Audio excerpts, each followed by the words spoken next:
Good morning and welcome to the Rich Energy British Minibikes Championship here at Three Sisters, just on the outskirts of Wigan. We have started things with a few moments solemnity, of course, no escaping the recent side events, of course, the passing of Queen Elizabeth II, and much like any other sporting event in the UK, the British Minibikes has taken a few moments to pause and have a 2-minute silence for reflection ahead of our day's racing. As you can see for yourself, looking at the Three Sisters circuit, very wet this morning and continual rain forecast throughout the afternoon. I'm Chris Sora and joined with Dervalane for the afternoon's race action as we wait for our first race to get underway. Just a few words about the track here. Now, we were saying, of course, the circuit, it's, as you can see on the footage here, very wet. You had quite a lot of rain in the last half hour or so, but this surface here at Three Sisters is very grippy and may not be as much of a problem as on other circuits. No, the track is one of the grippier circuits that we come to, and the guys who've been here before will know that. So when the rain started coming down about half an hour ago, really heavy, I was just watching from outside. There's a real mixed bag of tyre choices. So some went full wet, some went intermediates. A lot of these kids that you'll see now are riding with their probably full wets on. But yeah, the adults are choosing a mixed compound depending on the experience, but really, really grippy surface. So here they go on the formation lap up to the grid. We just saw the track map and having a first look at the circuit. Now, of course, with the round at Pembrey in South Wales being cancelled earlier this year, this Three Sisters circuit stands alone as, I would say, the fastest circuit on the calendar. We've got the relatively tight technical start to the lap and then this really long sweeping wind back towards the finish line. There's the big back straight and that huge right-handed corner down to our final start finish line straight here. And we do tend to see some very close slipstreaming races here at Three Sisters. The circuit about 40 years old now. Three Sisters actually relating to the mining slag heaps that were in the surrounding areas to Wigan, and about 40 years ago it was converted into a nature reserve. There's all sorts of horse riding, walking going on, and of course this fine motorsport circuit. It's been the breeding ground of many top riders, Casey Stoner and Neil Hodgson talking about the track, and then in the likes of karting, Lewis Hamilton, George Russell, Lando Norris, they've all been here, so it's certainly a track steeped in history, and we're possibly going to make some history this afternoon with our latest round of the Rich Energy British Minibikes Championships Junior SM Mini GP 90 getting underway. One rider stuck on the line and just charging through into the first corner. As you can see, it's a very tight technical start to the lap in straight into the right-hander. Of course, one rider left on the line, but everyone seems to have got away cleanly. The rain has abated for now as they make their way onto the first half of the lap. And so, Derv, one rider stuck on the line, but relatively good start otherwise. Yeah, I think that's young Harrison Quincy. I think got off to lead Joshua Herring in second, from what I can see. I think it was Joshua's brother, I think it's Caden Herring, who got stuck on the line there, didn't get off the line particularly well. But a good start from Harrison Quincy there as he's straight on the pace, and young Joshua trying to track him down already. Quincy getting away quite well there. Jack Hamilton, the only Mini GP rider in this race, but everyone else charging down the back straight for the first time. Perhaps, well, you'll almost say a little bit more gingerly down the back straight, but they do seem to be carrying a bit of speed through that right-hander. And I was here on a track day once, I saw a Ford Sierra stuffed into the wall there. It catches people out on that corner, and this is a very fast part of the circuit. We do see quite a bit of overtaking here as the day goes on. Yeah, it's a really good part of the track. I mean, yesterday I was talking to some of the parents, and some of the kids were approaching the bottom of that hill at the end of the straight at around 78 miles an hour.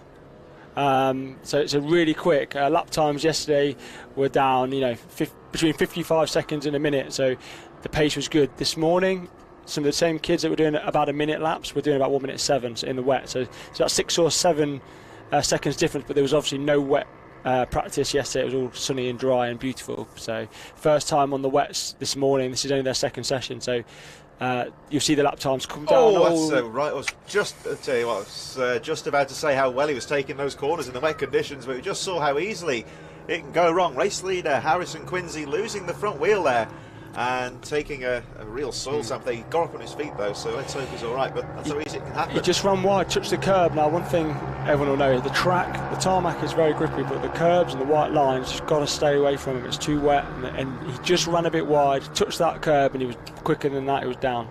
So Harrison Quincy, after a fantastic start there, leading the race, but a small mistake and down he goes. So this opens the race up somewhat, as Quincy was just starting to open a gap when he went down. We've got 4 riders battling for position here. Joshua Herring leading the way. Jack Hamilton, the Mini GP rider, of course, he's leading his class, but second in the race itself. And looks like Max Robinson, Leo Soliu. So as the riders go over the line, our graphics should update very shortly. Harrison Quincy dropping out of contention, just looking to see if he's out on the track again, but we'll have a look in a few moments. He's waiting for Caden Herring to come through. I think Harrison Quincy still not come through. Yes, as it starts to harp up, and Hamilton having a look down the inside.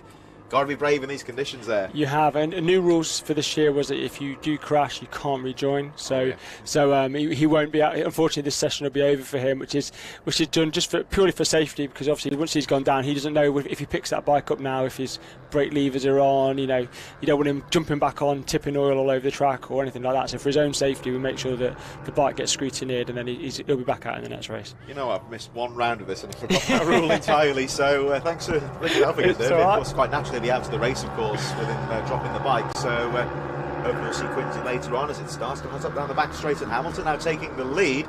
Although this race by no means over here, as we see Joshua Herring, Max Robinson and Leo Soliu all in there. The riders separated by less than a second last time round, so we're going to have a look next time they make their way around these final 2 corners. 4 riders abreast, and I think only covered by a second and a half. Hamilton very neatly into the final corner. As you can see, the riders trying to keep off the curbs, off those lines, because as we've seen already, the grip can go. Battle for second place here though with Max Robinson, Joshua Herring and Hamilton getting the lead now. 5 laps to go and looking to try and pull away. Yeah, Jack, we've commentated him on before. Jack Hamilton, really smooth rider, doesn't tend to make many mistakes. Obviously I don't want to put the commentator's curse on anyone, but it tends to be smooth, really consistent. Young Joshua Herring, fairly new to the sport for us anyway, and he's come on leaps and bounds. Him and his brother wear the fluorescent helmet, one blue, one red, doing really well. And he's not been dropped as well. You know, Jack's a fast young rider, is one of the standout performers in this class, and Joshua's all over the back of him, which is great. Here they go, heading towards the back straight now, still very close of course. The 2 separate classes here.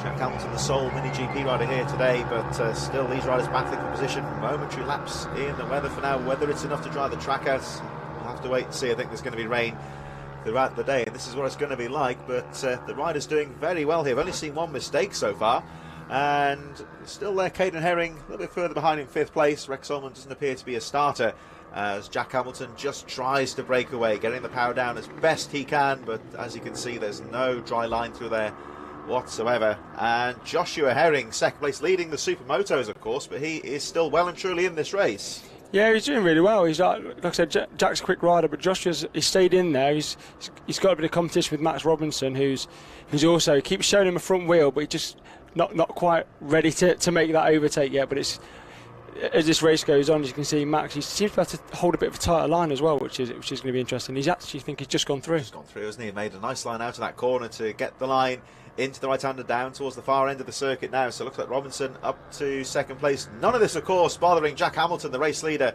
who looks very neat as he makes his way through that long spoon right-handed corner, heading towards the back straight once again. Momentary chance, of course, to get the power down, and Hamilton very neat through the corner there as the circuit opens up into the back straight. There you go, charging down the straight, and Hamilton just starting to settle down into a good rhythm here. The gap just over 0.4 of a second as Herring, Robinson and Soliu all battling for 2nd position. Caden Herring, of course, a little bit further back, and Harrison Quincy sadly, of course, out of the race, and we hope that he's okay, as of course dropping the bike he will be a retirement, but riders seem to be okay. It'd be interesting to see what Caden does in the next race, because he's currently lapping about a second quicker than the guys who are leading. So Caden, who stalled it on the line, he's a little bit off the back of these guys, about 9 seconds I think. But yeah, it'd be interesting to see what he does next race when they close back up, because he's currently, like I said, he's doing 1 minute 16 laps compared to the guys out front, which are doing 1:17s. Yeah, certainly lapping very well there, and Herring, of course, on a pace with this leading group, so he's having to play catch up as the rain starts to come down again. Hamilton very gingerly making his way through those S's corners down towards the right-hander once again. Waved yellows there, so we've lost another rider. We've not seen Caden Herring come through. Oh, was down there, wasn't it? I think so. It looks like we've lost Caden Herring as well. So 2 riders out of the race. both appear to be okay. Looks like he's on his feet there, but like I say, of course, dropped the machine, so he'll be out and see him later on. Yeah, I mean, he had good. Like I said, we didn't see him, but he had good pace, which is good for him. It bodes well for later on today. As Joshua Herring, I think, just goes back up the inside there of Matt Robinson, I think. Can't see him as he comes over there. Yeah, he has as he comes down. Really good at fast part of the track this is, down this hill. You know, really pick your braking point, down the gear, as you can see Jack did. It feels like they've resurfaced the track here, but it feels much more open than it has done in years gone by. But yeah, really good part of the track coming down the hill. It's really fast. Battle of a second again as Max Robinson and Joshua Herring fighting into that tight right-hander. This, of course, the lap starts off very slowly into that really tight right-hander. Through into the next hairpin. It's a little bit off camber on the exit, of course. This is on the inside of the back straight. They go back towards the centre of the course once again. None of this course bothering Jack Hamilton, of course. Got news, he had to start at the back. His engine had blew up yesterday, so it's not been the perfect weekend for Hamilton, but he's certainly recovering well here. Very smooth riding, although look out for Herring in second place. He's just starting to break away slightly from Robinson. Robinson by no means out of this, though, with 2 laps to go. And Joshua Herring, the rider in second place with the blue helmet there, picking up some good lines, but Hamilton seems to have this right-hand corner to the back straight absolutely nailed. He just lost a bit of time going into that right-hander at the bottom of the circuit, but I think Hamilton must have a good line there because he's pulled away once again. Yeah, he's riding really smooth. He carried a lot of corner speed. That down at the bottom there, that long right-hander before you get onto the back straight, it can make you a second or it can lose you a second. If you don't get on the power early, you know, and the guy behind you does, he's going to be pipping you into the top of the hill. So Jack seems to have that dialed in really well. Final lap of the race, and look at Max Robinson in third. Nice line into the final corner, not close enough to go for the pass as they make their way around that first corner. Jack Hamilton just going through with the fastest lap of the race, 1:15.599, and increases the gap to 1 second. Again, just not really a dry line at all, but it just seems to be a good racing line, just starting to carve out there, and Hamilton finding some nice lines as he starts to pull away now for the rest of the pack. He's just got to try and keep it on 2 wheels on this final lap, which is easier said than done when you look at the conditions. And at the moment, Joshua Herring and Max Robinson having a good duel for second place. Yeah, this one could come all the way down. It'll be down to this corner and the exit. If Max can get on the back of him, maybe a bit of slipstream up the main straight here, could make a pass, but he looks a little bit off the back, to be honest. So Hamilton, there he goes down the back straight all on his own. He doesn't have to worry, he's just got to look after himself here, get the lines right and stay out of trouble. Only GP rider in this race, of course, so he'll win that one by default, but he's certainly looking to take the checkered flag ahead of the SYMoto riders. Down to the final corner they go. Hamilton leads, still close for second place, and Jack Hamilton round the final corner nice and neatly down the back straight. He's done all the hard work, and over the line he goes to take the checkered flag. Looks like it's going to be Herring in second place from Robinson, only just. Leo Soliu rounding the pack out in fourth place, with sadly, of course, Caden Herring and Harrison Quincy, both retirees. So great result there for Hamilton. Good riding there for Josh Herring to take the SYMoto victory. And you have to say their commiserations to Caden Herring and Harrison Quincy. Both appear to be okay, and we'll see them riders later. Yeah, Harrison was unfortunate there. Like I said, just touched the curb, lost the front, which was it'd be disappointing because he was angry, kicked the grass in frustration because he was on probably for a good result. So disappointing, but you can see him running across now back to the pits, the long trudge back. So he'll be all right. He'll be back for the next race. And there's young Caden as well with his dad. I think it might be his dad or one of the marshals pushing his bike back to get him checked out, and he'll be back out for race 2. Well, that's always good to see both riders okay. As Dave reminded us, of course, during the race, new rule for this year is if the riders fall off the machine during the race, the bike cannot continue in the race. They've got to take it back to the paddock, check it over, and check with the bike with scrutineering, just in the interest of safety, making sure not to drop any oil on the track. Next race, lining up in the waiting zone, the Brapbikes Superminis going out for their 10 laps. They'll be on course very shortly, and of course the Superminis, traditionally a very quick group. Yeah, we still think it's the Superminis. I think it's checking the graphic there. The graphic might be wrong, but it's definitely the Superminis that are in the paddock. I saw. Here we go. Oh, there we are. I saw Harley McCabe, and I can hear that beautiful sound of the two-stroke that you like so much. Oh yeah, always good at a two-stroke. Harley McCabe, of course, good to see him back in the paddock this year. He's of course gone on to some pretty big things this year. He was the standout rider in 2021, and He was, yeah. so he's been tipped as a rider that's possibly on for great things. So he's had quite an exciting year, and good to see him back in the paddock at this one off here at Three Sisters. Yeah, it's good to see him. He's off doing the British Talent Cup this year. He's had a mixed bag of results. He's been unlucky at times with a few incidents, but you can't say he's not got a talent. He's a really fast lad. He was probably about 5 seconds a lot faster than me on his first session after I'd been going around all day. He's here with his friend Caden, I think, who also does British Talent Cup. You can see on the screen now on the left-hand side at the front, and his KTM, really, really fast rider. So them two will be quite interesting to watch. I remember speaking to Lawrence Wardle, the rider in the green leathers just on the formation lap there.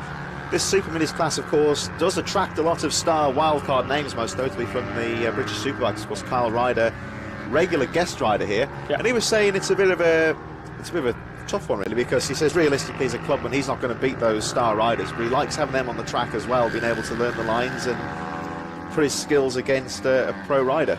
Yeah, and it just shows where the bar is. If guys want to go up and do bigger and better things, like you said, you've got some young lads on the front, like 14, 15 years old, and some of the more experienced guys behind them. It shows that the level that you have to be at to ride at the top. So I always think you've got to stay humble in this sport, because you can be the top dog locally and then you'll go to another big meeting and somebody will make it look like you're standing still. Yeah, that happens to me a lot, if I'm honest.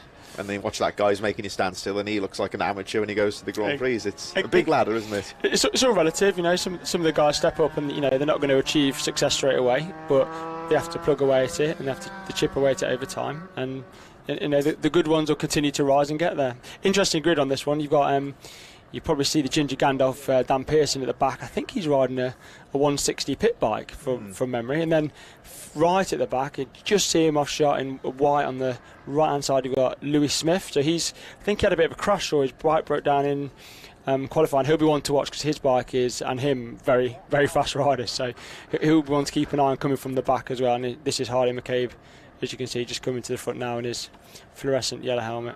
So there he is, Harley McCabe. Like we said, of course, great to see him back in the paddock for this round here at Three Sisters, doing the Talent Cup this year, and really honed his skills last year in the Rich Energy British Minibikes. So we'll see how he gets on in this very competitive Superminis class. We've got, of course, the mixture of the 2-strokes and the 4-strokes. Most of these bikes derived, of course, from 85cc youth motocross bikes. Of course, they're heavily modified for the track.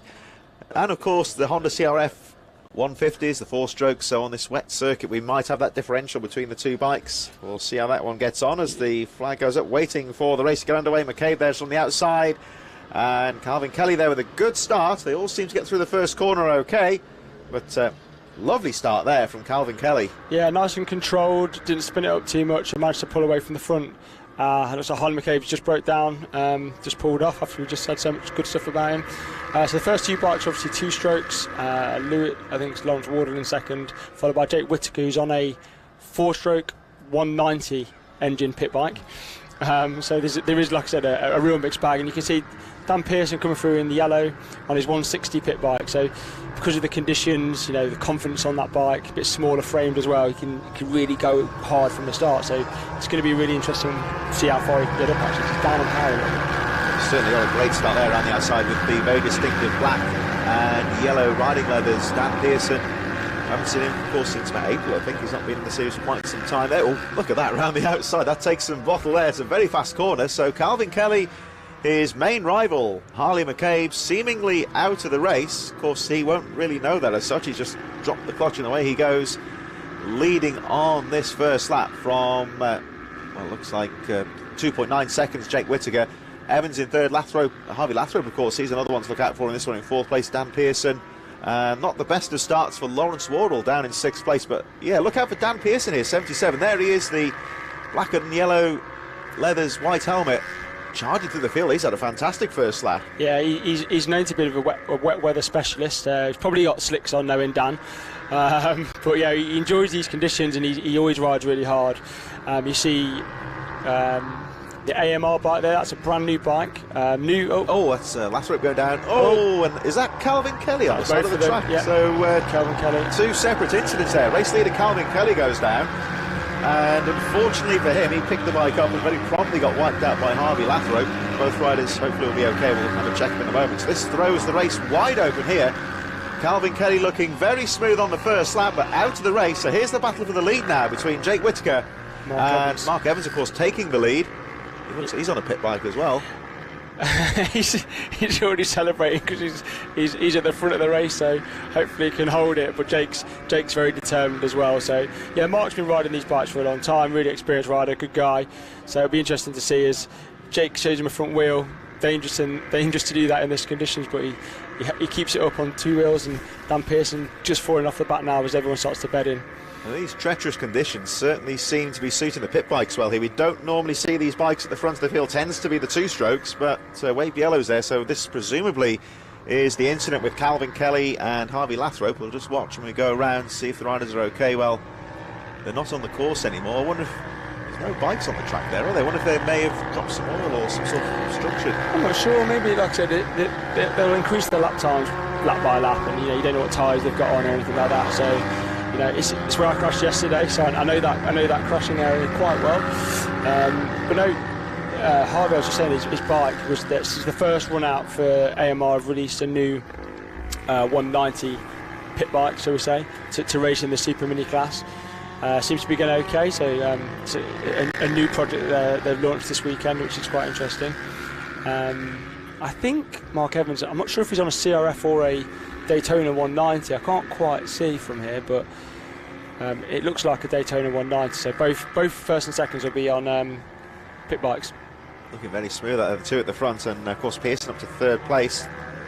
Just running through the top 10, of course, we've got Lawrence Wardley up to fourth now, Jamie Callan from Lee Thompson, Joe Quinn in seventh, Phil Dickens in eighth place, Monsieur Vasselkan in ninth, and Michael Thompson rounding out the top 10. Stu Day, Andrew Thompson, Michael Thompson. A little bit further back, it looks like Lewis Smith still in the race, and of course Calvin Kelly and Harvey Lathrope out of contention with 7 laps to go as Mark Evans gets the power down the back straight. He was coming under some real pressure from Jake Whittaker before, but he seems to have found some good lines here, a good pace, and well, he looked vulnerable about 2 laps ago, but really seems to settle into a good rhythm here. He can seem deceptively quick into that final corner, carrying the speed through there. Looks to me, Dave, on some of these tighter corners, they just seem to be hanging away from the apex slightly now. Is that more of a wet weather line, would you say? Yeah, I would say that they're just trying to avoid any white lines or any curbs, because, like I said, you touch them and you go down so fast. It is tricky conditions, but yeah, Mark, he's riding really well. Another shout out for Jamie Callan. He was having a nightmare at the weekend with his bike, having some issues. He's in 5th place at the moment, riding really, really well. Good rider. He's on the 190 Bucci pit bike, so that seems to be going well. And Lewis Smith not made the progress I thought he would. He's still down, still coming through, but tough race this, tough conditions, so it'll be hard. Mark, though, pulling a gap at the front. Just has a glance over the shoulder to check where Jake Whittaker is. Of course he'll know he's on his own. He won't hear that machine behind him. Got a tail ender ahead of him, which I think is Lewis Smith. Lewis Smith. Yep. So Lewis Smith doing the right thing there, holding his line and letting the race leader find his way through. So there we see, of course, Lewis Smith on the 85cc 2-stroke. Yeah, looks tentative. Yesterday he went past me at the straight and he put his arm out like he was doing Superman when he went past me. So he's very confident in the dry. Maybe the wet weather's just taking it cautiously for race 1. I do wonder as well, with the 2-stroke power band, of course, very hard hitting, very sharp. It's possibly, I would say, these pit bikes and the CRFs on a slippery course like this delivery. That smooth power delivery, I think, just maybe helping on especially some of these medium speed corners. Yeah, I mean, if you look at Mark here, he's riding really, really well. It looks like, to me, he's got a Daytona 190 engine in there. Really smooth, but he's a good rider. He rides like big bikes, I believe, as well, from memory. I think he's, I'm not sure, don't quote me, but I think he was doing something around BSB in some of those support classes. So the guy can ride a bike, and it's showing today, isn't it? Well, there he goes down the back straight, looking very smooth. Increases the gap now to 3.8 seconds with 4.5 laps to go. Whittaker's second, Lawrence Wardle's gone up to third, getting past Dan Pearson in their battle for third place. Jamie Callan, Lee Thompson, Joe Quinn, Mercer Vasselkan up to 8th position now from Phil Dickens, and Stu Day running out the top 10 as Mark Evans cautiously takes that smooth line, still looking pleased with himself as he crosses the line. Well, it's tough conditions out there, but I think Mark's enjoying this one. A happy rider is a fast rider, and that guy is happy. he's waving to his fans every time he goes past the start-finish straight. But you know, he's comfortable. He's raced at Three Sisters a lot. He's a good rider, so fair play to him. So the Brapbikes Superminis certainly going the way of Mark Evans at the moment. We can't take anything for granted here. We've seen a couple of times today how easy it is to lose the machine, but at the moment Mark Evans in a nice rhythm here, keeping it nice and smooth through those double S's calling into the spoon there. Looks like Lathrop on the infield there, just shaking himself down. Rider, of course, out of the race.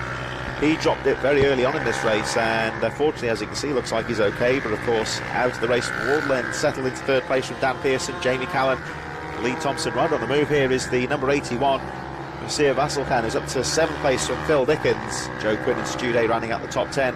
But Mark Evans still looking very neat indeed as he makes his way around the final corner. Got another tail end in front. I think that may be the 104 of Andrew Jones in front of him.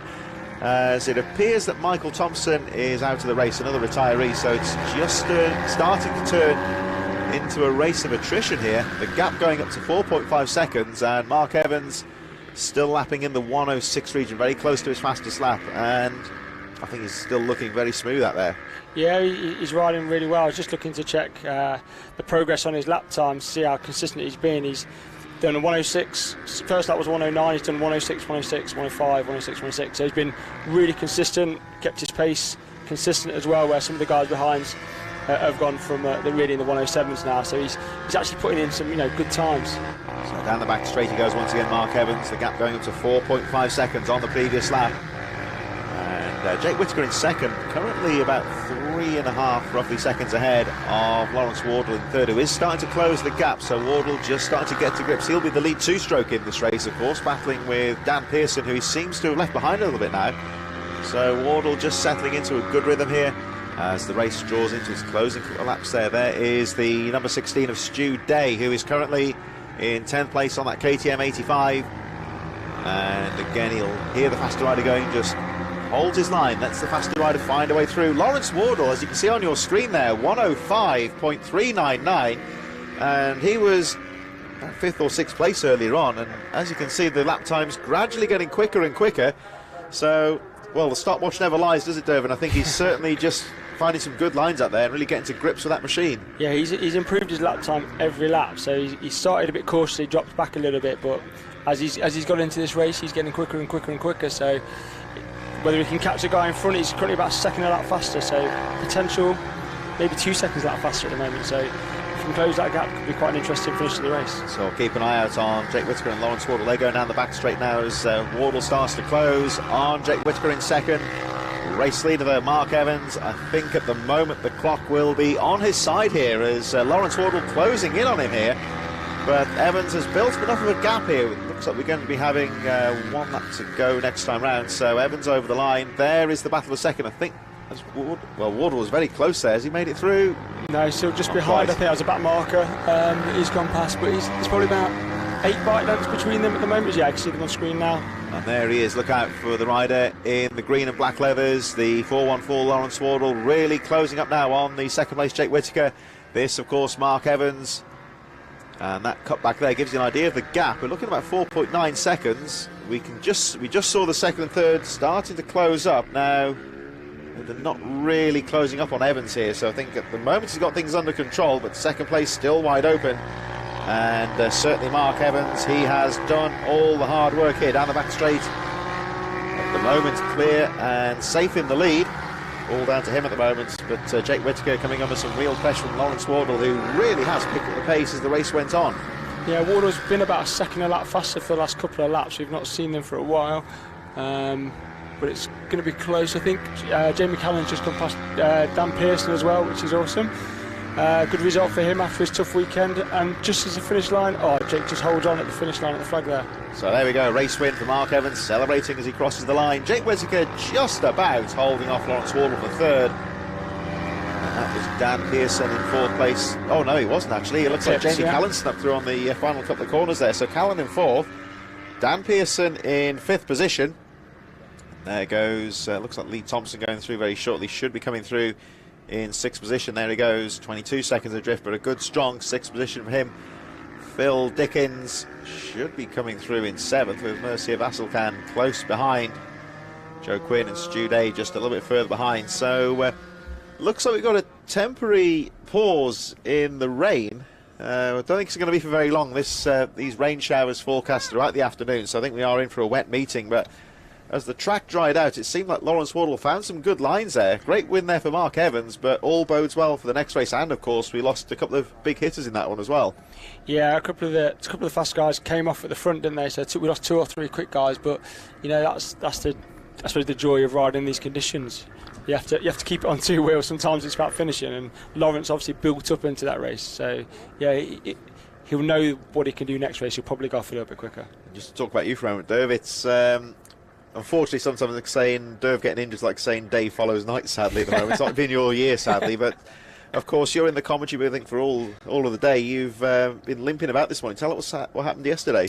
I had it on the corner on screen, actually, as you can see there. I just tipped around that left-hander to go onto that corner, which we call Luna. And as I tipped right, I had the oil cooler hose had come off the engine and decided to put a load of oil around my back wheel, and it spat me to the moon. So I did a bit of a running man in the air and then hit the deck. And that's the worst kind of crash you can have, really, isn't it? It spits you off like that. To be fair, I've never high-sided. I've never gone up in the air before like that, so it was quite a weird, surreal moment. But I hit the deck pretty hard, and my foot took the brunt, and I've caused some damage to a toenail, which sounds pathetic, but it's one of these things, isn't it? It's silly little injury, but actually hurts quite a bit. I can assure you, I've somehow high-sided a motocross bike in the past, and it's not fun. Just wait for the impact, isn't it? It's not fun now. So unfortunately, I caused a bit of a delay yesterday, about an hour, while they cleared up all my oil. So I apologise to everybody for that. Here we go then with the Ohvale 110 Cup in association with Motul Oils, and the riders making their way out onto the track for their formation lap. And of course, Ohvale, this pretty much, of course, like a Spec 1 make series, of course, Ohvale, and it's been a couple of years now, 2020, when the Ohvales came into the UK for the first time with Peter Hickman in association with the Rich Energy British Minibikes. And as we've seen throughout the year, there's been a decent entry of riders, and this kind of like off-the-shelf spec formula is a great idea for these young riders to get a bike and at a modest cost go racing. Yeah, absolutely. Like I said, we've spoken about it a while now. Both these, all the Ohvale Cup bikes, they're tightly scrutinized, all as identical as they can be, so there's very tight specs on them, and the kids are unbelievable watching them race on them. You see on the screen now on the warm-up lap, you've got Valentino, Kimi Kirk, you've got Hudson, Kai Cooper, you've got Sid Marshall, 3 really talented lads, but they all are in this class, so it's going to be a good little race. Well, Valentino, Kimi Cook, no prizes, of course, where that name came from, presumably, but he's turned into quite a rider. He, of course, was towards the back when he was a beginner, but he just, over the last few months or so, just seems to have picked up the pace, found some more experience, and just starting to make a name for himself at the sharp end. Yeah, they do a lot of training though. They go abroad quite a lot, and they get him quite a lot of coaching and stuff. So it's starting to pay off. But you have to invest time to get the more time these kids are on bikes, the quicker they're going to be. So I think you'll see in this race, at the front potentially it's going to be quite close. There wasn't much in the times yesterday, so I think between him, Sidney Marshall, like I said, Hudson, it's going to be quite tight. So here we go, clearing the grid as we wait for the Ohvale 110s to get underway. All eyes on the starter as we wait for this race to get underway. Unique system here with the starting light, of course. Yeah, it's Chris. They took his flag off him, gave him a light board instead. And here we go. Oh, lovely start there on the inside as Kimi Kirk gets the traction, of course. It's a rather unique start here at Three Sisters. You're pretty much, I've done this in karting before, you're straight into the first score. There's nothing really like it anywhere else. No, I actually prefer it. I think you're not building up a massive amount of pace, and normally, I hate saying stuff like this, but normally most people get round because you haven't got that. You haven't got the speed. Yeah, the speed as well. So, yeah, good start from everyone. Everyone's kept it on two wheels, and we can go racing. Here we go on this first lap. You just see how treacherous the conditions are. Hudson Cooper getting away well. The number 4 of Travis Shaw in third. Sidney Marshall, Jack Hamilton, we saw a couple of races ago. He's there just on the inside line. Round the outside, though, looks like Charlie Cunningham. Charlie Cunningham, yeah. And with the track as treacherous as it is, you can see those little pools of water off the racing line. Very good to go on the outside as they go charging down the back straight for the first time. 4 riders into that top corner. Will they all get round okay? It's very tight. They all race for position. And Well, I think they all got round okay. There was a nerve-wracking moment there. I closed my eyes, I'm not going to lie. But Hudson's taking the lead. I think that's Charlie Cunningham in second, I think. Yeah, the fantastic first lap, didn't he? Let's have a look as the charts update when they go over the line. It is Charlie Cunningham with a stupendous 1:14.1 on that first lap. And I'll tell you what, Cunningham there was using some brave lines on that first lap. He's going, there's a wet line and a less wet line, I think. I'll say dry line at the moment, but he was going on to those puddles on the outside, which takes some bottle on that first lap. In theory, he's got the right tyres to do it. I think a lot of, with wets on this surface, like I said, it is a grippy surface here. So if he's comfortable, if he's rode a lot in the wet, for example, he'll probably just ride as normal. And he's not been shy, has he, from the start? He's gone straight away, and you can see again nice sweeping lane. Very nice.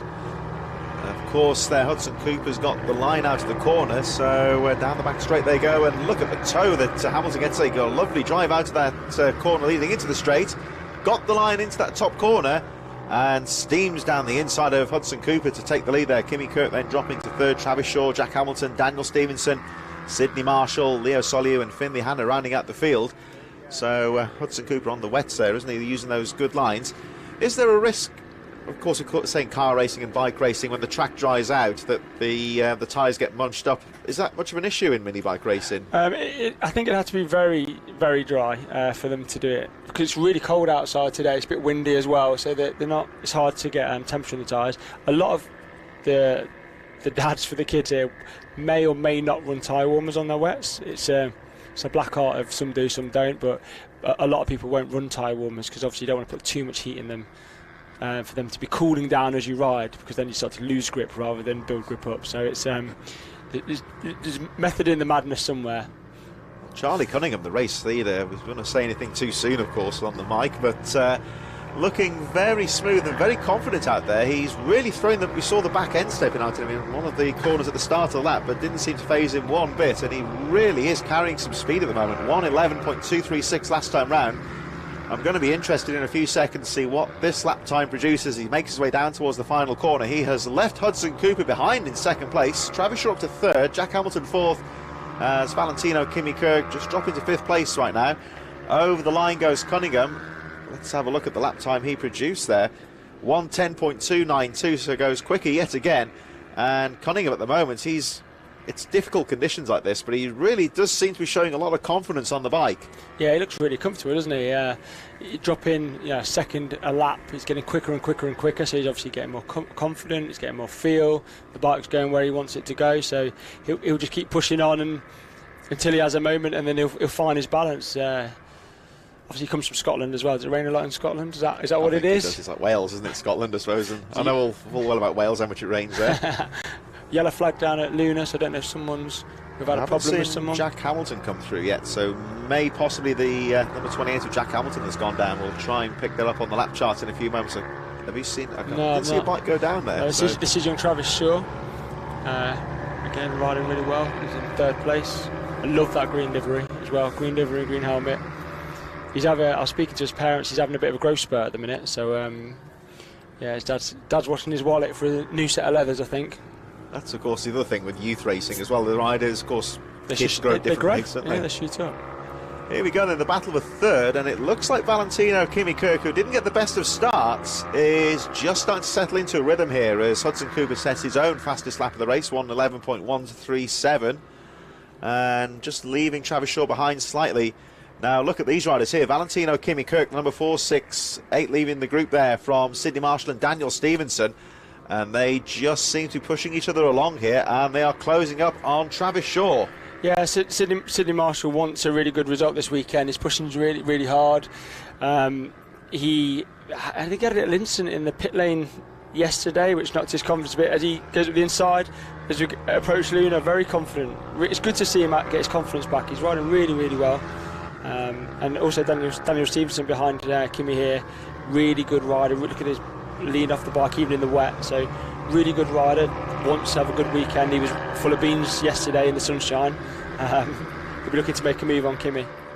Valentino Kimmy Kirk there just seems a little more hesitant out of those long sweeping corners. Now of course he's quite a small rider, of course, When you look at karting, for an example, of course, when it's like this and slippery, a heavier driver can have an advantage and get more traction on the bike. Would that be a factor here? Well, he is a lot smaller. He's tiny, as you know. Getting off the bike to get that reference point for your knee in the dry is probably going to be a lot easier, because he's in the dry, his lean angle's unbelievable, but in the wet he's not going to be able to really do that as much. So it might affect him a little bit. He might be a little bit hindered mentally in the rain, but you know, they're all in the same conditions, and it's about performing in what you've got. So you know, Daniel Stevenson behind him is not the biggest of kids either, so they're all similar. It's just confidence. I always think in terms of the championship as well, sometimes on a day like today might not be your conditions, but one of the old sayings you might say, it's the bad days that win you the title. So it is, I suppose. To bring it home, stay out of trouble. He's doing well here, actually. They're both having a little bit of difficulty here in these wet conditions.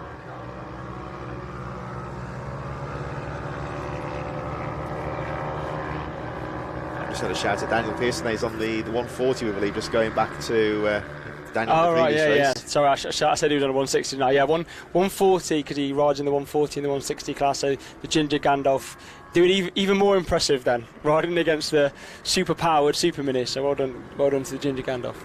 So is that a slur on his abilities there? Oh, I know.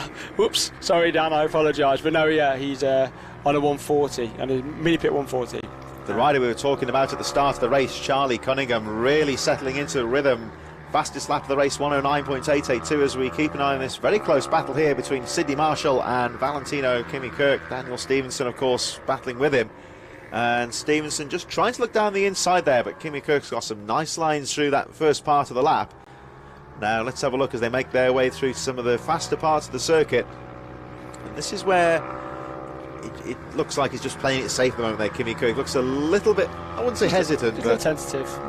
I think the interesting battle is going to be the battle in front of this coming up as well, which will be Sidney Marsh and Travis Shaw for the podium. Sidney's looks like he's pulled away from these two. I think Daniel Stevenson's been held up a little bit here by Kimi Kirk, but just in front, Sidney Marsh will be going for a trophy if he can get up to third. So that's what he's gunning for. He's closed down quite a lot on Travis on this lap. Well, Valentino Kimi Kirk putting some nice lines out here. At the moment it looks like Stevenson's faster, but as I always say, getting up to a rider is one thing, getting past can be another. And Valentino Kimi Kirk putting in some nice lines there as Charlie Cunningham extends the lead at the front of the rain, starting to come down once again. So we may see these lap times drop. Cunningham leading now by 6 seconds from Hudson Cooper. Travis Shaw in third, Sidney Marshall. And then these two riders we're focusing on here, the battle between Valentino Kimi Kirk and Daniel Stevenson. Leo Soliu and Finley Hanna a bit further behind, and Jack Hamilton, unfortunately, it appears, is out of the race. And again, you see Kimi Kirk holding that inside line. He doesn't look so quick as Stevenson behind him through those S's corners. Wave yellows as somebody goes down. Pick up who that is. Oh, they're just Sidney Marshall. Sidney Marshall, we think. Just I think saw that in fallen rider, getting back on his feet, so it appears he's okay. Yeah, I can see Travis Shaw coming down the back straight. I can't see Sidney, unfortunately. Oh, it's such a shame. He'd closed up so much on that lap, and he's just lost it going into the end part of the circuit there into Luna. But great ride from him. Good little performer, that one. So Sidney Marshall sadly crashing out of contention. Rider appears to be okay. Hudson Cooper in second. You can see now the rain really starting to come down, and it comes in these waves of showers at the moment. So Hudson Cooper second, Travis Shaw in third, and as we just saw then, Sidney Marshall crashing out of contention. So this battle is now for fourth place, as we see again. Stevenson looking down the inside. Has he done enough this time? No, I tell you what. Oh, he's nope, not quite. Oh, that was close. Yeah, just closed the door on him. He showed him a wheel, but Kimi cut it off basically, and he'll have to go again. Daniel Stevenson's a very fair rider. He's not going to T-bone anyone or take anyone out on purpose. So you know, he's a really good rider. So as you just see Sidney there just walking off, that's unfortunate there for him. This kind of battle is quite fascinating to watch here, because observing it does look like Daniel Stevenson's a little bit quicker at the moment, but Kimi Kirk's placing that bike correctly. What you got to remember here, the rider who's doing the defending here is coming under an awful lot of pressure, and you've got all that pressure on you behind the bars, and you just got to make sure that you keep the bike on two wheels as well. Yeah, it's definitely a challenge. As you can just see, Dan's got such a good run up the inside, up the hill. Again, not quite close enough to get that wheel in at the moment. He's going to have a look into the final corner, is he? Oh, he was brave on the brakes there. Great move from Daniel Stevenson to go down the inside. Classic out braking manoeuvre on Valentino Kimi Kirk. He really steamed into that corner. He had to be brave to make that one stick. Yeah, he dug in there and he was hard on the brakes, held it down, parked the bike and drove out. He's done really well there, to be fair. It's difficult conditions, young kids, really good overtake. So good move there from Daniel Stevenson to get back into 4th place. Kimi Kirk chasing in 5th place. Charlie Cunningham, meanwhile, it's been all about him. The lap times have dropped significantly on the last 2 laps, going down to about the 1:12s at the moment. Cunningham leading by 9.4 seconds. Still Hudson Cooper in 2nd place, Travis Shaw in 3rd, and as you can see, Daniel Stevenson is now in 4th, although Stevenson, well, now he's free and he's got through to 4th place. He's starting to really close up on Travis Shaw here. I think it might be a little bit too late here with half a lap to go. But Charlie Cunningham making his way down to the final couple of corners. Hudson Cooper 2nd, and Travis Shaw, I think, should have done enough here. So Charlie Cunningham over the line to take the checkered flag with a superb victory. And looks like Hudson Cooper going to bring it home in a quiet but steady 2nd place there. 9.8 seconds adrift, but he did all the hard work. Travis Shaw saved by the flag there because Daniel Stevenson was on a charger on that final lap. He finishes in 4th place. Valentino Kimi Kirk with that steady ride to bring it home in 5th position. Leo Soliu and Finley Hanna rounding out the field. Sidney Marshall and Jack Hamilton, unfortunately, non-finishers, but some incident there at the end. Yeah, great race by young Finley Hanna. Just a little shout out to him. Was obviously finished the race yesterday. He really struggled. I think he had a big crash, so he wasn't even going to race. But it's really good to see him. He's there with just going through the cones now. That's Travis Shaw. So yeah, really good that he managed to get on his bike and do some racing this weekend. So he's one of the younger lads from the championship as well. So yeah, good race that. Enjoyed that one. Yeah, really closely fought one. That was some interesting battles out there. Just a few shout-outs, of course. Great to see people tuning in to watch the British Minibikes throughout the course of the year. Colin McCann, of course, in touch as we wait for the 160s to go out on track. Safe days racing, and good luck, of course, to his riders Jack and Brian Hamilton. Not the best of races there for the Hamiltons, but we'll see them, of course, later on today. Rhys Morgan saying, of course, going the Northern Fab Swingers. Tommy Ullman, Rex Ullman, Michael Med, Robert Med, Lindsay Yates. Lindsay Yates, I believe it's the first race for Lindsay, is it, I believe, or quite a newcomer, Lindsay Yates? Yes, I think I have seen her, actually, yes. They're a newcomer there, so watch out as the day goes on. Of course, we do welcome new riders all the time as we wait for the 160s. Let's have a look how they line up. So Tyler Humphries and Wilson Dilks, Lewis Mullen, Dorley Trevorrow, Arnie Carr and Joel Grieg, all of the big hitters, you might say, towards the front of the grid. Ohvale 160s with Josh Herring in 7th position.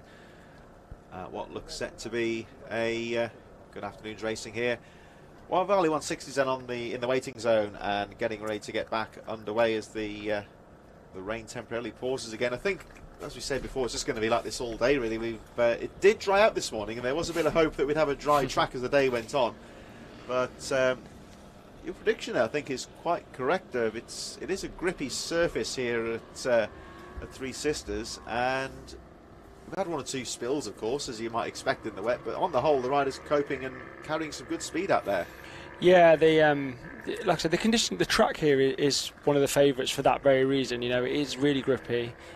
If you've got the right tyres on, like you're running wet, some, like I said, will run a cut slick tyre as well, depending on the class. Some of the Ohvale classes don't allow that, so in one of the classes I know they have to run a Pirelli tyre, for example, which is a slightly unusual tyre compared to the normal PMT tyres that the rest of the guys run. So there's a bit of trial and error going on with tyre pressures. I was witness to a good discussion this morning about tyre pressures on the Pirelli tyre and what should it be, and does it matter what the rider's weight is, etc, etc. So yeah, there's a lot of things that are going into this just to get that little bit of advantage for these riders. But as you'll see in this race, these guys will be fast in any condition, so it'll be interesting to see who comes out on top.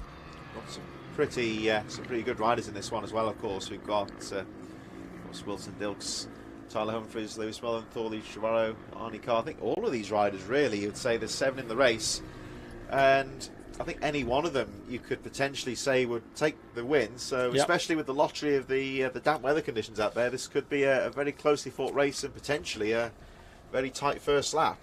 Yeah, I wouldn't want to try and call it. They are very close. Again, yesterday we were on the debates. The good thing is all of these kids get on and they hang around with each other in the paddock and stuff. So they're firm but fair with each other. But it'll be I'm really looking forward to this race. See who comes out on top.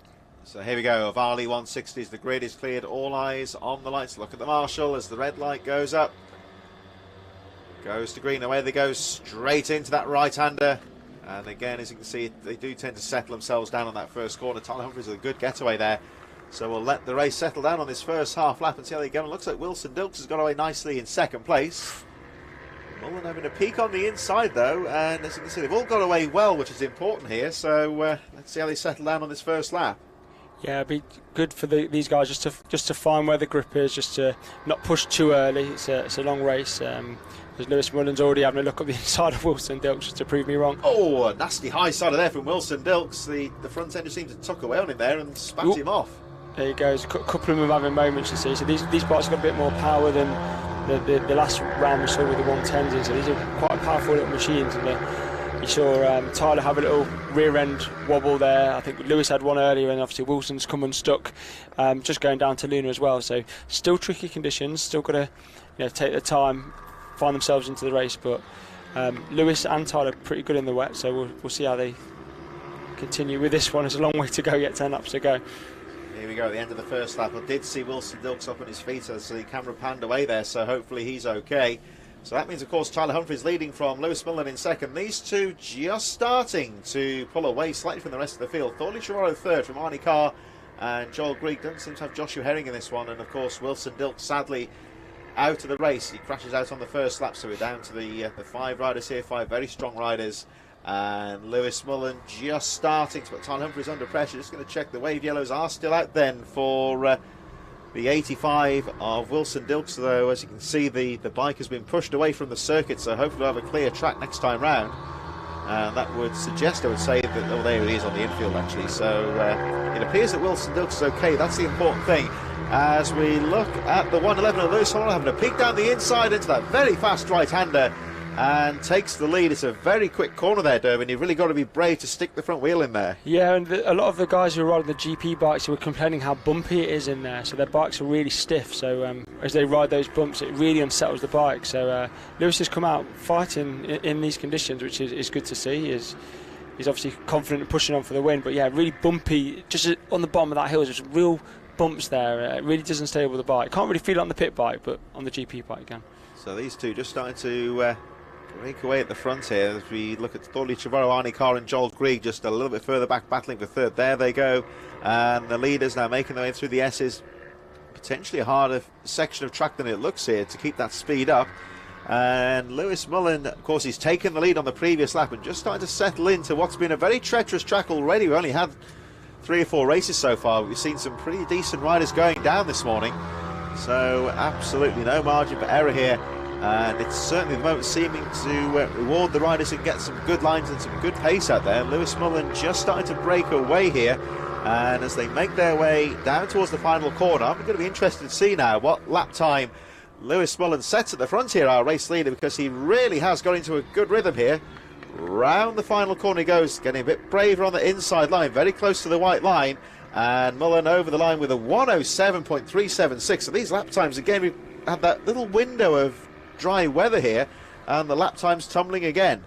Yeah, they are pushing on. I think obviously the championship, I'm not sure of the table for this championship. Obviously the 160 Cup is it's a route to the FIM, isn't it, for these guys? So I'm not sure with Wilson crashing out for Tyler if he needs to even take the risk to win this race or not. So maybe that's what's going through his head a little bit, and he's just keep that bike on 2 wheels and bring it home maybe. He is lapping well here, 107.4, so he does look a bit slower here, but I think that's more down to Lewis Mullen really dropping the hammer here and starting to pull away, because he's clear in second place at the moment. Like you say, he might be just looking to run his own race here and let Lewis Mullen go. Mullen, for his part, really breaking away at the front. Trevorrow in third, Arnie Carr and Joel Greig as the race leader makes his way down towards the final corner. And let's have a look at Lewis Mullen again. Round the final corner they go. And He does, and to be fair as well, Humphries, they do both seem very brave on that final corner, taking a lot of track and getting very close to that treacherous line on the apex. Yeah, it shows how precise they are already at such a young age. I think, to put it in perspective, yesterday's times in the dry, you know, we're not, you know, 106 I think they're doing now. You know, some guys won't even be doing that speed in the dry. You know, these kids are flying. Yeah, they're flying in these conditions. I think we're looking just under a minute, I suppose, in perfect conditions. So yeah, just goes. I think there'll be a lot of decent riders, I would say, would struggle to get around in that time in the dry. So yeah, I know all about that pain. Don't worry. My first lap in the dry yesterday on a bike which was more powerful than them was a 104. So you're I'm average at best. Don't try and be nice because I'm sat here. I'm going to say I'm not blowing smoke here, but you're a good, competent rider in your class as well. It's not as if you're a beginner or anything. So you know, it's a good benchmark to show how quick these riders are. These kids are fast. You know, really, really fast, and in these conditions, really accurate. Look, he hits the same marks lap after lap. Really consistent, really good pace. So all of them are riding well. Even Arnie Carr, who's back and forth at the moment, he started. He dropped down at the start. I think he was at the back of the grid, and he's obviously worked his way back up to 4th. Joel Grieg in 5th. I was actually battling with him on Friday on a Supermini. So he was riding a KTM, and he was teaching me a thing or two. So yeah, all really good, competent riders. It is worth mentioning. Well, again, you can see just how close these riders are going to those white lines. You've seen once or twice already. It is literally just a couple of centimetres off that line where these riders are going, and if you hit that line, you've got every chance of dropping the bike without even having any chance to control it, as right on cue. Oh, I shouldn't have said anything. Poor Lewis Mullen, the back end that was a strange crash there. This back end just seemed to swap ends on him a bit. Just washed out on him. He lost the rear there coming out. Maybe he was on the throttle a little bit early. Just lost the rear and off he went. But these are the conditions that we've got. I'm getting scared to talk about anyone now because every time we say anything, someone falls off. But, that was a very strange accident there. Nothing seemed to go wrong there. All of a sudden, it just lost a bit of traction in the rear. You almost think like just span up or something. And yeah, potentially. Strange one. So Lewis Mullen then, who ran so well, is out of the race, which means, of course, that Tyler Humphries, who has been steadily plugging away in second place for the entire race, well, you've got to be there to take the chances when they arise. And Tyler Humphries, all of a sudden, has been gifted the lead. And because he's been running such a good pace out there, now leads by 10.6 seconds as the battle for third, of course, comes a battle for second. And Thorley Trevor up to second place from Joel Grieg. Arnie Clark close behind. Lewis Mullen, sadly, of course, out of the race. And we've seen how precise these riders have to be. And again, even Tyler Humphries wasn't quite as quick as Lewis Mullen, but nonetheless, he is still motoring out there. And again, he's not afraid to use all of the track either, is he? No, and also you might find as well when it goes from wet and it starts to dry a little bit, it can sometimes get a bit slippy. We find that a lot of tracks. Obviously, I've not been out there, so I can't testify. I'll nip out and ask some questions in a while. But sometimes you just get that grease on the top of the track. Maybe some of them are just getting caught out with a bit of loss of grip. As you see the wind, look, it's starting to dry out the track a little bit as it's not rained for a while. So it may have been that's caused it. So have a look then with 3 laps to go now for Tyler Humphries as he crosses the line. Looking at the pace, and Humphries over the line, lapping still quite consistently here, 109.8 last time round, and his best time 107.1. And I'm sure that Tyler Humphries, he'll know that he's out on his own at the front. It is very important here with 3 laps to go that he runs his own race here, uses the good lines. He'll have seen, of course, he had a ringside seat for Lewis Mullen going down, so he'll know just how easily the race can get away from him. But Humphries, again, you can see how much of the track he's using right next to those treacherous white lines on the edge of the circuit. And Humphries very smoothly now, of course, he's on his own here, so we're getting an idea of how fast he's going. And again, not afraid to use all of the track here either. And Tyler Humphries, of course, he was gifted the lead, but that's the nature of racing. You've got to be there to take advantage of that, and he is certainly making the most of his opportunity. I think sometimes in these conditions it's not even a gift, is it? You have to be in it. You have to be in there to the end to hold on. Now there's a really, really good battle going on for third with Thorley, Arnie Carr and Joel Grieg. They are literally, there's a piece of paper between them. They're very, very close, just coming down the mountain as we speak. Onto the last corner. Final corner. We just saw them going out of shot there, so they should be coming through into the first corner very shortly. Tyler Humphries got things under control at the moment. but second place wide open. They're making their way around the first few corners at the moment as our race leader Tyler Humphries makes his way down the middle of the circuit now through the S's, those treacherous series of corners. You can see just how much of the circuit he's using. Thorley Trevorrow, Joel Grigg and Arnie Carr scrapping for that second place with 2 laps to go, just a little bit further behind. The gap is 8.9 seconds, and Humphries looking very smooth with the right-hander as they make their way down the back straight. Trevorrow, Grigg and Carr still scrapping for that second place, but Tyler Humphries with what will now be 1.5 laps to go down the back straight. He goes for the penultimate time, got the race all to himself, and still that battle wide open for second place. They make their way down towards the final corner. Tyler Humphries making his way into the final corner, all on his own here, of course. He's got the luxury, of course, to be able to run his own race, but Trevorrow, Grigg and Carr still very close behind with 1 lap to go. Yeah, I was just watching out the window there that Arnie Carr was just maybe going to have a move into the up the mountain, but we couldn't see him coming through. I think Trevorrow's still in third, but look how close it is with the 3 behind. Trevorrow's actually gone through to second here. It's a close battle there. They're scrapping for second place. Yeah, so it's a very, very close battle as they come across. I'll spy them out the window. So watching now, Tyler Humphries making his way through the right-hander for the final time. Now here's the battle for second place in the meantime. So Tyler Humphries down the back straight he goes as we watch our battle for second place here. So Thorley Trevorrow on the red machine there, back into second place. Joel Grigg, Vision Track MLab decal machine just behind in third place. Arnie Carr right in there as well. These riders have got half a lap to go. Down the back straight, this will be a very important line here as Carr gets a nice move out to that right-hander and has done enough to get the position. Oh, not quite. Joe hangs it in around the outside, so we'll have to see how that one unfolds when they get around this last corner, but great ride here from Tyler Humphries. Tyler Humphries crossing the line to take a superb victory. Really had to work hard for that one and wins by quite some margin. Here comes the scrap for second place. Oh, and it's close indeed. Trevorrow's got second place in the bag. And Joel Grigg by about half a wheel width there, fending off Arnie Carr for third position. And so tough with the conditions, we only had 4 finishes. Yeah, but what a fantastic finish to that race that was. You know, look how close it was. Look how they still managed to battle safely. Oh, that's a really good race, that. So short on numbers there at the end, but high on action, with Tyler Humphries taking a well-deserved race victory there. Thorley Trevorrow, Joel Grigg and Arnie Carr, one of those could have been any different position. It was that close. Trevorrow taking a tough fought second place. But of course we lost Lewis Mullen and Wilson Dilks. Both riders appear to be okay, so hopefully we'll see them later in the day. And yet again, it's only a few races in here. Just goes to show how Three Sisters today is a very treacherous circuit and has already claimed some pretty decent riders.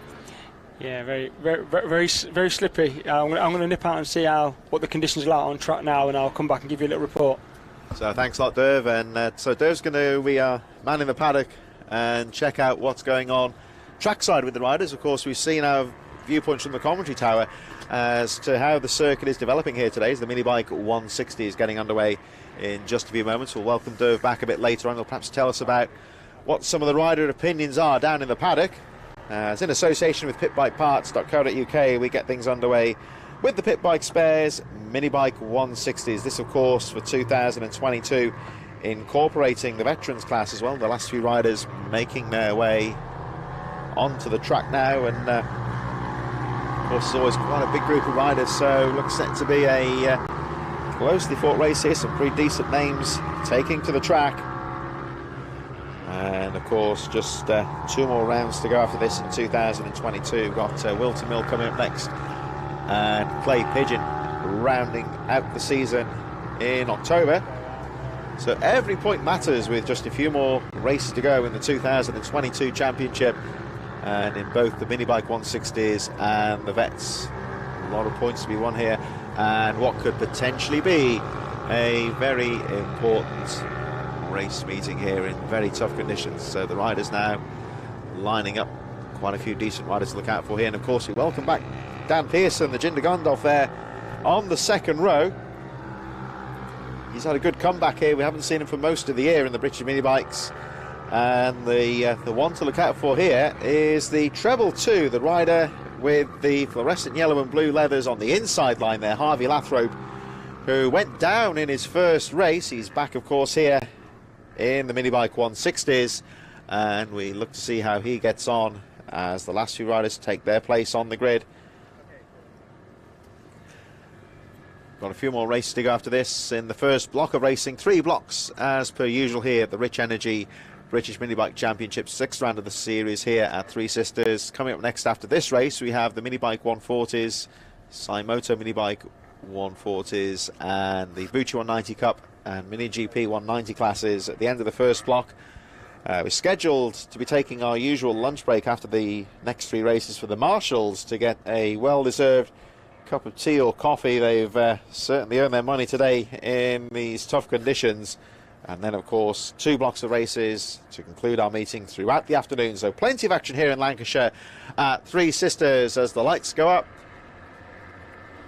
And away we go. Oh, and Lathrop struggling for traction, but a great start round the outside for Dan Pearson from about 4th on the grid. So Harvey Lathrop, Tommy Fielding, they didn't get away particularly well there, and Dan Pearson absolutely nailed that start. Looks like Lathrop's recovered to 2nd place, though.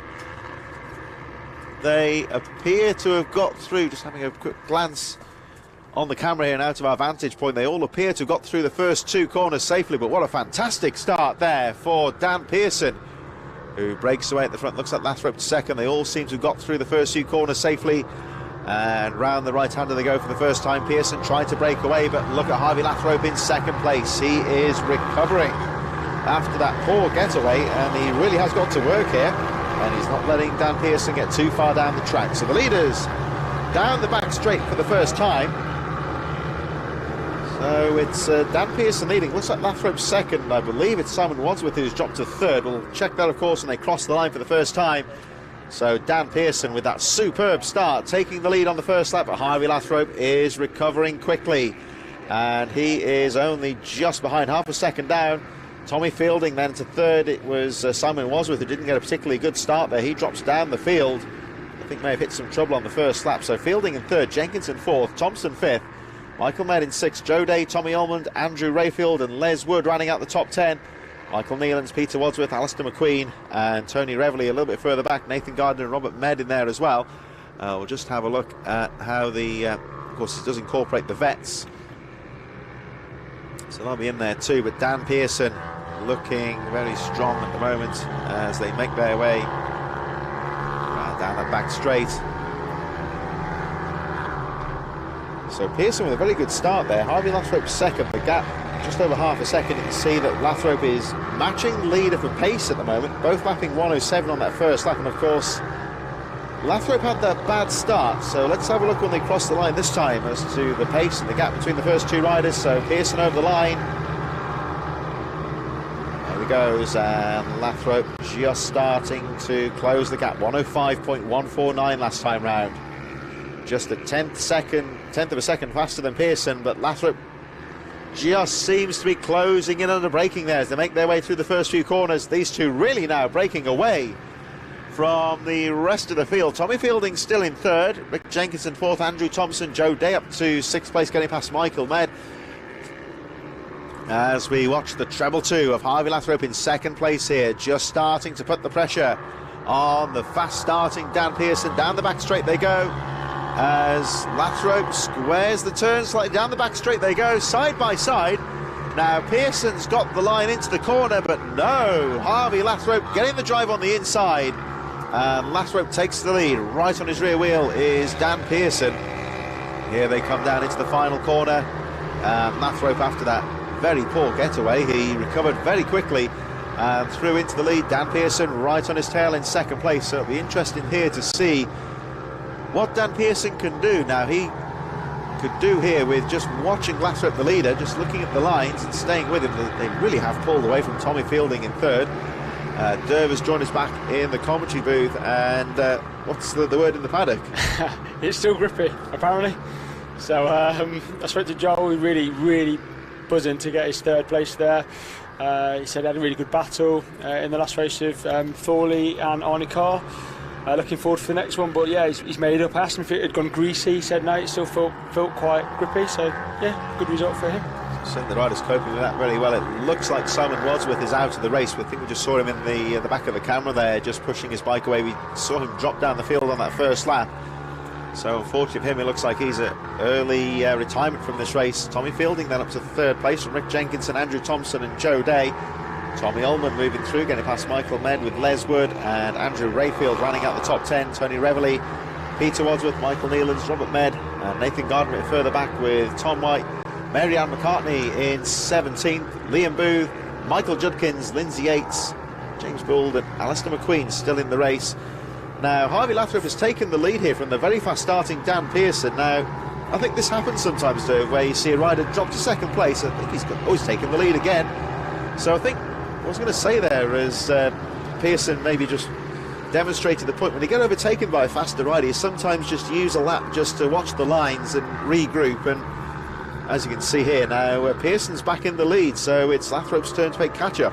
So Harvey just had a little moment, if you saw coming up the hill on the left-hander, and Dan Pearson took full advantage, but Harvey and Dan will never give up, so this is going to go all the way to the wire.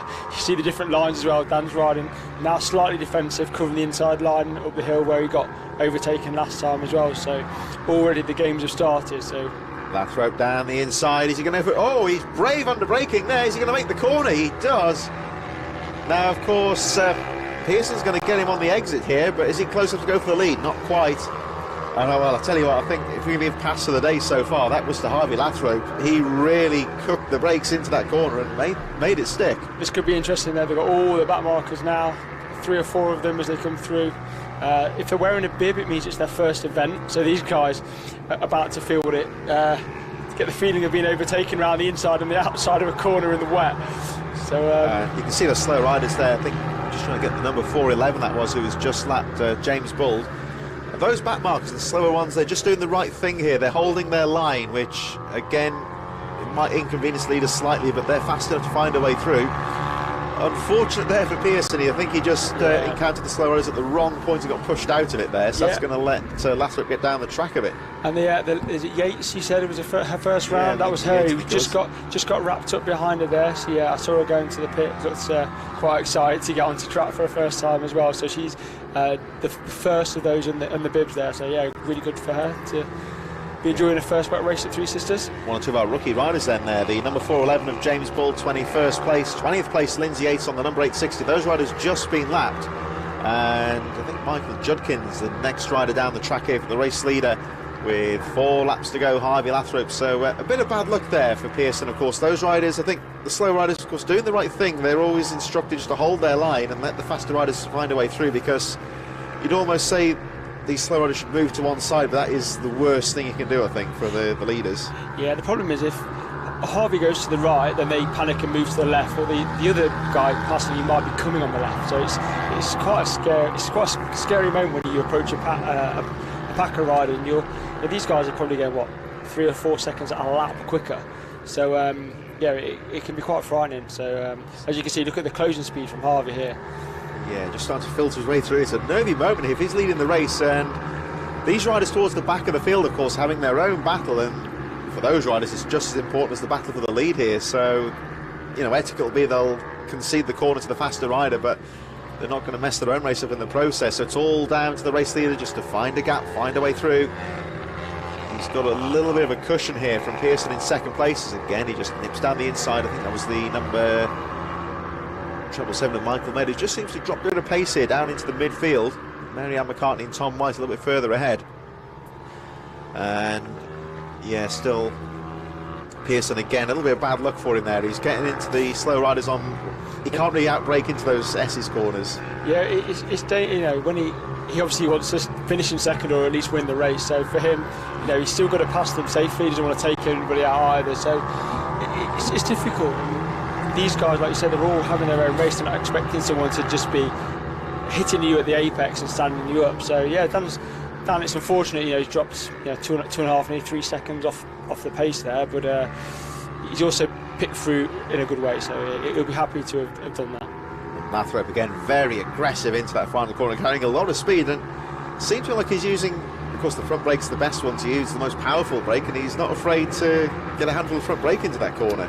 So I was talking about Harvey yesterday, because he overtook me coming down at that same point, and he went past me like my bike was switched off. So his corner speed's unbelievable. That's the difference between someone who is at the top of the speed charts and someone average paces. You know, a second a lap doesn't sound a lot, but in pace terms, it's frightening how fast they come past you. Harvey Lathrop, you can see for yourself there on the picture just how aggressively he's taking these corners. Of course, he went down earlier on, but he's certainly showing that he's not fazed by the conditions. And of course, he had a bit of a rub of the green there a couple of laps ago with the slower riders, but certainly taking advantage to go down the back straight. It's Tony Revley just in front of him. Yeah, one of our veteran riders. Saw him this morning. He's was looking forward to getting out there. But look, even pace on bikes, just the corner speed, the aggression, the commitment from the younger rider here. You can see he's really aggressive, and off he goes. And that's where Harvey Lathrop's just got to use his head a bit there, because Revley had gone into the corner, lapping 105.8, so Dan Pearson still second, Tommy Fielding third, Rick Jenkins and Andrew Thompson, so he's actually lapped up to Tony Revley's doing it. He's in the top 10, isn't he? Revley's in 10th position. Good ride from Tony, that. So Harvey Lathrop just showing how well he's riding here. He's lapped into the top 10. There's Pearson in second place as Revley just looks over the shoulder and concedes the corner to him there. I've seen a couple of times that Harvey Lathrop having to use his head here, because these riders, as another one goes down, he was Revley took the corner away. Of course, it was his right to go into the corner, and Lathrop, he just hung back there and bided his time, because it'd be too easy to try and snatch the corner from him. He doesn't want to make any mistakes now. He'll be checking over his shoulder to see that he's got a nice gap between him and Dan, because obviously the bikes that were in the middle of him, so he hasn't got to force anything here. Just coming up behind Andrew Rayfield. He's in 9th place. Yeah, so Andrew took part in, we had a training day with a professional rider, and he took part in that, got a bit of coaching, so yeah, relatively new to BMB, but he's obviously doing really well. Top 10 here. Rayfield in 9th place, but there's a lap down, just showing how quick Harvey Lathrop was there in those final few laps. He takes the checkered flag. The slightly unlucky, I would say, Dan Pearson finishes 4.5 seconds adrift, and Tommy Fielding a bit further back. We should get some of our midfield runners coming through now. So Tony Revley up to 9th at that rate. Well, it was Joe Day that went down on the final lap. So Rayfield finishes 8th, Tony Revley in 9th, as they all come screaming over the line. Very close indeed here. Yeah, that's Nathan Gardner just jumped up to 11th, jumped up to 11th for Richard Med. Med and Mary Ann McCartney, I think, will be 14th. Waiting for some of our newcomers to come round. So Tom White and Michael Nealon's a bit further back. Of course, we've got James Bould and Lindsay Yates, who I think are still in the race, actually, according to our lap charts. Tommy Fielding 3rd place, Rick Jenkins in 4th, Andrew Thompson, and we should be getting Les Wood and Tommy Ullman as the number 52 there, being pushed away. Alistair McQueen going down in the later stage of the race. Michael Judkins up to 16th. I think we may have lost Joe Day, because James Bould's gone through in 18th position. Lindsay Yates in 17th in her first ever race as well. And, great result. Good result there. And of course, that's what it's all about, staying steady in that first race, keeping it on two wheels and getting the experience. And actually, yeah, Lindsay Yates in 7th. There they are, the two novice bibs there. There's Lindsay Yates. She's on the left with the black helmet on. I think 880 or something like that, is she? 860, Lindsay Yates. Yeah. And James Bould, another novice bib there. 17th and 18th place in their first ever race, with some pretty decent riders behind them, of course, crashing out in the conditions. But just goes to show, just keep it on two wheels and get the experience. Yeah, that's they'll be happy with that. The first race is always daunting. You got the bib on, and you think, oh God, what's going to happen? But they've all brought it home. Yeah, they've all brought it home, and they get to go again without any damage. We've all been there, of course, and we had a similar thing in youth motocross. I started about 14, 15, when the guys who were at the front of the field had been racing since they were 6, so it goes to show they were a bit quicker than I was. But yeah, when you're at the back of the field, you're on your own, and then after a few minutes you just hear this noise behind you and they come screaming past you. It is nerve-wracking in your first ever race. It is, yeah. But they've done it now, and they all survived. I think interestingly, there's speaking to some of the new guys yesterday, it's important that they get some advice on bike setup. So there's some interesting things that I was talking to some guys around suspension. If you're going to go to a store and buy a pit bike, tell them how much you weigh so you get the right spring, for example, so that you know that you've got the bike that you need under you. So there's a few things there that could be learned, and we could maybe help give some advice on maybe on the website in the next few weeks. With UGGLY Co, it's the Mini GP 140/50 and Junior SYMoto 140 heading out on their formation lap. You make a good point there, actually, Derv, is most of these classes, of course, in Rich Energy British mini bikes are essentially spec classes, so the bikes are very similar, but you've got free reign, of course, to set the bike up how you want it to be set up. So such things as suspension settings and that sort of thing, tyres. It's very important, and of course you want to a nice little stoppy there on the line, but yeah, that setup, of course, is that little 2% that makes a big difference. It's huge. So the example I had was there's a guy whose spring was £1,000 spring. You know, it was way too soft. So he's never going to get the performance out of the bike that he would want to be able to be, let's say, competitive where he could be, just purely because the bike's not set up to do so. And that's one big thing as well, is everyone goes on about, especially motocross, where that's my background, where we're always used to being told we need a performance pipe and tuning the bike up and getting this and that done for the engine. But you can have the fastest bike going on the track, but if the suspension's way out, you're not getting that power down onto the circuit. It's a similar principle here, really, is if the suspension's out, it's going to be no good. Yeah, absolutely. I can guarantee you there's lots of things you can spend money on. Suspension should really be one of them. That's but you bigger one. Sometimes you just don't know, though. If you don't know the right questions to ask, then how would you know until you get here and then someone points out to you that it's not quite right? So I'm not sure what the delay is here. I think for want of a better phrase, I think suspension is the least sexy thing to spend on your bike, isn't it? It's not very glamorous, is it? But that's the important thing. It's an important thing. If you speak to the guys who are at the front who know, then that they'll point out what they do, and you realise there's a black art behind it and a lot of work to be done. Here we go then, as the lights go. Got Wilson Dilksaw's back in this one. Oh, look at this, the sun's coming out very briefly now. Very nice, but you're going to get that little bit of a glare on the first few corners, which might make things a little bit tricky on the first lap. Yep, still wet though. As you see all the multiple of lines going into the first corner, it's going to get tight in there. Yeah, good start by all riders, and they're all off and around the first bend, which is great. That great camera angle on that second corner gives you an idea on those first few corners how it's a bit off camber in places on some of these corners. Yeah, it is. You go into a hill in one area, and then that's tight as well. Then there's, like I said, there's a hill in one area. This is all fairly flat through here, which is as you saw where Lewis tipped off in the last race. But he's back on the bike now, on another bike now, and he's going again at full speed, same as Wilson Dilks. So we start battling again. Interesting this time, we've got Luca Wilkinson in the mix as well. So again, another fast young rider. So they'll be taking it to each other in this race, I'm sure. So here we go, got some pretty strong riders in this one as they make their way down towards the final corner for the first time, and again very aggressive on that slippery final corner. Over the line they go for the first lap, and it's Tyler Humphries that leads the way, only just from Wilson Dilks, who will be recovering from that spill earlier on in the Ohvale race. Lewis Mullen in the third, another one who went down earlier on in the Ohvale classes, and it looks like Mullen nips down the inside of Wilson Dilks into second place. Luca Wilkinson in fourth, Thorley Trevorrow in fifth, Charlie Cunningham, George Bowes, Hudson Cooper, Daniel Stevenson and Travis Shaw. Only 5.6 seconds covering the top 10 riders. Travis Shaw just a little bit further behind in seventh, 7.3 seconds down. And look how close this battle of leaders is as Wilson Dilks gets himself back into second place. And look at this, 6 riders all together down the back straight. Yeah, this one's going to be a close one. Lewis has taken some very tight lines and squaring off these corners and getting his bike positioned well. As you see, Luca potentially making a move up the inside, not quite that time, but Lewis carries such good speed up there to get back on the back of the 2 guys in front.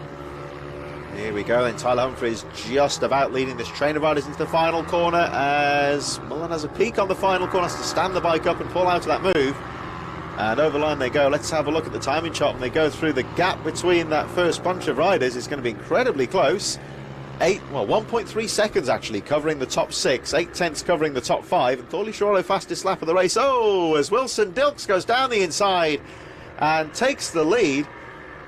Looks like Lewis Mullen trying to go through as well, but it's all very close, and I think Mullen's made it through into second place as well. He's just got taken back by Humphries, and Luca Wilkinson's also dropped from behind Trevorrow as well, so they're swapping places. Another good pass on the inside by Lewis Mullen. He's really aggressive into this part of the track.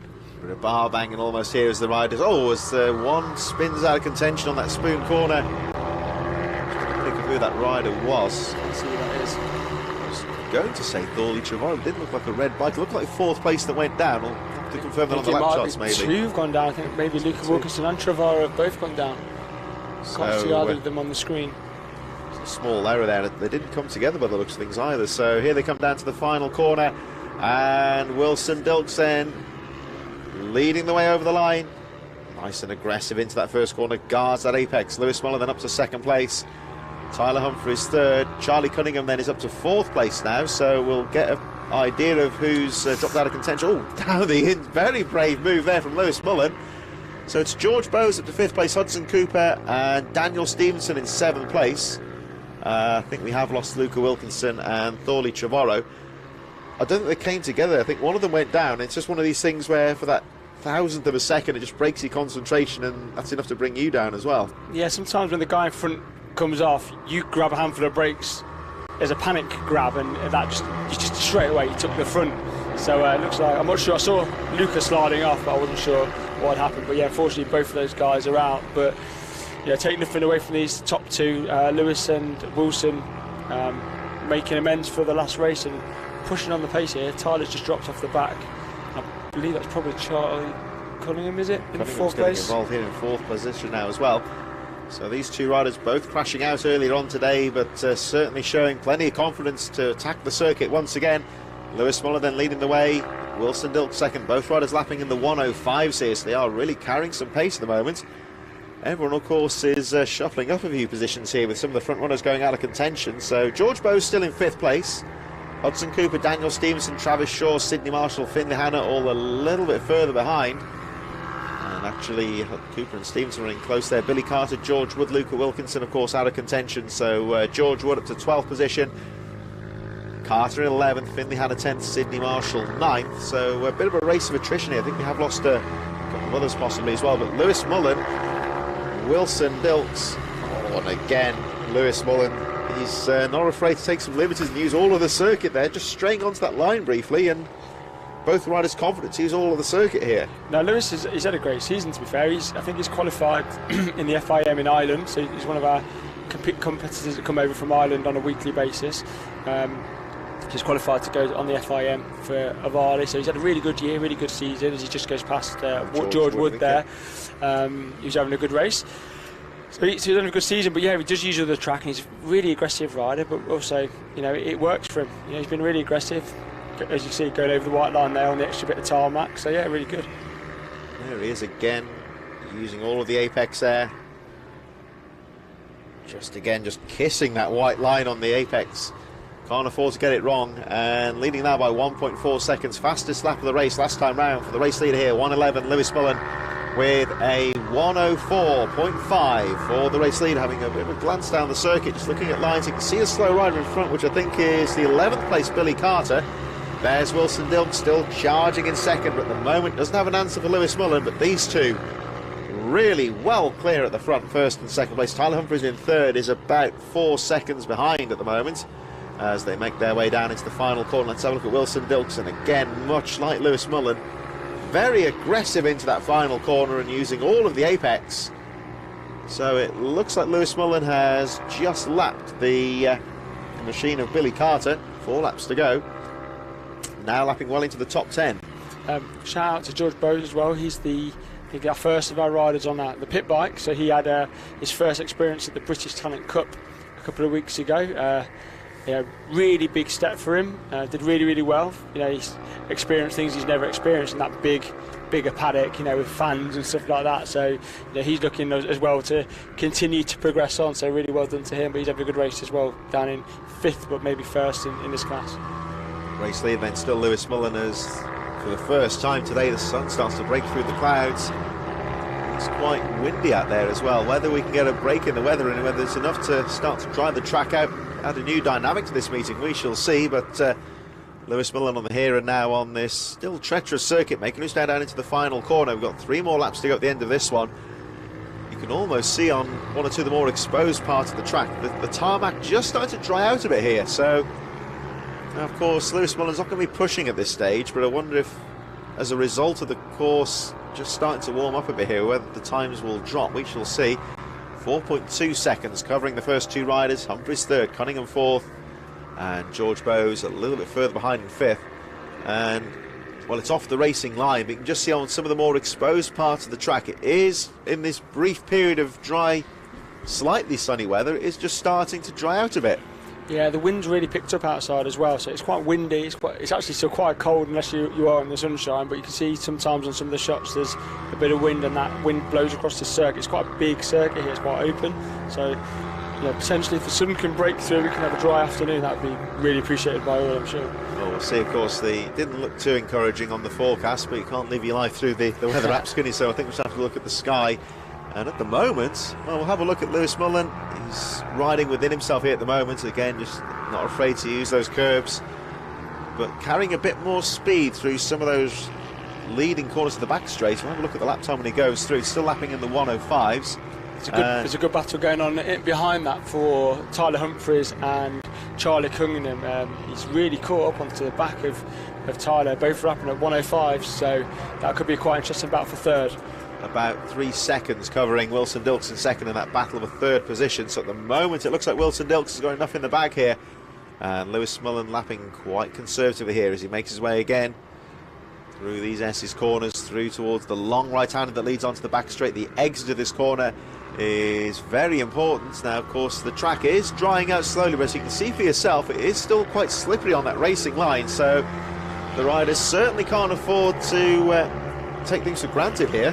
And again, Mullen nice and smooth through that top corner, and let's have a look under braking into the final corner, the 111 of Lewis Mullen. Again, carrying some nice speed on the inside line, standing up very aggressive into that final corner. And you see that body position into the last corner. He's just really aggressive on the bike into that final corner to bring it down to speed. But what I like to see is how consistent he is. It's like every lap he's hitting the same marks. His knees hitting the same bit of white paint, and that consistency is what he'll know then what to expect next time he comes round. So it's obviously working for him. So yeah, it's just good to see how accurate they are. Still Wilson Dilks in second, and the battle raging between Tyler Humphries and Charlie Cunningham, but no change in position so far. George Bowes a bit further behind in fifth place, steadily making his way through the top 5 now into 67 in fifth place. Hudson Cooper 6th, Stevenson in 7th. Travis Shaw, Finley Hanna, I believe, is the last rider on the lead lap with Billy Carter. With 1 lap to go then for the number 111, Lewis Mullen, down the back straight for the final time. Through that long right-hander. Of course, the circuit now goes a little bit off camber into the uphill section, and into the final corner. It just seems to fall away from you, the track here, but Lewis Mullen nice and smooth around the last corner, and he's had trouble earlier on today, but this time the 111 of Lewis Mullen takes the checkered flag, and he looks pleased with that one, and who can blame him? Yeah, that's a really good ride. There's some. Oh, Charlie Cunningham's just picked Tyler Humphries for third, I believe. Yeah, he has. Yeah, very close. Did a 104.7 in the last lap. That's his fastest lap of the race as well. Lap of the race. He's chasing, isn't he? So he's got someone to beat, which is good. But no, those lads are really fast. Fast riders, good riders. So and disappointment there for Tyler, who's just got pipped at the end. You can see he's upset about that. But that's racing. That's it. It's not nice, is it? Can't win every day, and he's won a lot. So it's good that young Charlie went well in the last race as well. So that's 2 good races for Charlie now, where I think he may have got on the podium twice. So yeah, he's had a good, consistent day so far, and I think Tyler, it's a bit like golf. When you have a bad hole, you just got to block it out of your mind and go on to the next one. Really, great riding there, though, of course, for Lewis Mullen and Wilson Dilks. Both of those riders have hit the deck already today. So.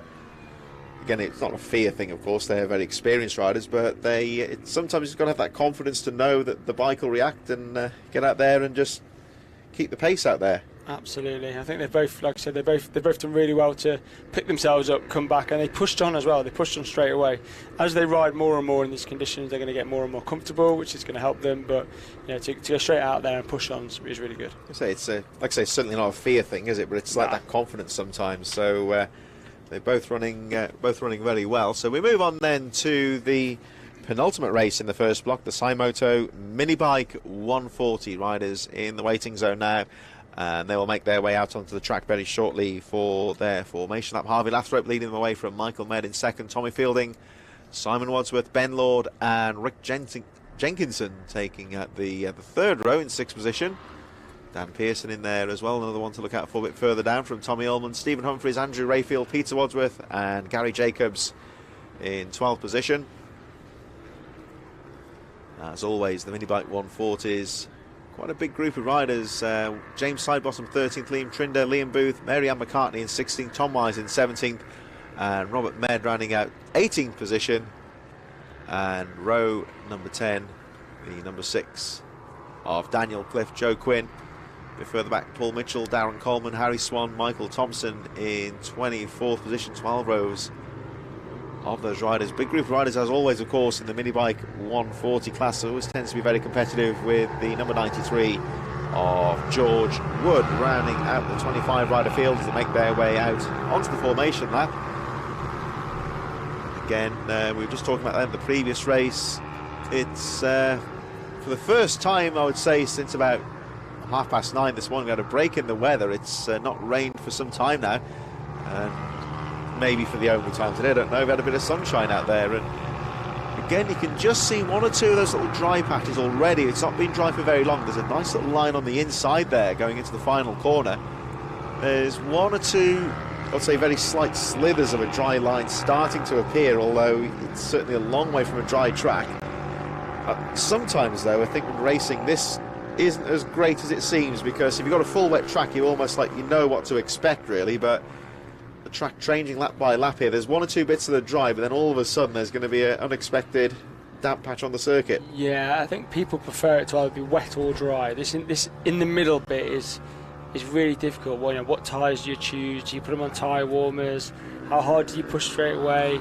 You know, can you really get a feel on an out lap? You don't want to bin it on an out lap as well. So the guys that have gone round there, you know, maybe dragging a foot on the floor or something, just to feel what kind of grip it's giving back. But you know, they'll all just, as soon as that light goes off, they'll all go head down. And I think we've got a race on that first. I've almost learned the track in these first couple. It's a 10-lap race, of course. Yeah. So we've seen already how quickly the track's just drying out in this brief dry period, and I think there's every chance here as well, just learning the track almost as the race goes on, and just trying to, I would say, get a hold on the conditions and get some good lines out there.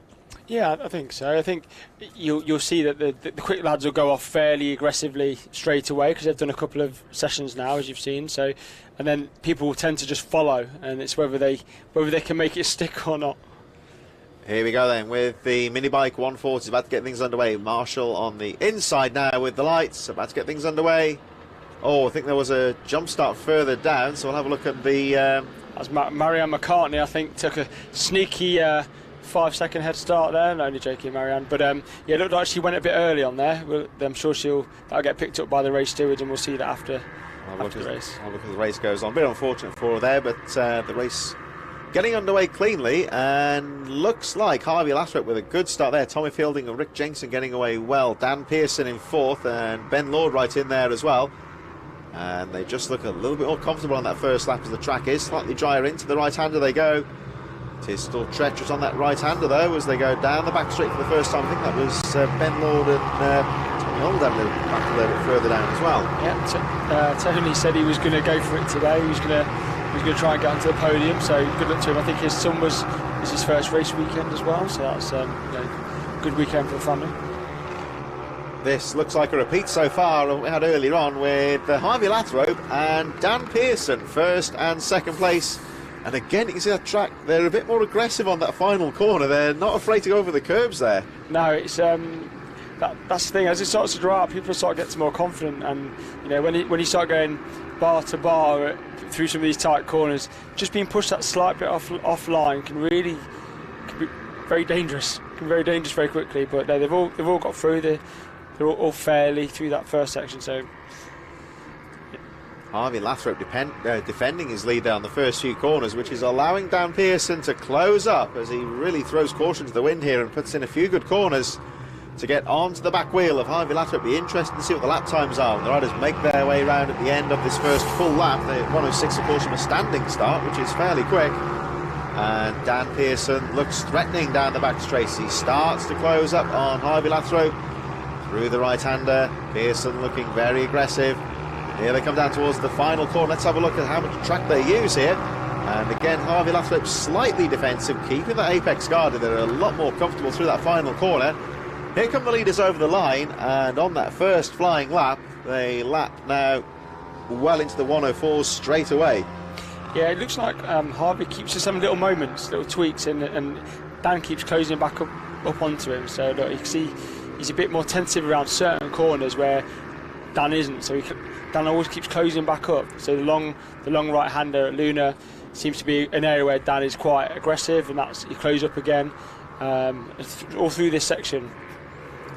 This seems to be, I think, with the drying track, this is where you get the different dynamics here, because Harvey Lathrop in one or two of those corners at the start of the lap, he just seems that little bit more timid and more defensive into the corner. And of course, for Pearson, of course, he's chasing, so it's a little bit easier in that sense, but he just seems to be getting to grips with the track a little bit quicker now and not afraid to go a bit more aggressively in some of those slippery corners. Yeah, and where Dan's smart in some respects is he's riding 3 classes all on the same bike, so he's got his 140 engine in, so he's building up track knowledge, race by race, so he can be more confident, whereas Harvey, for example, will jump on a 190, then he'll jump back on a 140, so he's riding different bikes which will give him different feel. Lap times continue to tumble here. Harvey Lathrop actually slightly faster than Dan Pearson and dipping into the 103s on that previous lap. These two really pulling away now from the rest of the field. Ben Lord in 3rd place, 5.1 seconds adrift from Tommy Fielding, Rick Jenkinson, and then there's a huge gap between them and the number 21 of Tommy Ullman in 6th. Further down, Andrew Rayfield, Stephen Humphreys as the marshal. I think we did have a fallen rider last time round. Stephen Humphreys 8th, Peter Wadsworth, and Gary Jacobs running out the top 10.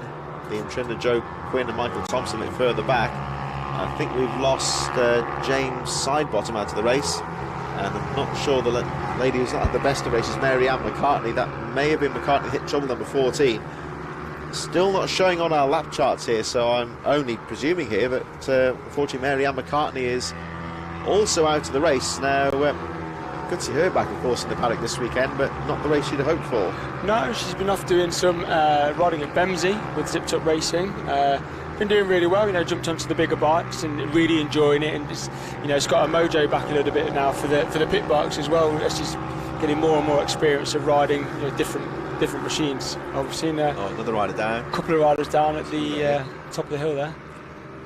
Pick those up on the lap charts, couldn't make those out unfortunately, so there is the number 28 though of Harry Swan, who moves up a couple of places now. So again, Swan, that was a nervy moment before you could hear him come in, and he just had to avoid his instinct there to get out of the way. I think it's his first weekend. I don't think that's his bike. I think he might be borrowing that bike, because it wasn't the bike he was riding yesterday, so I'm not sure there, but really good. Stayed online, he's a bit tentative, but if it's your first weekend, it's isn't it? On a fast track, on a new bike, it's scary stuff, so well done to him. Yeah, you just saw him have that little twitch and he just remembered just to hold the line and did the right thing now. He will move up a couple of places here, because we have lost a couple of riders, of course. James Sidebottom and Mary Ann McCartney both out of the race. We have lost 2 more riders, which I think, looking at the lap charts here, will be Joe Quinn and Robert Med. Again, we didn't see the numbers, but that's purely on elimination looking at the lap charts. So newcomer Harry Swan, number 28, down in 18th position, a lap down, but will gain a couple of places here as some more experienced riders hit the tarmac. Yep, he's up to 16th now. So the next rider ahead is Daniel Clifford, who's a little bit further down the field. Harvey Lathrop just starting to get to grips with the conditions now. He was looking pressured there from Dan Pearson earlier in the race, but Pearson just seems to drop the pace slightly here as we look at, it's a bit further back. That is that's Ben Lord, isn't it? 3rd place from Tommy Fielding. So Lord up to 3rd place now with the number 1.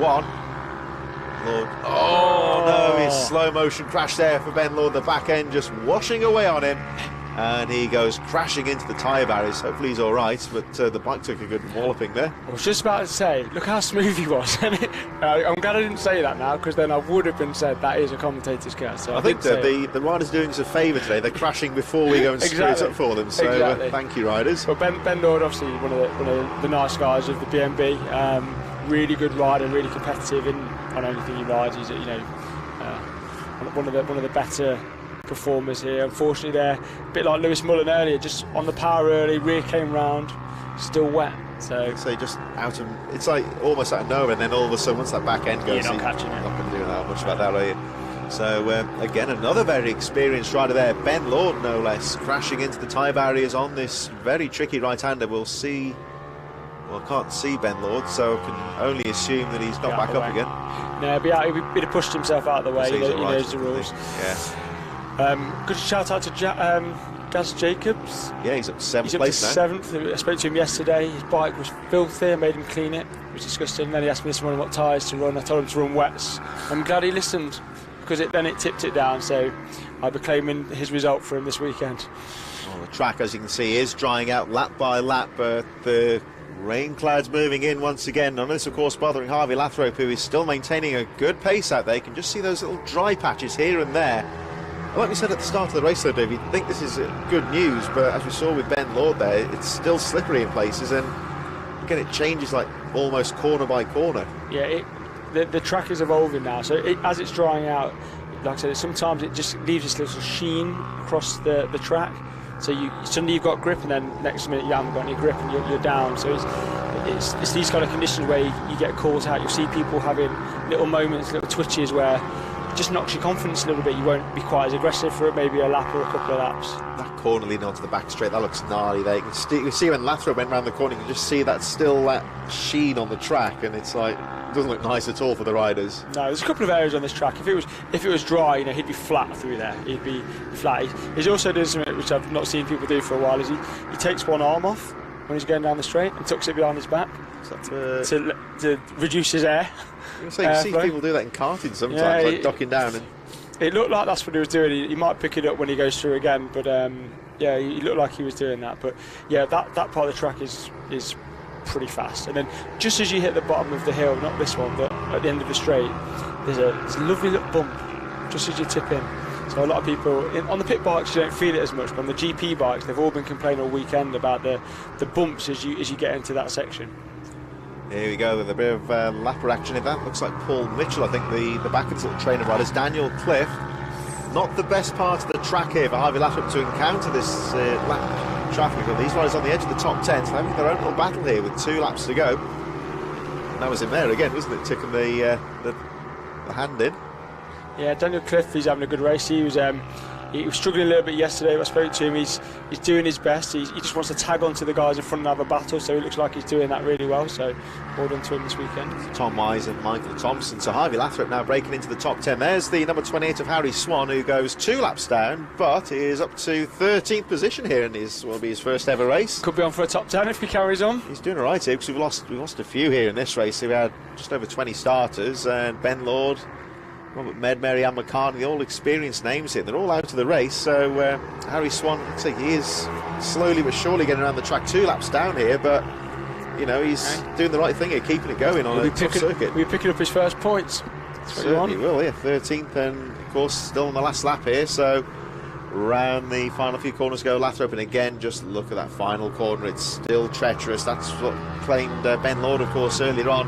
Lathrope down the back straight. The gap goes up to an incredible 11.4 seconds on this final lap as Harvey Lathrope really coping well. There's 1 or 2 spots of rain on the commentary tower here, so I think the rain is coming back in again. So that little window appears to be diminishing here as Harvey Lathrope makes his way down towards the final corner. Lathrope's going to have to be careful here, though, because it is raining again. And here he comes round the final corner. Again, he's not afraid to use that curb. Harvey Lathrope over the line and takes the checkered flag in what was a very tough race, but Lathrope really controlling things well. Yeah, really dominant performances. You see Dan Pearson just coming down now to the final corner. The rain is definitely coming down again. It's just started, so again, there's any chance of it drying out doesn't look like it's going to happen today. Well, this one, look, he's just gone to the grass. It could be his 13th. Finished 13th. I'm not sure what happened there, but it looks like he just tipped onto the grass. He hasn't gone down. He stayed up. I can see him. He's at the top of the camera shot there. Yeah, I don't know what he's done. Oh, he's had some trouble there. I think he's pushing the bike, but he stayed on it, didn't he? Shaking his hand like he's hurt his hand. Could be arm pump, couldn't it? Yeah, he's riding a little mini pit, so I'm not sure where his big bike's gone. Tommy Fielding in 3rd. I'm just going to show the pace of the race leader there. 22.5 seconds off the race leader was 3rd position. Stephen Humphreys in 4th, and that little battle of 4th place there, quite some distance behind there. Humphreys in 4th, Gary Jacobs, Tommy Ullman, and Andrew Rayfield, I think, will be the final rider actually on the lead lap there, finishing in 7th place. I think that race, Dove, just going to show in changeable conditions. Having a bit of a... So Gaz and Tony Ullman, they obviously wanted to beat each other, so Gaz just picked him. pipped him there, but you can see that's what it's about. You know, they give each other a hug and a high five at the end, and then they'll go put the tyres warming, take the mickey out of each other, and come and do it again in the next race. It's all on the right side of competitive, I'd say. Of course. And I think they're just looking at those results. We're coming up to our final race of the block now, of course, the OMG Racing Mini GP 190 and 70s, including the Bucci 190 Cup. We'll have a look at the starting grid. Sullivan Mounsey will lead them away from Brian Hamilton in second, Kobe Perry in third, Paul Baxter in fourth, Luca Wilkinson and Tim Patterson making up the third row of the riders. And a bit further back in seventh place, Andrew Thompson from Benray, Zach Weston, Ian Wareham, George Bowes and Kobe Garbett in 12th position. And then it'll be Dan Deering and Izzy Carter rounding out the final couple of positions.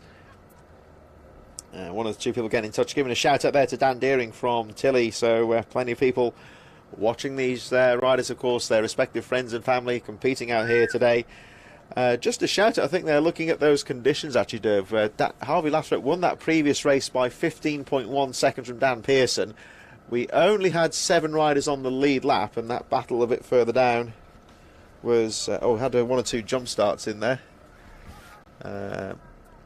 Bike number 14, so this is in the previous race, of course, I believe. Yep. Let's have a look at some of these. There were some penalties for a jump start there. 5, 5, 6. Bike 14 and bike 6. Well, number 6 in that previous race was Daniel Cliff, so we'll have a look at the lap charts when that's all sorted out. So 1 or 2 riders getting caught out by the jump start there, but we're just saying there, Dave, actually, only 7 riders on the lead lap. 4th position was 48 seconds down from the leader, which I think showed, we were saying at the start of that race, it was drying out, and it was that nasty little halfway house between a wet and a dry track, and you can just show how tough the conditions are. Yeah, I think so. When you're, especially for some of those that are less experienced, maybe, that they ride in the wet as if it's wet, and some of the guys, like if you speak to some of the more experienced guys, they know they've got the right tyres on. Like if you don't speak to Daniel Pearson, for example, Ginger Gandalf, he's not bothered if it's wet. He'll still go for it. So instantly they're going to be competitive and quick, you know. So it's very much a mental game when the weather's involved. And I found that as well sometimes when you're on a wet track and it's drying quickly, you're almost a bit too cautious sometimes, and all of a sudden you just, I don't know, you just feel like you're going backwards. Yep. There's nothing worse than going backwards in a race. It's a fine balancing act. Of course, if you're too, the other way around, of course, if you're too gung-ho, then off you go, basically. So this looks like it's set to be a good final race. And again, I think it was a bit of a shower at the end of that previous race, but hasn't really changed the track all that much. It's still in that little halfway house between being wet and fully dry, you would say. 1 or 2 dry lines on the corners, and it is a grippy circuit as well, but it's by no means a dry track, and there's still 1 or 2 corners that will catch out the unwary here. So again, we could be in for quite a tough race, I think. Yeah, it's going to be a tough race. It's going to be an interesting one as well, because you've got on the front row there Sullivan Mounsey on the left. He's riding a 2-stroke, I believe. You'll hear it when he takes off. I think he's a little 2-stroke Metro Kit, I think it's called. And then obviously the rest of the guys run their standard Bucci's or their Ohvale 190s. Oh, you can see that, right? Look at him giving it a clear out on the start line there in the premix. Of course, if you're not experienced with bikes, that's not the engine blowing up, is it? That's the premix of the 2-stroke, so the fuel's mixed with the with the engine oil before it goes in, so it gives that distinctive blue hue in the air. There you are, you see the bike. Blue smoke flying into the air from Sullivan Mounsey, who loses out at the start there from, I think that was Brian Hamilton on the outside. Brian Hamilton, yeah. Great start from Brian on his, I believe that's his Bucci's on. Yeah, he's got away very cleanly indeed. Mounsey was running a bit rich there. I don't know, there's a lot of premix in the air. Of course, 2-strokes do that anyway, but he didn't seem to get away all that well. He's still there in 3rd place, but the rain started to fall pretty heavy out there on the track at the minute as well, so that would have just... Oh, look at that. You can get the camera angle now. It gives you a really good idea. It's all of a sudden come in. Which maybe is not a bad thing, you know. At least they know it's wet and they've got grip. Or they'll have grip, they've got the right tyres, and if they've got the wets on. Like some hopefully they all chose to go wet at this point. I'm going to say, if we've got a slick tyre on right now, look at this. It's that camera angle there just giving you a really, and again, as the camera pans out, you can see the rain falling down. It's absolutely coming, and you can see a really strong weather front coming through. So Well, like we say, at least you know it's going to be a wet track now for these riders, so they know what to expect. That's right. So, you know, you want to have wets on. Just as a feedback for the Super Mini race this morning, Louis Smith, he had slicks on. That's why he was tentative. So his dad promised to buy him some fresh tyres if he could stay on and make it to the end, and he did. So he should be a bit more competitive in the next race. Well, I can tell you down here at the track, the weather really has come in all of a sudden, and some of these camera angles give me an idea of how horrible the conditions are out there. There's the trees blowing in the wind there, very strong winds coming through, very cool wind, the track temperature's dropping, and all of a sudden that rain shower drenching the circuit, and this is allowing Paul Baxter, I think, to put some pressure on Brian Hamilton, the race leader, coming up in third. I think that's Andrew Thompson up to third place, so look at that, look how hard the track conditions are out there now, and well, Hamilton getting the jump on the field, but Paul Baxter and Andrew Thompson seem to have got the drive here in the wet conditions and really starting to pressure the race leader. Yeah, I mean, the wind has really picked up. The wind is the rain is hitting sideways as well. So when they're coming down that back straight on these 190s, they're pushing 80 miles an hour, 70 to 80 miles an hour. The wind's hitting them, the rain's hitting their visor. They're on the GP bikes, which are bumpy anyway. So they really have got to concentrate, and they're still doing 105s, which is still, you know, competitive time. Quick times around there, aren't they? Competitive time in the rain as well. Well, Andrew Thompson in third, fastest lap of the race, 105.052, almost getting into the 104s. You can see how tough the conditions are. Ben Rain fourth now. Luca Wilkinson, Sullivan Manzi didn't get the best of starts, dropping to sixth place. Kobe Perry, Tim Patterson, Kobe Garbett in ninth. Dan Deering, a good start there for Dan Deering, up to 10th place, with Izzy Carter running up the field in 11th position. As the rain continues to fall, Brian Hamilton coming under some real pressure at the start of the lap, but just seems to be pulling away now from Baxter in second place. We'll have a look as they make their way down the final half lap, and Brian Hamilton just looks like he's taken a lap to almost relearn the track, you would say, with it being so wet out there, and he just seems to have pulled a small gap as they make their way down towards the final corner. Let's have a look at the lap times when they make their way over the line at the end of this the third lap of the race, of course. So Hamilton leads. Yeah, good ride. 104.145 there for Brian Hamilton. So yeah, it's a really good ride. He's pulled a bit of a gap. Yeah, really good gap. A bit further down the field, he touched on a few people. Dan Deering, I think it's his first time riding a GP2 this weekend, which is the 12-inch Ohvale, not the 10-inch which he was used to from before. So good ride for him. Izzy Carter as well. She's just behind him. Had a huge crash on Friday. Had to completely rebuild the back of her bike, so she's back. She's really brave, got back out that day as well, so well done to her. So both of them are back on the track. Here they go down the back straight, and let's say it was difficult to get back on the machine after a nasty fall, so well done to Izzy Carter at the back of the field. Notable here that on the previous lap, certainly, Paul Baxter and Andrew Thompson did not slow down. They didn't lose pace to Brian Hamilton. He just seems to have picked it up here. Down into the final corner he goes again. Very aggressive into that final corner. You can see they're not quite as aggressive on that final corner as they were a couple of races ago. Over the line they go once again. And let's have a look at the lap times. Getting quicker again. 103.902 here for Brian Hamilton. Paul Baxter and Andrew Thompson not really dropping the pace here. So tough conditions out here, Derv, but these top three in particular, they really are rising to the occasion. They're getting quicker, and they know what the track's going to give them now because it's wet, and they've got the wets on, so you know, they can push on, they can probably know where their limits are. They've just got to avoid, you know, these bikes have a lot of power, and you know, when they apply it, they don't want to be understeering and touching the curb. That last corner, that's all curbs on the outside. You do not want to be on there. They've just got to be careful. So again, they're just peeling it in. So like there's the Bucci in second place, and Paul Baxter down the back straight they go. Brian Hamilton really getting on the power. That very brief rainstorms passed through, so it looks like it stopped raining actually, but they are of course on a fully wet track for the time being. Down towards the final corner they go. Brian Hamilton just starting to pull along now. Paul Baxter in second place. We'll have a look over the line at the gap and the lap times when they cross the line. So Brian Hamilton 21, there he is, your race leader, and 103.4, so again another fastest lap of the race there. But Paul Baxter in second, 103.3. Nothing at all between these two riders, but they're very quick laps here. Brian Hamilton at the start of the race there, Derby, just seemed to be a bit hesitant, it seemed, on that first lap. It was almost a case of learning the track, I wonder. Now he just seems to have got his lines and maintaining a good pace at the front. Yeah, he's definitely come out. I think it's the first time we've seen him today. So it would be the first taste of the track and what it's given you. So that in between of wet and dry may have made him think twice. But then when that rain came down, his throttle got quicker. So he's got quicker and quicker and quicker, and he's really bedded in now. He's really comfortable. Slightly wider entry into up the hill because of the bumps on the inside, where you see the pit bikes take it much tighter. And down here it's really fast. Your bike starts to protest a little bit as you come down the hill, and then into this area. Like I said, do not run wide there, because that's going to be a recipe for disaster into the tyres. And another good lap. Yeah, lapping even quicker again now. 102.853 for Brian Hamilton. Paul Baxter second, 103.2. So Baxter a little bit slower there, but still setting his own fastest lap of the race. These front two riders really setting a strong pace at the front here. They really have pulled away and running a race of their own. Andrew Thompson's dropped back now, 8.7 seconds behind in third. And as you can see on the graphic there on the left-hand side of your screen, 7.4 seconds separating Baxter in second from Thompson in third. That is a big gap in such a few laps at the start of the race. Ben Ray in fourth. They had a good come through to fourth position. Right through the pack there. Tim Patterson fifth, Luca Wilkinson in sixth position. Sullivan Mounsey now settling in seventh place on the two-stroke, number 4.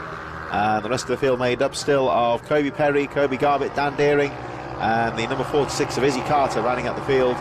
Don't seem to have Zach Weston, Ian Wareham or George Bowes in the race at this stage, as Hamilton neatly through just again. A little bit wider on that final corner, just not pushing the luck there to turn the last corner. Yeah, you don't want to be out there. Like I said, now you're getting quicker and quicker and quicker, and you're getting wider and wider and wider. You just don't want to touch you don't want to throw it away by hitting a curb or just losing a bit of concentration. You know, they're both riding really, really well, really fast times for this weather as well. So, and Brian's still only a young lad, really, still a kid, but obviously just old enough to ride with the adults from a class perspective. But I mean, he's shot up a bit. He's quite tall now, and you can see how well he's riding the bike. So. Brian Hamilton on that treacherous right hand. You can see the spray being kicked up from that rear wheel on that shot there, and he makes his way down the back straight. Shows us how treacherous this circuit is. And these two riders lapping some of the quickest lap times of the day so far. Just going to show how well they're riding in these tough conditions. There'll be 2 laps to go when they make their way around the final corner. Hamilton just starting to break away now from Paul Baxter in second. Round that final corner he goes. Again, just keeping the bike just off that curb on the inside. And Hamilton over the line. The lap time still is actually set his fastest lap of the race there. Look at the left-hand side, 102.596. Fastest lap of the race there for Brian Hamilton. Paul Baxter still charging. I hasten to say here that Baxter hasn't dropped the pace, and he's still lapping within a few tenths of his fastest lap of the race here. But as the race goes on, it just seems that Brian Hamilton, the race leader here, is getting more and more comfortable.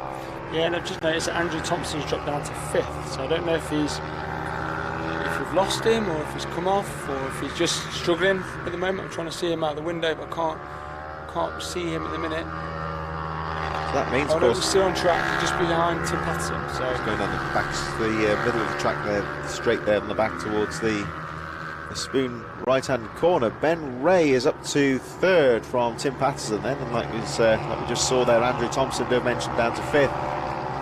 Still think on the lead lap here. Luca Wilkinson 6th, Sullivan Mounsey still in 7th, Kobe Perry, Kobe Garbett, Dan Deering and Izzy Carter rounding out the field as Brian Hamilton crosses the line for the penultimate time.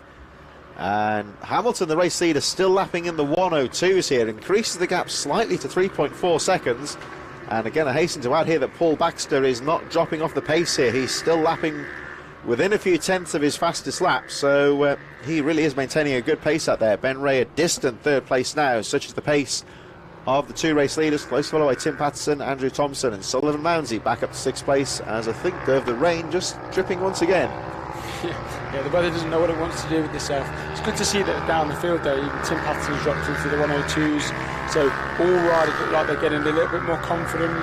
You know, they're starting to bed in with the conditions now and just getting a bit quicker and a bit quicker every lap. So, you know, when it comes to the second round of racing later on, they'll start off in that more aggressive mindset, hopefully.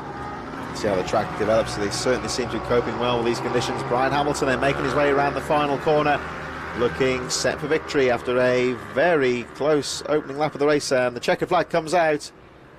And Brian Hamilton then taking the checkered flag. Paul Baxter in second. There he goes, 4.3 seconds adrift. It's going to be a close finish for third because I saw Tim Patterson and Ray were neck and neck. We didn't quite see them come over the line.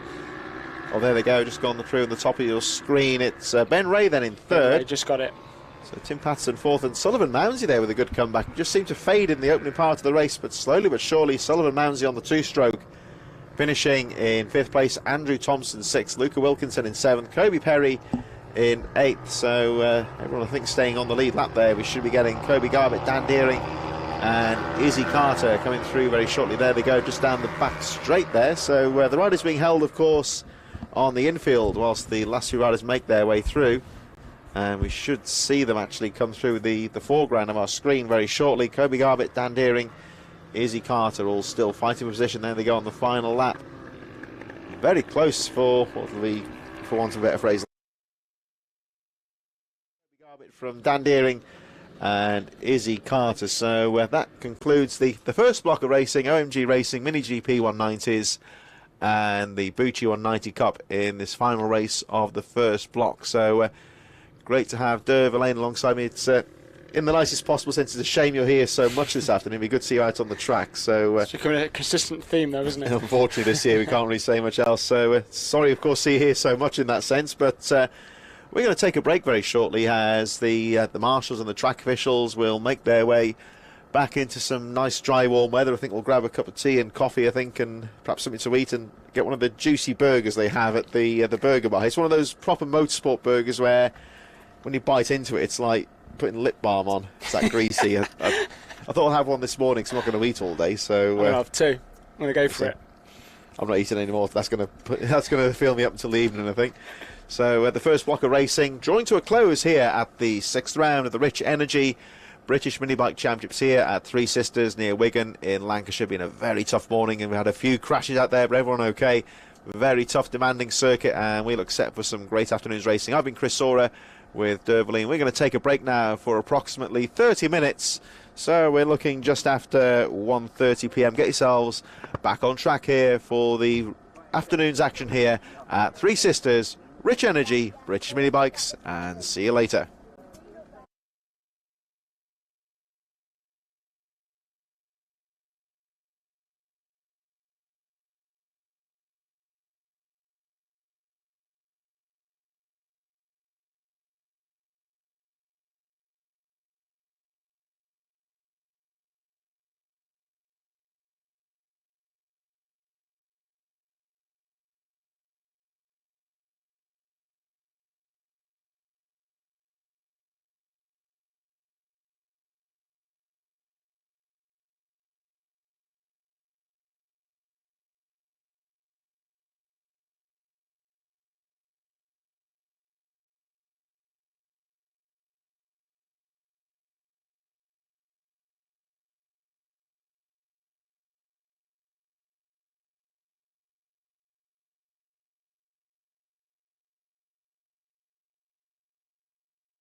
Welcome back to round number 6 of the Rich Energy British Minibikes Championship, and we are here at the Three Sisters circuit just outside of Wigan in Lancashire. And as I'm sure you can see from the circuit shot here, for the first time today we've got just about a very brief period of sunshine here.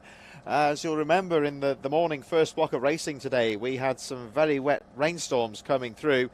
Don't think I'd hold out too much hope of this staying dry though. We've got rain forecast throughout the afternoon, but the track has dried during the marshals' lunch break, as I'm sure you may see in the background. The final couple of marshals just making their way back to their marshal points after their well-deserved lunch break. They're taking the opportunity to grab something to eat, get some lunch, and back out on the track for what is, as per normal, of course, the final 2 blocks of races taking us through the afternoon. We'll be getting things back underway very shortly, so I'm sure you can see just to the left-hand side of your screen, the AMR Moto Mini GP and Junior SYMoto 90 riders are assembling in the waiting zone, and they'll be out on track very shortly. As I'm sure you can see on the race control tower and on the circuit perimeter, the flags, of course, are flying at half-mast today, in deference, of course, in respect to the passing of Queen Elizabeth II. We did hold a 2-minute silence before the racing got underway this morning, and I'm sure, like many other people in the paddock, thoughts are with those people, of course, with the royal family, and looking on to the big events tomorrow, of course. But we have 2 more blocks of races coming through this afternoon, and Mini GP 90 and Junior SYMoto 90 in association with AMR Moto is about to get underway. Riders in the waiting zone just taking to the track now here at Three Sisters as the rain once again starts to fall down at this high-speed circuit just outside of Wigan. The name Three Sisters, of course, from the mining activities in the area. Let's have a quick look at the grid on this one. It's a bit of a lower lineup this weekend, but Jack Hamilton will lead them away. Josh Herring in 2nd place, Max Robinson 3rd, Leo Soliu in 4th position, Harrison Quincy, Caden Herring in 6th, and Rex Almond rounding out the 7-rider field as they make their way out onto the circuit. So Three Sisters, it's about 40 years old, this circuit. As we were just saying there, the name Three Sisters relating to the old mining slag heaps around this area, very industrial part of the county. And yeah, about 40 years ago it was transformed into a nature recreation area. Of course, there's plenty of walking trails, horse riding areas around here, and this spectacular circuit, not just for motorcycles. A lot of karting takes place here as well. There's track days and drifting as well. It was the drift championships here last weekend as well. It's got quite the heritage. If you look around in the clubhouse here at Three Sisters, the likes of Casey Stoner referencing the track, Neil Hodgson, of course, a rider that needs no introduction to many people watching this broadcast. He cut his teeth here at Three Sisters in the likes of Four Wheels. Of course, some of the alumni who've raced here in the past, Gary Paffett, of course, top motorsports driver in the Formula 1 aces, Lewis Hamilton, Lando Norris, the likes of those, and George Russell, all raced here at Three Sisters in their junior karting careers. So certainly one of the top venues in the UK. With the series not visiting Pembrey this year, sadly, it had to be called off due to the insurance regulations. This stands alone, as you would say, as the fastest circuit on the calendar in 2022 as the riders line up for this 2nd race of the day out of 3 for the AMR Moto Mini GP 90 and Junior SYMoto 90. Trouble there, though, as Jack Hamilton struggled to get away when the lights went to green, which means that Joshua Herring gets the jump on the field. Here they come into the 2nd corner. I think that's Max Robinson in 2nd place. So there was a very brief shower when the formation lap got underway, but if you've been watching the show throughout the day, you'll remember that the track was certainly a lot wetter in the morning races. Now, when I was talking to Derv earlier on, we were discussing this sort of track conditions. When it's half and half like this, halfway between being wet and dry, it's not always the best because you're not entirely sure where the dry lines are until you're properly comfortable with the track. And it does have a tendency to change lap by lap. So we'll have a look at how this race develops. I think Jack Hamilton did get away at the back of the field, but something went wrong on the line there. Just seemed to lose the engine, didn't stall the bike, got away very quickly, although he is right at the back of the field, although he's starting to make inroads on the rest of the pack here. And it now looks like Max Robinson has taken the lead. Here they come No, it's actually Josh Herring back into the lead. My apologies, with the blue helmet. Down into the final corner they go. And the riders a little bit more aggressive there around the final corner, using that white line compared to that first race. And look how close they are as they cross the line at the first. The whole pack there covered by about 2.1 seconds. Jack Hamilton up to 5th position. And the odd position there, of course, from the standing start. In the fastest lap of the race, I suppose his bike troubles occurred before he'd crossed the timing beam, so that is from a standing start, although he effectively gave everyone a head start there, but 1:16.476. So look out for the number 28 of Jack Hamilton making his way through the field after that poor start. He's the fastest rider on the track at the moment. Got 3 very strong riders in front of him, though.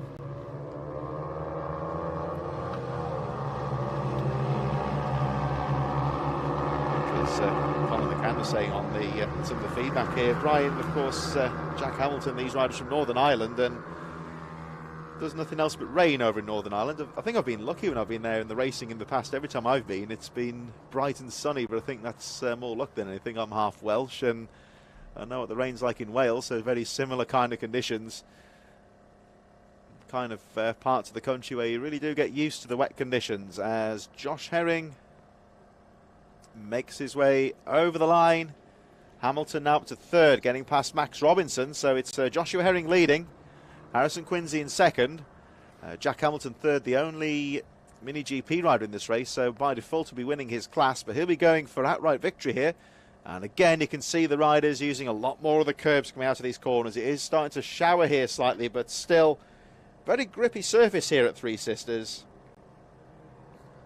And the lines are out there. We saw some very fast-paced racing in the first block earlier on today. As Hamilton now clear in 2nd, getting past Harrison Quincy. Joshua Herring just starting to cut away a little bit at the front. Although Hamilton taking that corner very nicely as they make their way down onto the back straight. So Joshua Herring leads the way. But look out for Jack Hamilton in 2nd place here. That back straight's still a little bit treacherous. Hamilton down the inside. Has he done enough? Well, he's got the corner, and it looks like he's made the pass stick. So Jack Hamilton goes into the lead as they make their way down towards the final corner.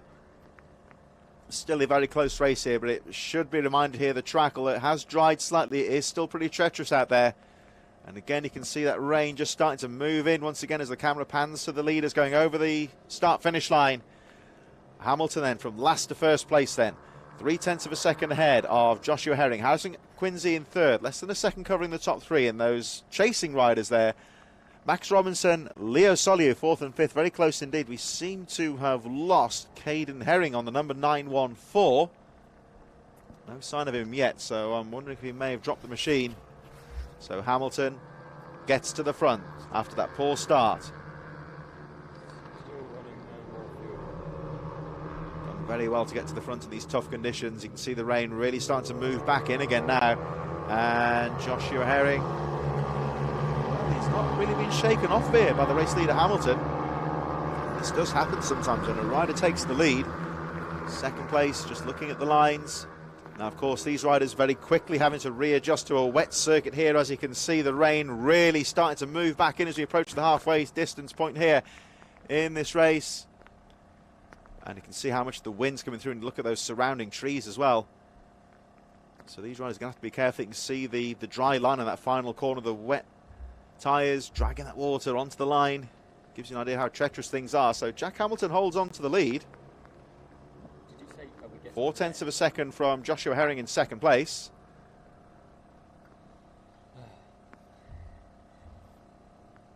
No sign of Caden Herring. So Harrison Quincy in 3rd, Max Robinson 4th, and Leo Soliu rounding out the remainder of the field as they make their way through the S's. Hamilton just trying to break away, just very gingerly taking his way through those corners.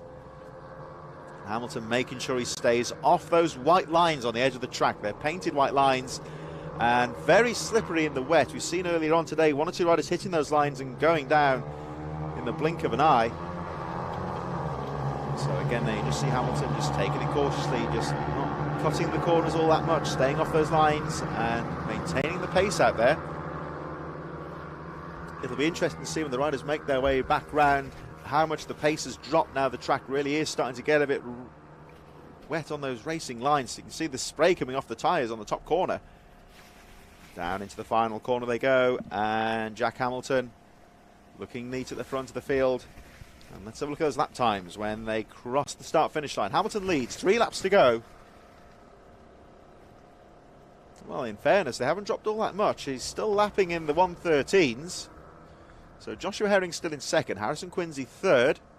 Max Robinson having a peek down the inside in 4th place, but can't find a way through at the moment. And Leo Solio on the number 36, just dropping a little bit from the pack. There he goes, just through the camera in 5th position.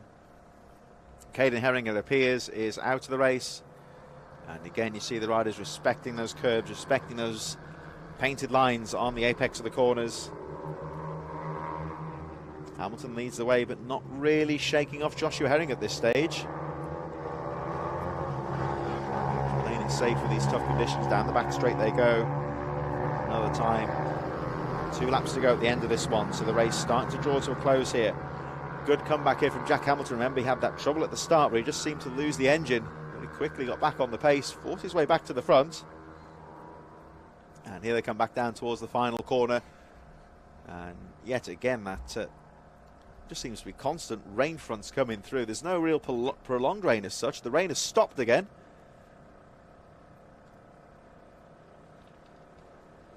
So the leaders make their way through once again. And Jack Hamilton with his fastest lap of the race. There you see 1:13.383. Hamilton, despite the tough conditions, going faster as the race goes on. So breaking away slightly. The gap goes up to 1.2 seconds from Joshua Herring in 2nd place. Quincy still in 3rd. Robinson 4th. Solio a little bit further behind now in 5th position.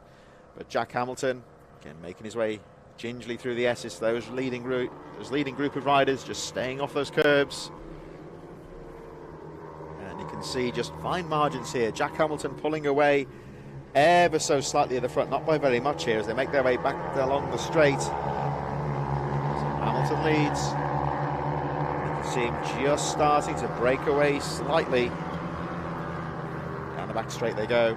Herring 1.2 seconds down. Harrison Quincy keeping that pressure on in 3rd. 1 lap to go when they make their way around the next corner in this 2nd race of the day for Mini GP 19 Juniors SYMoto 90, brought to you in association with AMR Moto. Around the final corner they go. Oh, might have had a change for 2nd place there. Quincy having a look down the inside into the final corner. I think Herring may have held on. Yes, he has. So Joshua Herring remains in 2nd place. Max Robinson, the 4th place rider, incidentally, has set the fastest lap of the race, 1:13.342.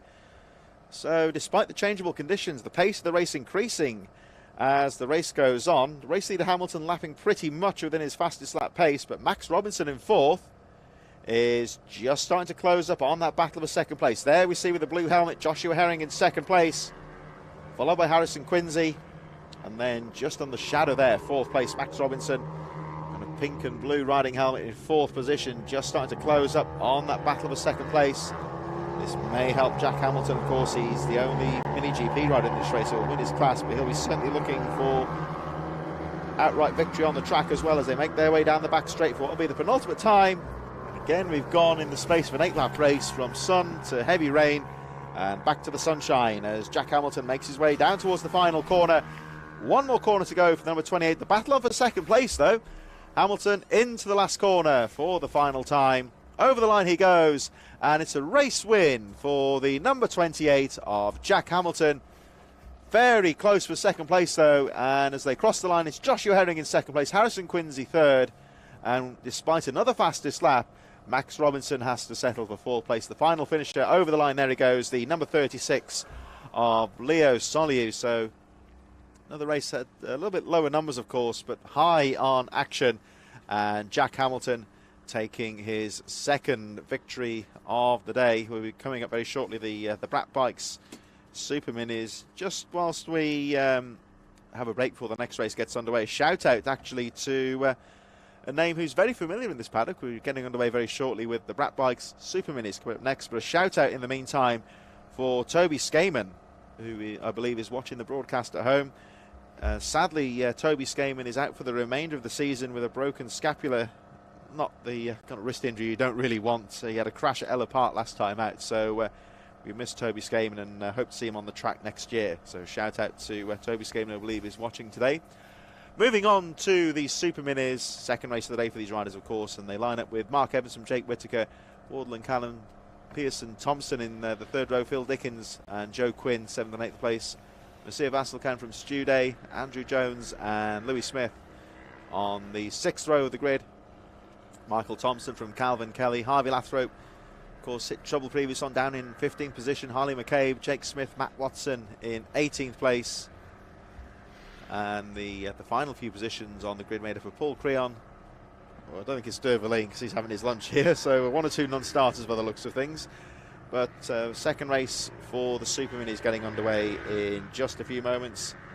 And of course, interesting to note in this race, Harvey Lathrope and Harley McCabe would be 2 of the front runners, you would suggest, but both of those riders hit trouble in the previous Supermini race. Harley McCabe's anticipated return to the British Minibikes lasted all of 2 corners, sadly, when the bike just seemed to let go on him. Didn't quite catch if he was out in this race, actually, when the riders took to the circuit, but I believe he is. Good spotting out there. So I think Harley McCabe is out there, but he will start right away down the field, as will Harvey Lathrope, of course. And on this still treacherous circuit, it's gone dry again, but like we were saying earlier, you've got this halfway house with a wet and a dry track, which certainly is potentially quite worrying if the rain coming back again. It's really changing minute by minute here at Three Sisters this afternoon. As you can see, when you look at the trees in the background, it gives you an idea of how cool and breezy it is out on trackside. A lot of weather fronts coming through. We just seem to be getting this constant cycle of brief sunny spells and then some very heavy rain coming through, and it's just keeping the track just a little bit on the wet side. It is drying up in some of the more exposed parts of the track, but still pretty wet out there. And of course, we were talking about the mining heritage here at Three Sisters. It's effectively an artificial kind of layout here, and you got these sort of man-made off-cambered sections in the circuit. I mean, some of the track does get exposed, some of the track does have some pretty technical corners there where the track really falls away with the off-camber. So it's this kind of like undulating man-made gradients here at Three Sisters. Very spectacular circuit, very fast in places as well. And we could be set for a great race here. Look at the back of the grid there. We've got Harvey Lathrope and Harley McCabe, arguably 2 of the favourites here, and they are right at the back of the field. They both failed to finish the first race, so we'll see how they get on as the lights go to green and away they go. Mark Evans winning the first race with a great start there, but right on his tails, Jake Whittaker. Dan Pearson's got away once again very well indeed, very aggressive into the second corner, going to get some space on the outside as the 2 leaders battle for position. And it looks like Jake Whittaker has taken the lead. There at the back, we've got Harvey Lathrope and Harley McCabe fighting for position there, but Mark Evans losing the lead now, and it looks like Jake Whittaker's made that move. Stick Pearson third, Wardle in 4th, and I think that may well be Jamie Callan and Phil Dickens battling for 5th position. I think Dickens may have got through. So the riders making their way down onto the back straight to welcome back onto the line. Dervalene, who has been to the trackside cafe here, one of these proper greasy motorsport burgers that's it's a lip balm burger, because when you bite into it, it's like applying lip balm. What was it like? It was greasy and very busy in there, so I had to fight, so sorry I'm a bit late back. This has already started to be a cracking race. So you've got Calvin Kelly, Harley McCabe, Lathrope all coming through from the back with huge amounts of pace. You've also got Jake Whittaker trying to push on from the start. I know he was really happy with his last performance. And then obviously, as it's drying out and the guys are getting more and more comfortable, I've just bought Ginger Gandalf for coffee actually, so it's probably going cold in his van because I was so slow. Obviously, he's on his 140. As the quick guys and the quicker bikes are going to start pushing on a bit, we're going to see how tough he finds to keep in with that pace as the sun beams down on the track again. So it's a real mixed bag of opportunity here for lots of different riders. Let's see how this one goes on. Just looking further down the field, actually, Harvey Lathrope's got up to 11th position. Harley McCabe up to 10th, so those 2 front runners already into the top 10. These next laps are going to be very important. I need to try and get past those riders in the top 10 as quickly as possible and try and get with this lead group in their favour. Front few riders here are bunching up. At the moment, Jake Whittaker not really shaking off Evans in second. In fact, Evans now back into the lead, of course, so round to the final corner he goes. Looks like Wardle shadowing in 3rd place. And I think Jamie Callan's got to 4th place, getting past Dan Pearson. There they go over the line. Phil Dickens is shadowing in 6th place. Over the line they go, 105.4 for the race leader. Mark Evans, fastest lap of the race. Calvin Kelly with the fastest lap of the race as they go through in 8th. Harley McCabe up to 9th place now, closely followed by Harvey Lathrope. So Calvin Kelly, another rider, of course. We neglected to mention Calvin Kelly, my apologies. He went down early on in that first race. So he's another one of the fast group of riders making his way through the field. And Kelly then up to 9th, so the number 90 with the fastest lap of the race. So I think these next couple of laps here, Dave, are going to be very important for that chasing pack, because these guys at the front, they're not really stringing out very much. They've got any opportunities to get involved in this. No, absolutely. And Calvin Kelly is British on a gut rider, really good. I think he's ex-motocross as well, so he's used to tricky conditions. So he's probably one that I would have tipped to be at the front of this race towards the end. If he can keep pushing through, he's already just catching back up into the back of these guys now. Harley and Lathrope as well, still trying to fight through, but take nothing away. Mark Evans at the front, putting a little gap. He's got some really good, consistent riders like Lawrence Wardle, Jake Whittaker behind him. He's really holding his own. He's actually pulling away. So as another fastest lap goes to Harley McCabe that time. Yeah. Notable here that Calvin Kelly down in 7th place, but is only 2.8. There he goes, actually 2.8 seconds off the race leader. Harley McCabe 5.7 seconds down, and I think, it looks like we may have lost Harvey Lathrope. There's the wave yellows. It's not come through on our timing screens. That's Lewis Smith. Lewis Smith stood on there. Maybe still got his slicks on from the race 1. Sadly, Lewis Smith, who circulated quite well in the first race, so he's out of the race as well. I haven't seen Harvey Lathrope, but Stu Day may also be out of the race. We'll see if Vasselkan fighting through the field at the back in 13th place now. Andrew Jones and Michael Thompson towards the back of the field, so on the edge of the top 10 as well. As Mark Evans now starting to break away somewhat, as it looks to me like Calvin Kelly might be pushing along with Phil Dickens. Yeah, he's just going to force. He's now sitting behind Lawrence Wardle, coming through on the inside. Very aggressive but smooth move there from Calvin Kelly down the inside of Lawrence Wardle, so he moves into 3rd place now. Jake Whittaker holds that inside line. Let's see, he's going to go for the squaring the turn off here, I think, Kelly. He's got the 2-stroke power, so should get out the corner quite quickly, but doesn't quite make the move stick. It looks like Whittaker shuts the door on him. This is all allowing Mark Evans to pull away slightly as that bunch of riders for 2nd place do battle again. There goes number 90 down the inside. Kelly having a look, can't find a way through. Wardle shadowing there in 4th place. And down the back straight they go. Calvin Kelly there, just keeping that inside line, keeping the power down, getting the short line, the drive out to the corner. Lovely move there from Calvin Kelly, and that's a typical move coming out to a corner there, getting the pass done under acceleration. Yeah, I mean he's fast. That bike's really quick as well, but he squared it off, turned it really tight. It's got the power really early, and you can see the result. He's already coming away. He's probably split the gap between 1st and 3rd already. Really fast, good, really fast.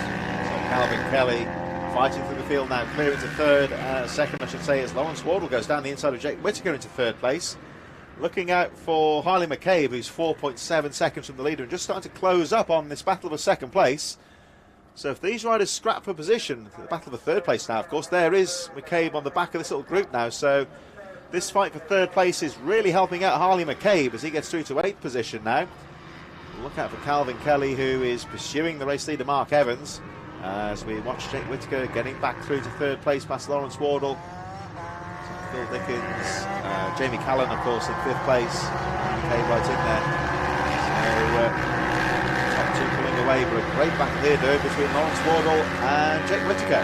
Yeah, Lawrence just parked in on the outside there, but Jake's really strong over this mountain. You'll see he carries a lot of speed up over the top, and he's quite aggressive into this bit. So, you know, he's bravest on the brakes sometimes. And Lawrence has done well there. He's a good rider, Lawrence. Very smooth, very fair as well. So you know when you have a battle with him, it's going to be fair. As you see, Jake is coming under a lot of pressure from Jamie Callan. Yeah, very tight there. I think it might have made the move stick actually. So Calvin Kelly, incidentally, has just taken the lead, leading now by 3.4 seconds. So Calvin Kelly fighting to the front of the field very easily, as we turn our attentions to this very close battle for, actually Mark Evans, I should say. Disappeared, yeah. Seems to have disappeared. I've just had to catch myself back there, because you're going to look on the cameras when they make their way through. He seemed to have lost the race leader, Mark Evans. He won the first race, of course. So Calvin Kelly inheriting the lead after fighting his way through the field. So this is now the battle for 2nd place. So already back in 2nd. But out for the 179 Harley McCabe at the back. There goes Kelly, just had a shot over the mountain and leads by 3.4 seconds. So Wardle still there. There's the race leader, Calvin Kelly, very smoothly into the final corner, but we seem to have lost the race leader. No, not sure. Can't see him out the window either, so not sure what's happened to him. Just watching Calvin go around his first corner, takes a really nice line, Kieran feathering the throttle, the two-stroke just humming away as he zips around there. It's really impressive. Calvin Kelly looking very smooth on that KTM 85cc machine. Of course, we say 85, but some of these bikes, not like Kelly's machine, but some of these bikes run the big bore 105 kits. You tend to see more in America than you do in the UK, but one of the things is, of course, certainly going into the world of motocross where these bikes come from, the 85cc bike has the best power to weight ratio. It's pretty much like a full-sized engine but on a miniature frame, and they really are rapid machines. That is definitely a fast machine. So it's gone past me again, like I said earlier, that my bike was switched off, so yeah, I'd love to have a go, put it that way. Yeah, it's certainly using that bike to good effect there. The race leader Calvin Kelly coming down towards the final corner now. So Wardle still in second, Jamie Callum third, Phil Dickens, Harley McCabe up to fifth place now with the fastest lap of the race, 103.570. But at the moment, Calvin Kelly's done all the hard work here. He's got to the front and has established a gap here as the second place goes through, which I think is still Lawrence Wardle. Yes, it is. The gap goes up slightly to 4.7 seconds. There's a rider on the infield there. Just going to see if that was Mark Evans. Either Mark Evans or possibly Louis Smith, who seems to have lost Harvey Lathrop again. It's not been his day in the Superminis class. Another retirement, it would appear, for Harvey Lathrop. But Calvin Kelly at the moment, I say we don't want to presume things too much today, but Kelly just starting to control the race here at the front. Yeah, he's pulled a nice little gap, but it'll be interesting to see now if Jamie, because Jamie, like I said earlier, had a tough day with his bike yesterday. He's now closing on the back of Lawrence Wardle. He's not managed to pull away from him. Jamie Academy, I never raced with him before, but he used to be one of the fastest guys in BNB. He took a little break and has come back, so yeah, he'll be looking to get onto a podium, and he won't want Harley taking it off him with 2 laps to go. Jamie Callan looking strong in third and starting to really ramp the pressure up on Lawrence Wardle in second as they make their way around the final corner. Calvin Kelly is clear and gone over the line. Last lap now, and actually Calvin Kelly setting the fastest lap of the race on the penultimate lap, 103.140. Down into the second corner they go, and again Wardle defensive on the inside line there. And it looks like Harley McCabe might have made the move on Phil Dickens down to 4th place. Yeah, he's gone past Phil. He's sat right behind Jamie and Lawrence now, so he's got a quick bike as well. He's a fast rider. He'll carry a lot of speed through this last corner. It's whether he can pick him up as he goes down the back straight. See if he does the same move as Calvin did, taking it tight and getting on power early. And here down the back straight for the final time goes the United Calvin Kelly. Looking very smooth coming into the final corner. That might have been actually Mark Evans on the infield watching the race go on. So Calvin Kelly, fastest lap of the race last time round. Harley McCabe up to third, just took Jamie at the bottom of the hill. So here we go, look at that one in a moment as well, as Calvin Kelly over the line takes the win, has a look over the shoulder, and who's it going to be in second place?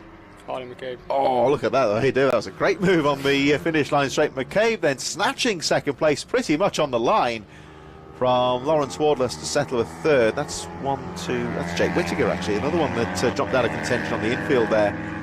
So a bit of a race of attrition, I would say there. Lawrence Wardle in third, Jamie Callan in fourth, Phil Dickens, Dan Pearson in sixth, Lee Thompson seventh, and then the rest of the field trailing in their wake. Finishers will be Joe Quinn, Michael Thompson, Masir Vasselkan, and I think Andrew Jones will complete the race. But quite a few riders there, Dave, dropping out of contention. Yeah, quite a few. Again, some of the fast cars, not sure what happened. We didn't happen to catch any of it this time. We didn't see either the crashes or where they were, so we're not sure really what happened there. I can go and investigate after and try and get the gossip from the paddock. That's Harvey Lathrop, of course, just pushing the bike onto the infield. Bit of a discussion there between the riders, and whether they're comparing notes, I don't know, or pointing fingers, I don't know. You normally sit there and make all your excuses, if I'm honest. Like, so he's pushing the bike back, so the fact that Jake's pushing his bike back would tell me that there's some kind of mechanical, yeah. So we move on to our Ohvales, and of course we've got the 110s coming up very firstly, of course. Just to recap, in the previous race it was Charlie Cunningham that took the victory in the first race earlier on by quite some margin from Hudson Cooper and Travis Shaw. We saw a good battle with Daniel Stevenson, Valentino, Kimi Kirk, but much like we just saw in the Superminis there, Dove, we had a few riders dropping out of contention. Yeah, again, I'm not sure if they were mechanically hit or if it was they were sliding off, etc. But yeah, the track's actually looking okay. It's still windy, it's still cool, so it'll still be grippy out there for the guys. So I still would say that most of them will be running wet tyres at this point. It's a bit of a balancing act now, isn't it? 'Cause it's one of these things where you see it also like Formula One, for example. You always get one person bravely going out on the slicks, and sometimes it's like pays off massively. Yeah, I don't think I'd risk a slick just yet. It's a bit risky, isn't it? Obviously, with the compound differences, I think we spoke about it months ago, but obviously you've got the SS, which is normally for your dry, normal conditions, let's say. Then they have an R compound, which is also a slick tyre. So some people are slightly braver who would, if it's slightly damp, for example, they might run a slightly softer, but still a slick tyre. Of course, the idea with a softer tyre, of course, is it generates the heat quicker, being a softer compound. That's right. And then we also then have a mixture of different other compounds where they'd be the same R compound, but they have different cut shapes in them, etc. And then all the way to a wet. So in these conditions, I think with Ohvales they can only run either a wet or a dry in the cup. So if it's declared a wet race, it's a wet race. They have to wear wets. So someone can't go on a slick and get an advantage. So they'll all be on one or all be on the other from memory. So let's have a look how they line up. Then we've got Charlie Cunningham from Daniel Stevenson, Hudson Cooper, Travis Shaw, Valentino, Kimi Kirk in 5th, and Leo Soliu in 6th position. Rounding out the rest of the field, Finley Hanna, Sidney Marshall, and Jack Hamilton starting from the back. So once again, a few decent riders there towards the back of the field. So it was a fairly closely fought race, the first 110 race earlier on today. So again, start can be very important on that first lap. The track, of course, well, say slightly drier than it was earlier on, not drastically, but that could be a factor as well. Yeah, we've not got a monsoon again so far, but it's still wet out there, so the chances of slipping, sliding, making a mistake, touching a curb, which we saw in one of the earlier races, it's going to be interesting to see how the guys approach it. But you are seeing some slightly dry patches as well, so it'll be interesting. Charlie had a great first race, and now you've got, because of crashing, you've got Sidney Marshall, Jack Hamilton, who we know are quick, coming from the back, so could throw up an interesting race. Just been told that with Jack Hamilton, the chain came off in the first 110 race, which would explain the mechanical issue. So Colin McCann very kindly getting in touch to keep us up to date with what's going on there. Thanks, Colin. So Jack Hamilton, that's why he'll be starting at the back of the field, and of course he's had a good day so far. Not in this race, of course, but he's otherwise had a good day. So seemed to get to grips with the track very well. So got that dynamic again of potentially a fast rider fighting through the field. Yeah, he's a good rider. He's had a good year. Him and his brother Brian, they're going from strength to strength, as you saw in Brian's race in the 190s where he took the win. So yeah, it's good that the family are all doing well. So here we go then as the riders line up in position, getting underway for our second Ohvale 110 race of the day. Hamilton. So you have to line up. Sorry, you have to line up on staggered grids, so that they're just adjusting the bikes to make sure that they're right, left. Because I know, if you remember, a year ago we had a bit of an incident where the guy stalled, and you want to be able to see what's going on. So now they stagger both lanes, left and right, to just give as much opportunity for avoidance as possible. And that, of course, is in racing one of the inherent dangers. I think realistically a standing start you have to have in this sort of race, but again, just staggering the grid, just trying to mitigate that risk as much as possible. Yeah, it's probably one of the most dangerous parts of racing, isn't it? A start, and when the guys at the back become unsighted, it's really dangerous. So we just like to try and protect them as much as we can. So here we go for the Ohvale 110 Cup. Lights go to green. One or two riders struggling off the line there, but they go charging into the first corner. Looks like Cunningham's got a good start.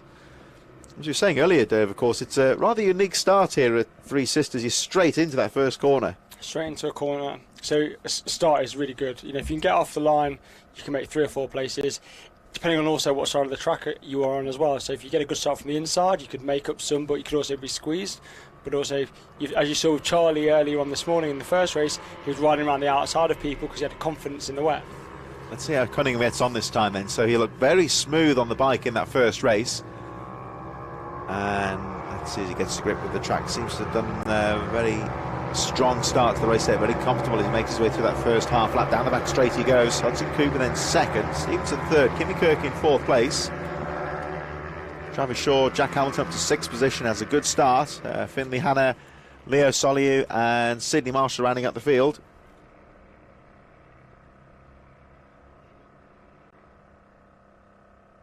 Round the final corner they go. I think Dirk's going to have to sadly leave us for a few seconds to get his injured toe treated. It's giving him some grief, so we'll welcome Dirk back a bit later on. You may remember Dirk hit some trouble yesterday, so he's in the commentary booth for most of the day. So wish Dirk the best. We'll see him a bit later. And Cunningham looking over the shoulder there. Still leading, of course, and that's Hudson Cooper on his tail in second place. Through the S's they go. And looks like Daniel Stevenson then still in third position. Through that long right-hander. Now let's have a look at the track and they make their way through. That's one of the wetter parts of the circuit. You can just see, if you look at the edge of the circuit there, some of the more exposed parts of the track on the outside, there are one or two dry patches coming into the circuit now. Like we said a few times earlier on throughout the race action, this isn't necessarily a good thing. It can make things a bit tricky for the riders because some parts of the track will be wet, some will be dry. Changes lap by lap. You can see for yourself just how much the wind's blowing through here. Very stiff northerly wind here at Three Sisters, but it really is drying the track out in these dry periods between the rain showers. And we've just seen this variable track all the time, just changing lap by lap as Cunningham leads. Fastest lap of the race. Cooper still second, Stevenson third, Kimi Kirk in fourth place. Charlie Cunningham, the race leader, with the fastest lap of the race though, 108.464. So Cooper second, Stevenson third. Travis Shaw it is now up to fourth place from Jack Hamilton. And we seem to have lost Valentino Kimi Kirk, so we'll have a look when they make their way around, see if we can see. There's the waved yellow, so I can only assume that's for Valentino Kimi Kirk. Trying to see where the rider is. No sign as they make their way through, so one can only assume that Kimi Kirk has gone down on that right-hander leading into the back straight. Let's hope the rider's okay. Leader's now down the back straight. Hudson Cooper just starting to get to grips with the circuit now and put the leader under a bit of pressure. Over that mountain section they go down towards the final corner, and the track really just drop away from me here coming into the final corner. Good braking technique, very important. Dry apex there, so the riders can use all of the track on the final corner. Cunningham holding on to the lead, but Hudson Cooper looking strong in second place. Over the line they go. Hudson Cooper, incidentally, fastest lap of the race. Look at the left-hand side of your screen there, 108.149.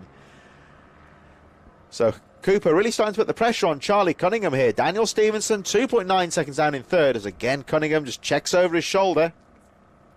Bit of a climb up that hill out of the second corner.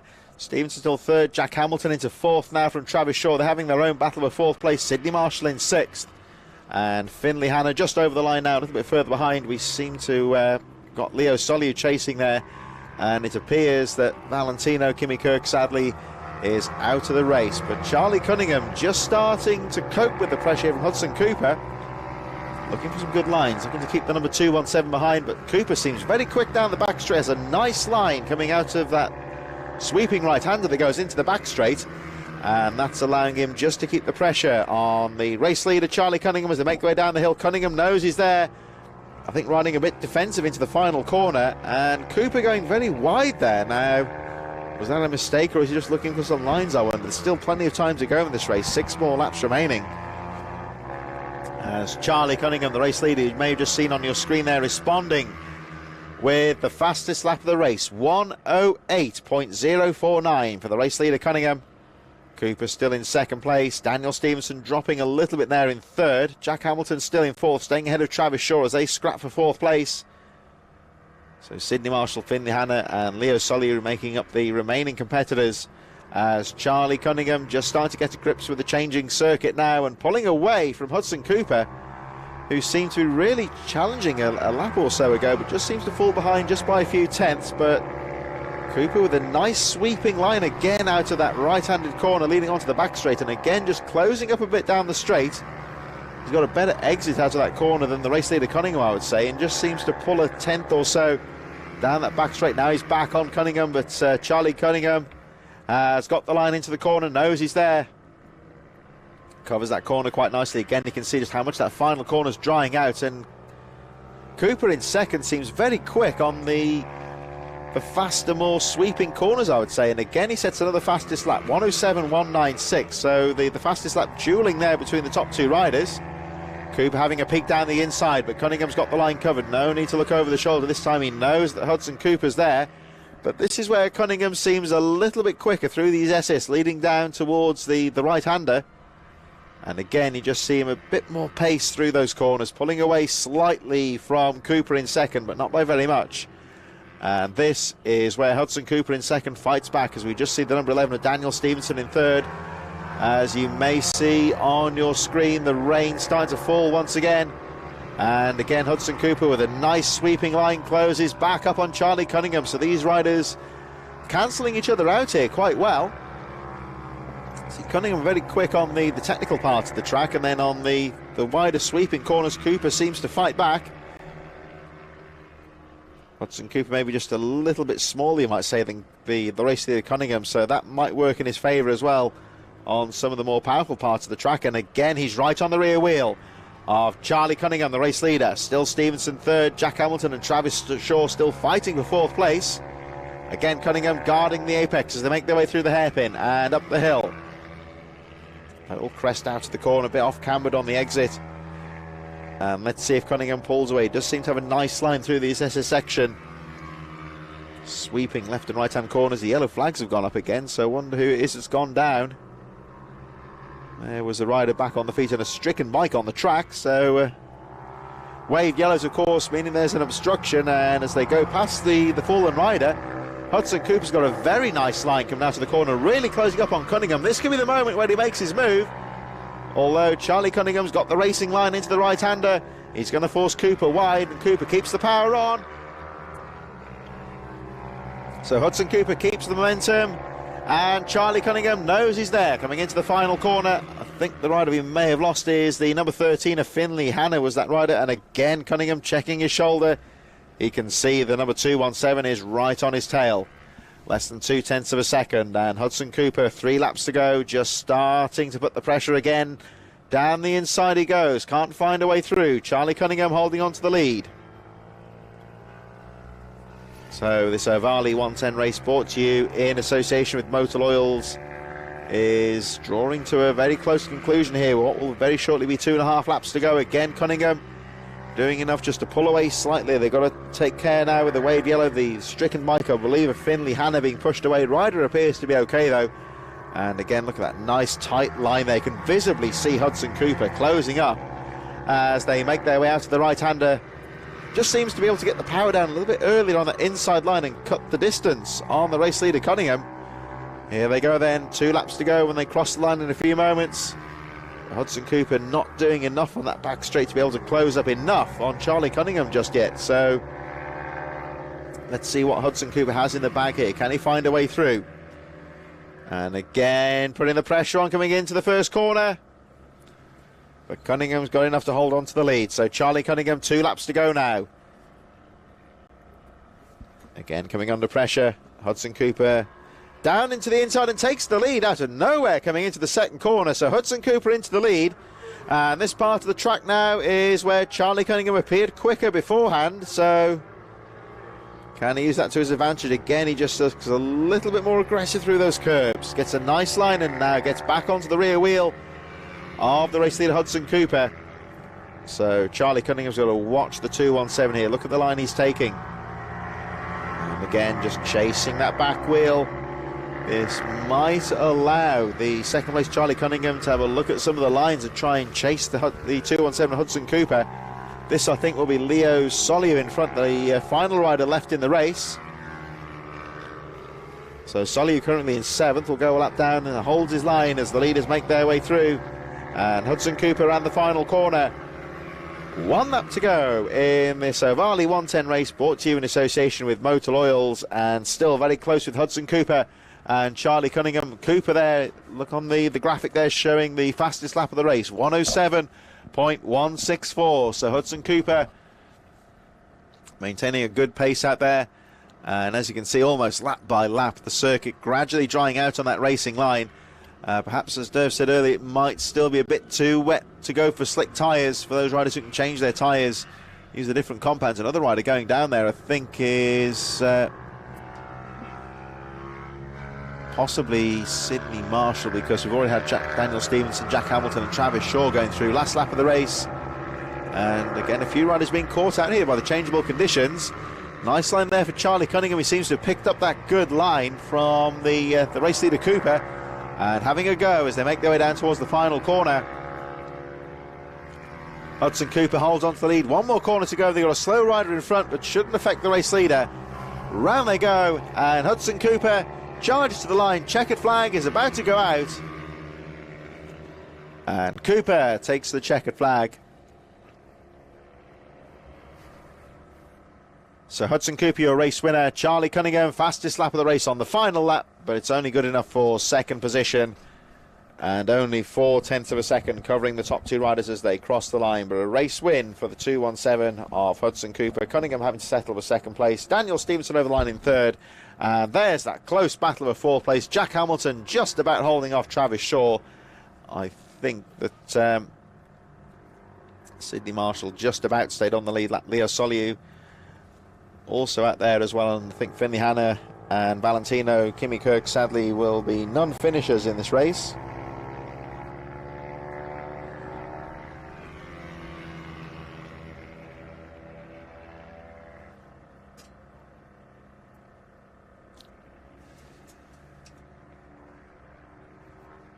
So a great win there for Hudson Cooper with a close battle with Charlie Cunningham. Next race coming up, we have the Ohvale 160 Cup in association, of course, with Motul Oils. We'll have a look at the lineup in just a few moments. First race of the day saw some very close racing indeed, and it was the number 19 of Tyler Humphries that took the checkered flag. We lost, of course, Wilson Dilks and Lewis Mullen in that race, so we'll look at the lineup in a few moments. They will, of course, be starting at the back of the field, but sadly, of course, reduced lineup this weekend. I think it's that tricky part of the season, and of course with some of the wider events in the world, the cost of living and so forth, one or two of these riders having to miss a couple of rounds, so sometimes difficult conditions, but still great to see plenty of riders turning out here at Three Sisters at this 6th round of the championship. So riders lining up now. We'll have a look at how they line up in a few moments, and of course the likes of Toby Skame, one or two other riders picking up injuries, as you'd always expect, sadly, in racing. It's just part and parcel of the sport, so certainly wish the injured riders the best of luck. Lewis Mullen then from Tyler Humphries, Thorley Trevorrow, Joel Grigg, Arnie Carr and Joshua Herring, with Wilson Dilks rounding out the field. 7 riders out there, all very quick riders, and potentially a very competitive race. Shout out, of course, always have Colin McCann getting in touch with us very kindly, giving us some information, so thanks, Colin. But Brian Hamilton was in Modena 2 weeks ago, one of 100 riders taking part in the Red Bull Rookies selection process. Only 8 riders being forwarded through onto that one. He was unsuccessful, but loved the experience, and just gives you an idea, I think, of some of the options available for some of these young riders. There's plenty of talent processes out there looking for the next rider. Of course, one of the undeniable truths of motorsport and motorcycle racing, that there's a high degree of cost involved. We just talked a moment ago about the household cost of living, of course, which means that some people having to count the pennies in terms of where they can make these meetings, and the higher up the ladder you go, the more expensive it gets. So you get the likes of the major manufacturers. Red Bull, of course, an organisation that looks to develop a lot of talent, their next generation of athletes. And that's the sort of thing where, for some of the promising young riders, of course, right here at home we have the MLAV Vision Track Academy for the next generation of riders as well. And it's all about giving the riders a little bit of a leg up where perhaps their talent's there, but they don't necessarily have the funding to take it through to the next level. So I'm sure that Hamilton will be maybe going back to Red Bull Rookies again and try and get in the future. It's certainly wishing him the best of luck if he does so. But in the meantime, we're going to turn our attentions to the Ohvale 160s and what looks set to be a very closely fought race here. 7 riders out there, all very competitive. As the lights go to green and the way they go, they all get away well. No trouble at the start. Through straight into that right-hander. Lewis Mullen gets the lead from Tyler Humphries, Thorley Trevorrow, Arnie Carr, Joel Grigg, Wilson Dilks, and Joshua Herring. Well, not sure if Joshua Herring is in this one. Let's count them when they make their way through. So we are down to 6 riders. So Wilson Dilks in 6th place there, but look how close they are. 6 riders all making their way through. Pleased to welcome Dervalane back to the commentary tower. I think he's had to get his toe fixed up. It was bleeding in his shoe before. This is the battle scars from yesterday. And how are things going, Dove? Yeah, I'm alright. Still got a toe, that's the main thing. Great start by Lewis though. He's pulled away, hasn't he? He's not been shy this weekend at all. He's really going for it. I spoke to his dad early. He said, I'm not going to say nothing to him. Just let him do what he wants. So it looks like it's starting. It's quite warm actually outside. Although there is a bit of wind as well. You can start to see some more drier lines starting to appear, as you can see as they come over the top there. Lap by lap almost. It just seems to dry out, doesn't it? So it's quite dry in certain sections now. So the confidence for the guys. We should see the lap time start to fall quite considerably if this is the case. Lewis Mullen, of course, went down earlier on today, but doesn't seem to have affected his confidence at all. Got a very steady, strong first lap in there to break away slightly from the rest of the field. So Mullen leads. The gap is 1.4 seconds. Trevorrow in 3rd. Thorley Trevorrow is an exciting rider to watch. He never knows when he's beaten, does Trevorrow in 3rd. So when you're watching him having a battle on the track, be warned, because he won't take it lying down. He'll always fight back. So he's in 3rd place. Arnie Carr 4th. That Wilson Dilks, another rider, had a tricky race earlier on. He's up to 5th place now, getting past Joel Grigg. Not very often you say this, but Joel Grigg in last place. I think actually it's just changed. I think Arnie Carr's now just got up to 3rd. Wilson Dilks to 4th, and Trevorrow's now just dropped back down. So it's all changing as they got into a bit of a battle in the infield there. So Trevorrow's just dropped behind Wilson Dilks. Looks like that way, doesn't it, when they went through on the camera there. So very closely fought race here. Now Mullen getting the jump on the field, pulled the gap on the first lap, but look at Tyler Humphries in 2nd. He's tagging on in there in 2nd place. We'll have a look when they cross the line. So Mullen goes through. Let's see what the stopwatch says here.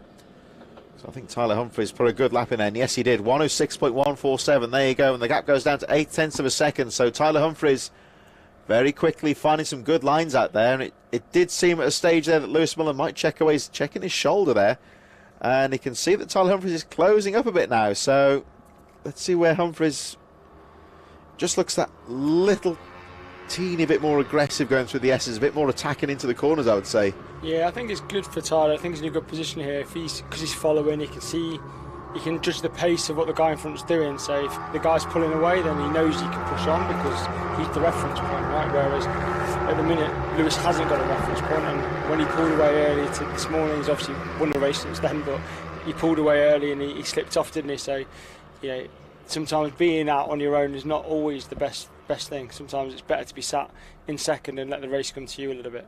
It's a tricky one sometimes when you look at racecraft. There's no hard or fast rule here, because you'd almost say Tyler Humphries doesn't necessarily want to get to the lead too early and give his secrets away possibly, but it doesn't always work like that on the other side of the coin here. If the opportunity's there, go for it. It's a tricky one to judge sometimes. Yeah, I noticed that on Friday, so I think I said earlier, I was having a little battle with Joel Grigg on the Superminis, and when he went past me, he went and I couldn't get him back to him, but I could just about keep him behind me. So sometimes you can learn a lot by following people. So Joel pulled me on half a second. So just getting you pulled through the corners, isn't it? Pulled me through. So thanks to Joel, I dropped half a second in the last session on Friday. So it just helps sometimes to be behind someone and learn and see where they're quicker than you. Let's see what it looks to me like. Lewis Mullen just starting to pick the pace up here, actually, as he maintains that gap at the front. Tyler Humphries then with the fastest lap of the race, 105.366. Arnie Carr in 3rd. Wilson Dilks, Thorley Trevorrow and Joel Grigg only 4.6 seconds covering this pack. So it's sadly, of course, this part of the season is one of these races that might be a bit low on numbers, but we've got some very strong riders out there as they go over the line. Let's have a look at the gap when they go through in the lap time. So Lewis Mullen leads, and look at that, almost identical lap time. So Tyler Humphries again with the fastest lap, 105.126, but we're talking a distance here of thousandths of a second between the top two riders, very closely fought. And again, Lewis Mullen, he likes to check over his shoulder there. As a racer, I'm never too sure that's the best thing to do. I don't know. You're normally told not to do it, but I mean, who am I to critique him? I think as he grows through his career, it'll be something that they iron out of him. Just focus on what's ahead and do your thing. But he's checking, he's controlling the race and seeing how hard he needs to push. You can see Tyler behind him. Obviously he wants to pick up the win. So as Tyler does exactly the same now, isn't it? So maybe that habit, he passed it down to Tyler, and they're both just checking to see where the competition are. I don't know, I think it's just, sometimes you habitually do it, don't you? Just not like out of fear or worrying as such, just have a glance, see where everyone else is, I suppose. Sometimes, mainly, I mean, this is quite a long circuit, so you check over a corner, you know, corner to corner, you'd be able to look out, check a shoulder. Whereas on this one, it's a long line behind you. You have to really arch your neck back to do it. But you can see Tyler's putting in fastest lap after fastest lap, so he's caught up on the back, and behind in the background is a four-way scrap, so that's going to come all the way down to the end for the third place. Really tight race here, and again Tyler Humphries with another fastest lap of the race, although of course the positions on the track don't lie. Lewis Mullen is responding, and he's getting quicker as well. He set his own fastest lap of the race, 105.006, so this is a very closely fought race here between these two riders. They're both comfortable on the track. At the moment, Tyler Humphries is quicker, but we are talking thousands here. They're pretty much identical on pace. They make their way down the back straight again. You can see those dry patches just starting to emerge on the track, especially on that back straight. We haven't had some rain for, I would say, about half an hour now, so really the track responding and drying out. So let's see how the track develops as the afternoon goes on. And again on the apex, a nice dry line as Lewis Mullen charges down through the final corner. You can see the riders losing a lot more of the corner than they were in the opening couple of races. Over the line they go, and let's have a look at the line, at the time. So Lewis Mullen this time fastest lap of the race, but we're talking again 400th of a second. Very tightly fought race here, Derv. Yeah, they're matching them blow for blow here. He checks over his shoulder again going up the hill. That seems to be his trademark move now for Lewis, to just check his shoulder to see where Tyler is. He seems maintaining a good gap, and they're matching each other, but they're both also increasing. You can see more and more the lap that they're following the dry. There's a bit of a dry line starting to appear, so that potentially would give them more confidence to push on. This is the area where I think Lewis seems strongest. You know, coming out of this area where we had a bit of a crash earlier on, he's obviously very aggressive through there, and he opens up quite a big gap. And Tyler seems to be catching him back up on brakes down the bottom of the hill. So it's good to see them both. You know, they've got strengths in different areas. It tries to keep them together a little bit more. Yeah, it just seems to balance each other out almost here. They make their way down through the final corner. So 3 laps to go, and they cross the line this time. Lewis Mullen continues to lead the way. Looking at the lap charts, the lap times do seem to be tumbling as the race goes on. And another fastest lap for Lewis Mullen, 104.540. Tyler Humphries, 104.741. So 0.2 of a second with these top two riders. And still that close battle for third place for the remaining positions. Wilson Dilkson up to third place from Thorley Trevorrow, Arnie Carr and Joel Grigg. But don't be surprised if those positions change as the race goes on. And again, lap by lap, it almost appears the track drying out. Look at that dry line. It's just literally the course of a lap here. That line into the corner was very faint. And now you can really see with the naked eye a line starting to develop out there.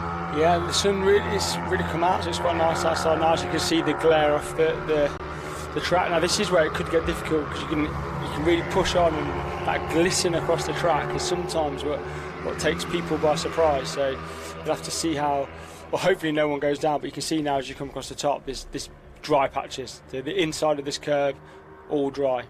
But the outside of that curb on the outside is going to be soaking wet. So if you just start going in a bit heavier, going a little bit wide, catch a curb, it could catch you out. So still plenty of hazards out there for the riders as we see this rapidly drying track. Lewis Mullen again fastest lap of the race, 104.426. Tyler Humphries just a few tenths behind, but Lewis Mullen by the slenderest of margins here, just starting to pull away. And it looks like he's got some good lines here as the race goes on. He seems to have really pulled away now from Tyler Humphries. The gap was 1.6 seconds when they crossed the line, but you don't need us to tell you that gap has increased now with 2 laps to go. This is where Mullen seems quite confident and quite aggressive coming out of this corner, carrying the speed down the back straight for the penultimate time. But look at that though, Dave, in the space of half a lap. I don't know what's happened here to Lewis Mullen. Just seems to have found another edge here. Yeah, he's pushed on. I think maybe you have to check Tyler's lap time, see if he's seen the gap and thought, I'll settle for second here. He's a smart kid as well, so he will take note of that. And I think Trevorrow's just gone past Wilson Dilks as well for third. So that battle, every time they come round, is really, really close. That's a really good battle going on with 2 laps to go.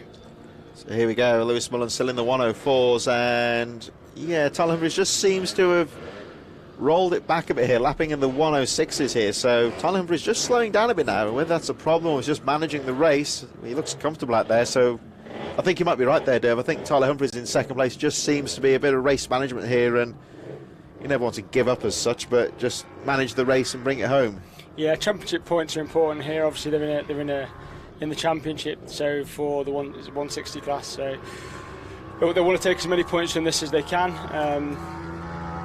Tyler, obviously, would probably be leading the championship, I would have thought, if Wilson didn't finish the first race of the weekend. So, yeah, he's probably just playing a smart race. They always know who they need to beat and by how much. So it's quite interesting talking to them. So here we go into the final corner, and a great ride here. Look again how aggressive he is now. The track's drawing into the final corner. Lewis Mullen then, he's had disappointments today, but brings it back to take the checkered flag in Moto number 2.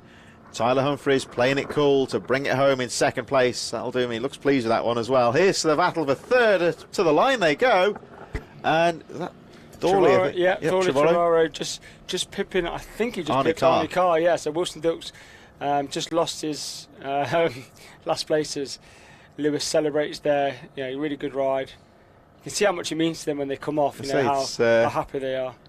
He did well there as well, didn't he? And it's not the easiest condition to ride in as well. One thing I was going to say when we were mentioning about these riders knowing who they want to beat is this isn't just, I mean, it is a face value kids racing around a track, but when you think how young they are, they got the racecraft there, they got the knowledge, and we saw Tyler Humphries just roll it back when he realised he wasn't going to get past Lewis Mullen for the win, and he's got the maturity to know that he's in there, and he's got the points in the bag. Yeah, like I said, I think if he is winning the championship, or he's definitely up there, so there's no risk for him to throw it down the road. It wouldn't do anything to help his cause. So yeah, smart riding, take the points, and he would probably be the one that ends up going to Valencia. That's it. What do you think about the racecraft? They just when you see like the young kart drivers are the same, I suppose. It's the racecraft they got there as we move to the Minibike 160 with pitbikeparts.co.uk. Ohvale Lathrope from Dan Pearson, Tommy Fielding, Rick Jenkinson, Andrew Thompson and Les Wood.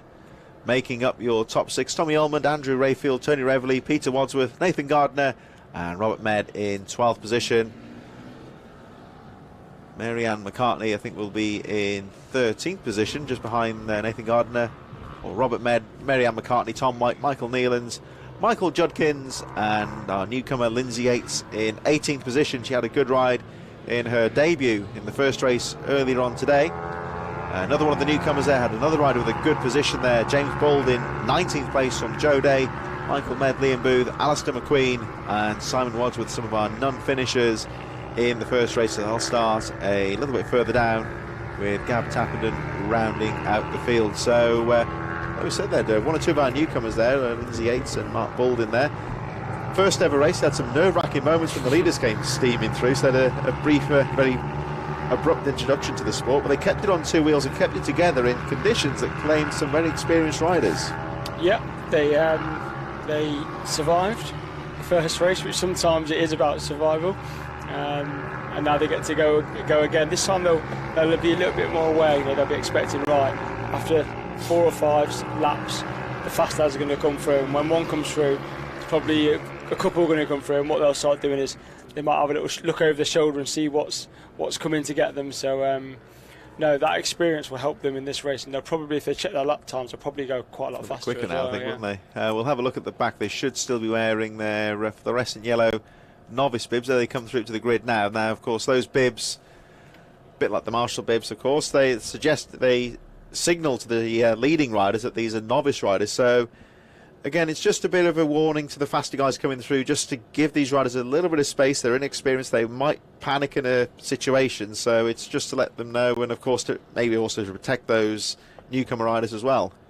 Yeah, you just, like I said, you don't, when you've not been riding and you've not got the experience of when things go wrong, you panic. And you know, if the fast guys can come through, because some are coming from the back in this race because they had problems in race 1, they'll be aware straight away. They'll see the bib and they'll be aware to try and give them as much room as you can. Now, it doesn't always work because inconsistency of lines and stuff, but yeah, you want to try and not do anything too stupid. That's it, just give them a little bit of space when you battle with them for position. So here we go, Minibikes Getting underway for the 160, incorporating the vets, of course. Pearson with a good start. Harvey Lathrop in second place. Tommy Field and Rick Jenkinson all getting away well. They all appear to have got through that first corner safely. Into the second corner they go. And yet again, they call him the Ginger Gandalf, of course, Dan Pearson with another rocket start. He seems to be very quick off the gate today. Yeah, he's a really fast starter. I mean, I'm not sure. He's got a very interesting technique if you ever get up close and personal to see it. He revs that bike to shreds until that light drops or the flag drops, and then he's gone. And he's always been the same. He's such a fast starter, and it helps. It helps. It's a big thing starting, isn't it? I mean, you think the pros, of course, they'll just practice start after start after start, won't they? As Harvey Lathrop fights back and takes the lead very early on. So Harvey Lathrop riders had mixed fortunes today, you might say, but he got to the lead here. But one thing we know about Dan Pearson, he won't give this one up lightly. No, he'll do everything he can to chase him down. Dan's you can see he gets really attacks the front of his bike, gets his weight over the front. Harvey Lathrop, good first lap, 104 first lap on his, I think he rides a 140 as well. I don't think he rides the 160, I think his is a 140 bike as well. So both the leading two are on 140s. Andrew Thompson, I think, is on a 160 in fourth. So not massive difference in power, slightly different characteristics of the engine from the 140 and the 160 and just the way that you ride them, but minimal on a 140. Give a good 140 rider at a 140 and he'll beat a 160 rider. It's not rider, I suppose, really. It is, absolutely. Let's have a look at Pearson. He got a very nice line coming onto the straight. We saw the wave yellows a moment ago, so I think we may sadly have lost one of our newcomers, James Bold. Liam Booth also not showing up on the lap charts. A nice line there from Dan Pearson. He's not quite close enough to go for a pass here. Harvey Lathrop's got the line into the final corner. See, they're just again very aggressive, using that apex on the final corner. Now it's dry, and over the line they go. Harvey Lathrop, fastest lap, 103.925. That's our benchmark then for the race leader.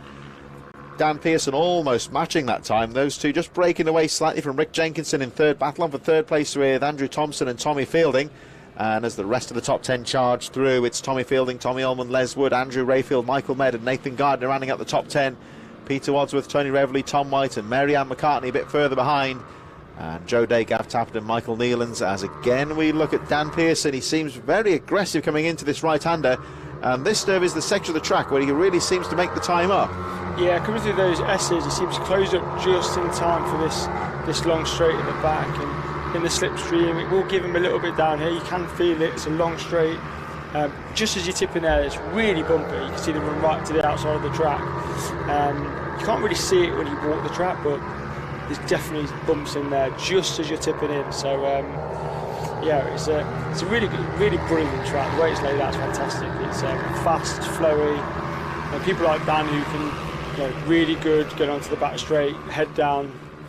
Yeah, these kind of tracks are made for him, but Harvey Lathrop, I think, has pulled about a second on that lap on him with what seems to be a really good entrance onto the final straight and then onto the last part of the track. So again, strengths. This is where Dan seems to be strong.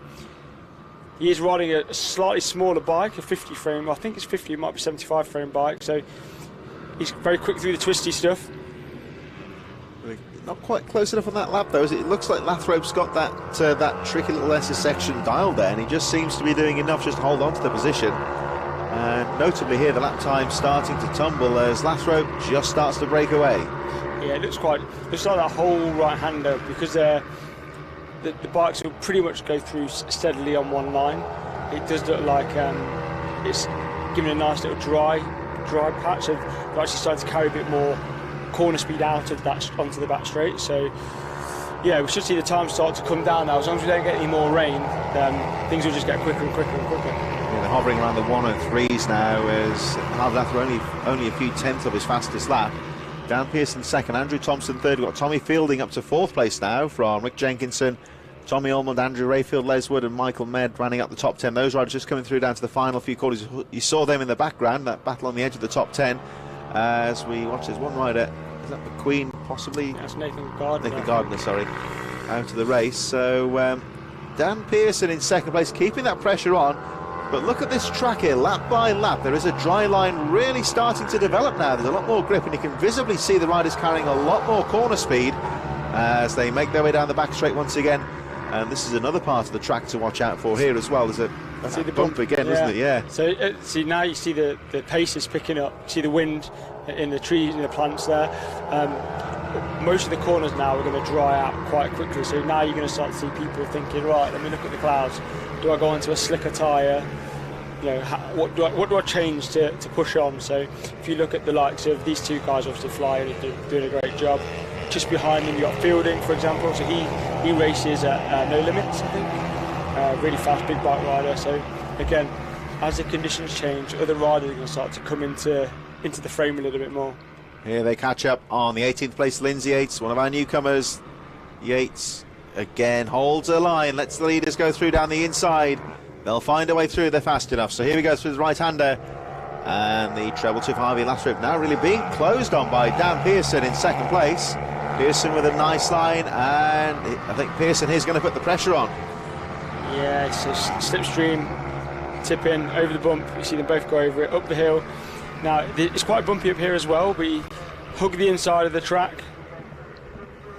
Down into this heavy braking area, down a gear. Oh, Harvey's run a bit wide there. This might allow Dan Pearson back into it as they cross the line once again. I think Pearson's closed up once more. Over the line they go, and let's have a look at the gap when they make their way through. It remains just a shade over 0.4 of a second. But Dan Pearson looking for lines out there. A word about slipstreaming there, actually, Dave. You mentioned that with the back straight now. In the past here at Three Sisters, of course, Pembrey, we always saw it on fast straights, but we do see it a lot here at Three Sisters, that very fast second half of the lap.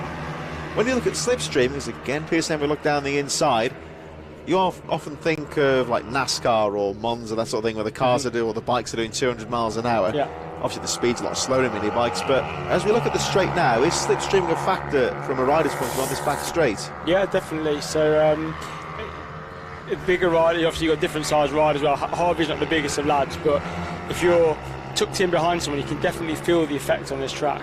Sometimes you can be a bit too close, you pull out and you don't go anywhere, so it's difficult. On the GP bikes, I was speaking to some of the guys on the 190s, for example, you can really feel the difference when you tuck behind someone. People using that to tag on to people, so that again, you get behind a faster guy, that whole straight you can get the slipstream, it drags you on, it drags you around the track. It's like you've driven a van on the motor when you get it too close to the truck in front, you just feel the van being pulled in slightly. Sucked in, yeah, exactly. But Dan's, he's done the right thing here. If you've seen it, just in this 10 laps, it's pretty much a dry line now on the whole track. Lap by lap, it's again, you can really see with the naked eye now that dry line starting to appear. Pearson doing enough to keep up. He has actually set the fastest lap of the race, 1:02.664. So these riders getting closer and closer to the 1 minute marker, really demonstrating how much quicker the track's getting. But Harvey Lathrop's got enough in the bag here so far. 2 laps to go, and they next make their way round to the start-finish line. And Tommy Fielding, 8.9 seconds adrift in third. Andrew Thompson back up to fourth from Rick Jenkinson, Michael Med, Tommy Almond, Andrew Rayfield, Les Wood, and Peter Wadsworth running out the top 10 as they make their way around the final corner. So 4 laps to go. Harvey Lathrop puts in a good lap, makes his way through. Let's have a look at the gap. Fastest lap of the race there for Harvey Lathrop, and only just into the 102s there, 102.044. So this track getting faster and faster. But here we go, Dave. This could be another factor with 2 laps to go. They're closing up on some of the back markers who are having their own fight for position. Yeah, and we saw that last time we closed up on the back markers, Dan lost out on that battle. So it'll be interesting to see how he gets through them this time. I've noticed his bike, Harvey's bike smoking a lot as the laps are going on. It's keep getting a puff of blue smoke, so hopefully that's nothing too serious. It's always a mystery there. It could be something very minor, or of course smoke from an engine is not always a good sign, but just sometimes the mixture almost, or how it's running. It's a strange, you never really know, do you? But yeah, it's obviously when it develops throughout a race and it starts to go more and more and more, it could mean something terminal. Obviously we don't want that to happen, but you see the corner speed difference from the 2 guys as he comes through there. So last significant. And he's just taking his time there. The slower rider on the apex of the corner, he didn't panic, he just picked the line through, so he's got to fight at the back of the field going into the last lap. I think that might have been Michael Judkins and Michael Nealance. Michael Judkins there, in pink. Mary-Ann McCartney in there as well, with Tony Revley and Tom White. So with the leader fighting his way through, he's gone past McCartney. So he's just held behind Tony Revley. So that's Tony Revley with the red helmet and the white wheels. just help him. So Tony's he's not slow, Tony. So as you can see, they're trying to pick their way through without causing an accident or being involved in an accident, because obviously once you crash, you're out. So you can't afford to make a mistake. Having to keep his cool. There's some decent riders, like you say, Tony Reddy's a good rider. Mary-Ann McCartney's gone lap down, and she's a quick rider as well. And again, that puff of smoke from. He had to be committed there. Lathrop ran the outside. Yeah, it's when you come up against someone slower and you think, right, I'll just go around the outside, and that window tightens as you get in there. It's frightening, but he's so fast, and he's just won the race. Well done. Well, there you go. Good race win there for the treble 2 of Harvey Lathrop. It's slower on that final lap as you'd expect, but he's done enough to bring it home. Dan Pearson, 3.4 seconds adrift, finishes in second place. And it looks like Tommy Fielding's going to finish in third position. So a few riders, some decent riders I should say, getting lapped there. And let's say Andrew Rayfield, Peter Wadsworth, Gav Tapperton should just squeeze through. Shout out actually again to our novice rider Lindsay Yates, who I think will finish the race. I don't know if she got lapped there again or not, but getting ahead of Nathan Gardner and Alistair McQueen, who seem to drop down in the closing stages. Just check if she brings it home actually, but there we go. Some of the midfield riders are lapped down there. Tom White, I think, will finish in 13th. Joe Day, Gav Tapperton on the edge of the top 10. So third for Tommy Fielding, Andrew Thompson, Rick Jenkinson, Michael Med in 6th place, Tommy Ullman in 7th, Les Wood in 8th, and Andrew Rayfield in 9th position, as the rest of the field make their way through. But another very strong race there, Dave. Yeah, good race in that, and a lot more finishes as well. We saw, obviously, I think the bibbed rider's just finished now, so she's just finished, so that's really good to see. But yeah, good race. Not as many incidents now, so obviously it's drying out. You can see on the track picture there, it's largely dry. You'll definitely see people putting some slicker tyres on now, and you'll see the time start to fall. So it's good, because it's going to change the second half of the racing this afternoon, as long as that rain doesn't stay off. And it's a gamble then, because you change and then it tips it down, it's race ruined. So people have got some choices to make. Definitely, it's a tight one here, because we've got the Mini GPs and Junior Supermotos going out now. We'll have a quick look at the starting grid. We'll have a look at the track again in a few moments, but just casting our attentions momentarily to the starting grid. Lewis Mullen will lead them away from Charlie Cunningham, Wilson Dilks in 3rd, Tyler Humphries 4th, Thorley Trevorrow in 5th, and Luca Wilkinson in 6th position. Hudson Cooper from George Bowes, Daniel Stevenson, Travis Shaw running out the top 10, Sydney Marshall, Finley Hanna on row number 6, and the rest of the field, it'll be the 185 of Billy Carter from George Wood, and I'm not sure if Joshua Herring's a starter, but rounding out the field. What I was going to ask actually, Dave, is obviously still quite cool out there. Looking at the clouds, at the moment we haven't got any threatening rain clouds, so we might perhaps have another 20-30 minutes or so, I would say at least, of the track being dry if it stays as it is. Are we going to get to the stage where riders starting to put rubber down on the track and get a groove on there as well? Yeah, so I think, like I said to you before, this track is, as standard, it's a grippy track. So if it's dry, it will be grippy. It won't have to rubber in as such, because bikes have been on it all weekend, so, and they've been running all morning as well. So as it's been dry, and they're putting rubber down, and I don't think they'd be worried about that. I think this track gives enough to be able to put your SS tyres on, for example. If they were going to do that, they'd also have them on, in general, with tyre warmers on, so that they would be piping hot by the time they get to the grid anyway, and then they'd be pushing from the start. The only problem then is if you go offline, because generally when you want to overtake, you need to go offline to make the date. So that's where it could be a bit damp, so mistakes can happen. So we'll see. But yeah, I think in this class, because this is the 140 class, right? Yeah. So in this class, it's not declared a wet or a dry race, despite the fact that the Ohvales are in it. So this isn't still an open, so you can use it's any down to the teams and the riders. To the teams and the riders, yeah, that's right. This is these little. Oh, one rider just lost the engine there. I think that Trevorrow, but no such problems. Got the bike fired back up again. This, I suppose, is where the riders are free to just run their own calls and maybe gamble with the tyre selections where they see fit as we wait for the race to get underway. Good, clean getaway from all the riders straight into that first corner, as we always see here. And it looks like a very closely fought first corner there as they fight for position, but it looks like Lewis Mullen with another good start. Charlie Cunningham, Wilson Dilks all getting away well, and Thorley Trevorrow, despite losing the engine before the start of the race, got it fired up And there he is on the red machine in 5th place. Yeah, you sometimes find on the grid with the younger kids, they're trying to work out their biting point, and then all of a sudden, clunk, out down it goes. So hand goes up. So he did the right thing, you know. He put his hand up clearly so the marshals could see him, gets him some support, and off he goes. But you can see now how dry it is. You know, I've got a feeling these guys are going to, their lap times are going to start really dropping now. So it's visibly faster than it was earlier. So we'll have a look at give him another flying lap, of course, to get a full idea of how the pace is picking up. Again, you can see that wide line, that racing line getting bigger and bigger, the dry line on the racing line as they make their way through.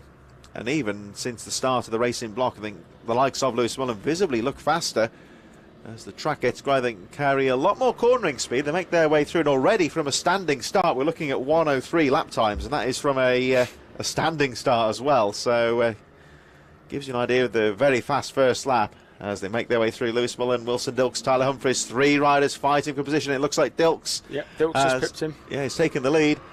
But here we see again, Dave, just how quick and competitive this track is getting. Yeah, I mean, I'm not sure what tyres they're running either, so I'm not sure if they're still on wets, because obviously if they're still on wets, that's going to potentially give a little bit of movement in the wheel, because as it dries out, that rubber will heat up considerably more.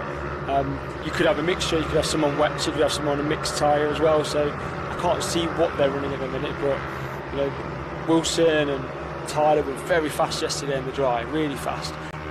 Lewis has been quicker in the changeable conditions so far today, but you've seen the 2 guys at the front now, Wilson and Tyler, starting to really push on. So here they go over the line as we look now. They're getting down into the 101, so that's about, I think, to coin an example here with Tyler Humphries, I think that's got to be, what, 1.5 seconds quicker than his best lap we saw him about 20 minutes ago. Yeah, and it's quicker than I've been all weekend, so so I love that. But no, it just shows, you know, that now it's dried out. Again, I don't know what tyres they're running, but they will now start to feel back at home with the comfort of the bike. They'll be getting the feeling, look, knee down, elbows are getting closer to the ground. A lot more aggressive, aren't they? It's a lot more aggressive, a lot more lean angles going into the bike. So they're now starting to ride like they want to ride. So you'll see some will be braver than others as they go over the bump there. You see them bouncing away. Those bikes are really rigid. In the 110 and the 160, I don't think the front forks are adjustable. So there's nothing you can do. You can't soften it off. So they're having to ride round quite a challenge in some cases. Nice move there from Tyler Humphries out of the final corner. They were getting close to the 1 minute marker here. All 3 riders going into 1 minute there. And Humphries with the fastest lap of the race, 1 minute 825, only a few hundredths of a second faster than Wilson Dilks, who's our race leader. So 7 laps to go. And they're pushing each other along here. I wonder if we're going to get, if things stay as they are, if we're going to get the 1 minute barrier broken here. Quite possibly. You can see just how much more aggressive they are through that S's section into the long right-hander now, and this part of the track is a lot grippier than it was. We haven't seen dry tarmac here all day today, except for the last 10 minutes or so, and you can really see the riders getting to grips with it now as they go charging down the back straight, and Humphries having a look down the inside, not quite close enough to go for the pass there. Wilson Dilks shutting the door, and Lewis Mullen watching in third. Still Corley Chirora from Charlie Cunningham, Luca Wilkinson a bit further behind, as again, look how quick they are into the final corner. And Humphries with the cut back on the final corner again. They're going to go for the pass down the inside, but no, Wilson Dilks has got the line, and they're still lapping in the 1 minute marker. The pace really picking up here. Yeah, it gets to the point where you forget you're commentating, you're just watching. That's so evenly matched. Lewis actually was the quickest out of the 3 on that lap, and has closed back in as these front 2 start to fight. So, you know, they should go all the way to the wire and should just keep getting quicker and quicker and quicker. But you see, you know, noticeably their body language on the bike. They're more aggressive. They're more aggressive on turning. You know, looking around the corner, on the throttle earlier now, so they'll be accelerating. You can see Tyler's already almost side by side coming out. So he seemed a bit stronger in that part of the track. Wilson Dilks is not going to give that lead up lightly. He moves to the outside, just legitimately, I would say, they're just squeezing out Tyler Humphries, stopping him from getting the run down the straight, and this is going to bring Lewis Mullen back into it as well. And again, Tyler Humphries with that lovely line out of the final corner, got the confidence to square the turn off and go for the pass in the first corner. But again, Wilson Dilks has got the momentum to hold it on as they all again lapping in the 1 minute margin, almost identical lap times. They're starting to close up On some of the tail enders, I think that's George Wood and Billy Carter battling at the back of the field. Still Thorley Trevorrow in 4th place, Charlie Cunningham, Luca Wilkinson, George Bowes, Hudson Cooper, Daniel Stevenson and Travis Shaw running out the top 10. Nervy moments here as they go past the slow riders, and this could allow Tyler Humphries in. Oh, down the inside he goes. And a great move there from Tyler Humphries to seize the advantage as they make their way past the slow traffic. And again, the slow haul, just good riding there from the slower, just holding his line, letting the faster riders find their way through. But a cheeky little move there from Tyler Humphries, saw half a gap and he went for it. The thing is, just picking that rider up, he thought, oh, okay, and it went to go back on his line as the next one, then the next one comes through. It's frightening to watch sometimes, but you can see the difference. These guys are now riding the track like it's dry. You know, they're really aggressive, you know, riding around the outside, the inside of people, because other people are still tentative, it's still damp patches, and they will still notice that. These guys are now full speed, full attack. I was going to say, I think all the riders out there are of a good standard. Oh, absolutely, yeah. I think what's cutting these three away from the rest of the field, when we look at the lap times, the guys battling towards the edge of the top 10, they're still lapping 105s. It's a decent pace, don't get me wrong, of course, but very good, yeah. These guys at the front, they're already getting down towards the 1 minute mark, and they just seem to have flicked the switch and they're gone. It's just perhaps that ability to adapt to the changing conditions that's setting them apart here. Absolutely. To adjust your lap time in one race by 5 seconds is a huge difference, whereas some of maybe the slightly less experienced riders, maybe it takes time, you know, they'll chip away quarter of a second, half a second a lap. These guys will go 3 seconds quicker straight away because it's dry line. So they just at the drop of a hat here, they really have picked up the pace. I think we may even the track drying out minute by minute here, so we might even see the 1 minute barrier still broken possibly, as they're still maintaining a good pace at the front. So they've got a clear track in front momentarily. Oh, and again, look at that, 1 minute .385 for Tyler Humphries, the race leader. This race is getting quicker and quicker. They're all lapping 1 minute on the button here. And if they push each other on, again, very aggressive on the grass there, I think, for Lewis Mullen in third. And this is amazing, just how quickly these riders have switched now. They're just riding it flat out like it's a dry circuit. They are. Lewis taking a bit of a risk there, just cutting the grass. I know his dad said he liked motocross through his training, but not that much, surely. Not this much, not now. So this whole section here now, on looking at what we're seeing, looks pretty dry, so they'll be pretty flat through there now. Coming through here, right-hander, over the bump, you see the bikes protesting a little bit. Up the hill, it kind of opens up, then tightens back up again, so it's a real sweep, and as you come over that crest and down the hill, Lewis Mullen go wide, and off he goes. Oh, it's a shame. Mullen out of the race. Yeah, and that there is the risk, you know, pushed on a little bit too hard, missed his braking point, and there's nowhere to go.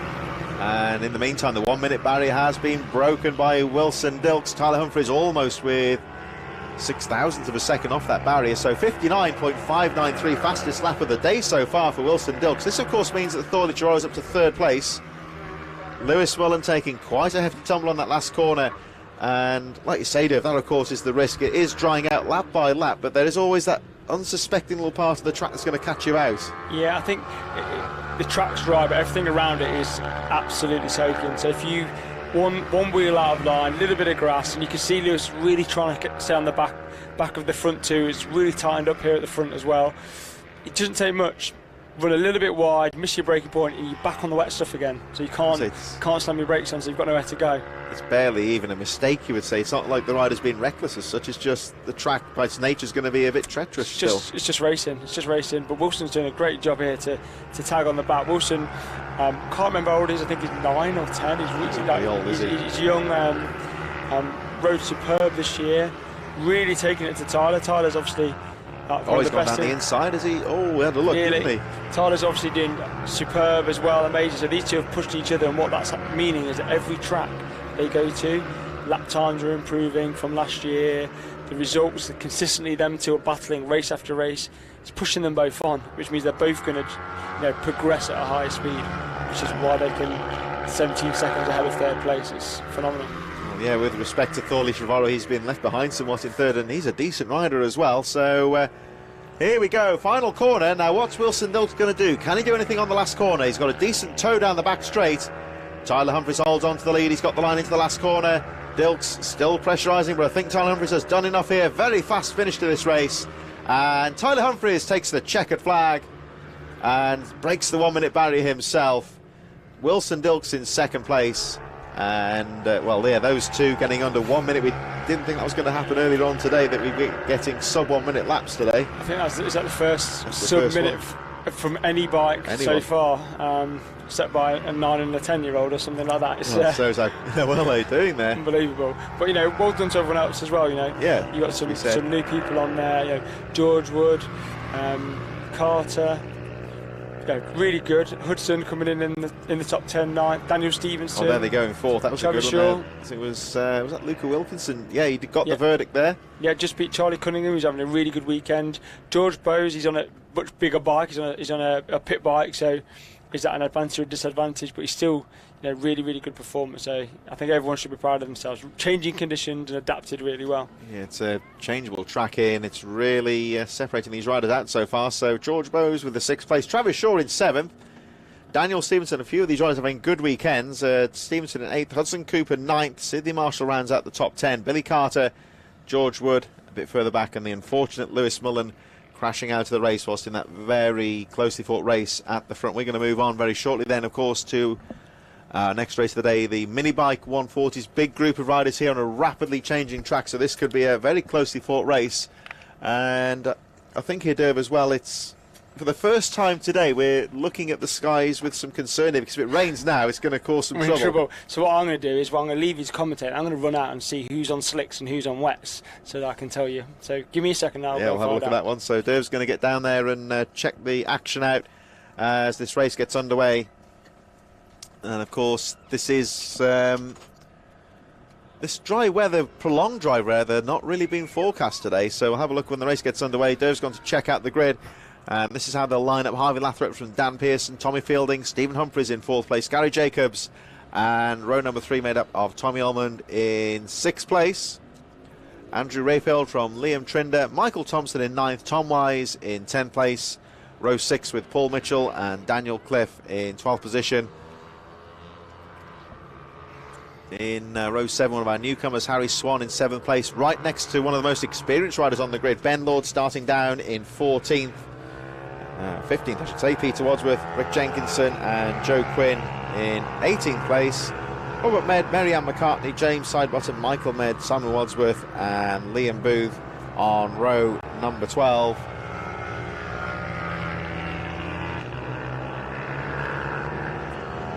And the rest of the field, George Wood and Coleman there as well. Not too sure if they're starters, but well, Derv's gone down trackside to check these riders out when they get down on the start line.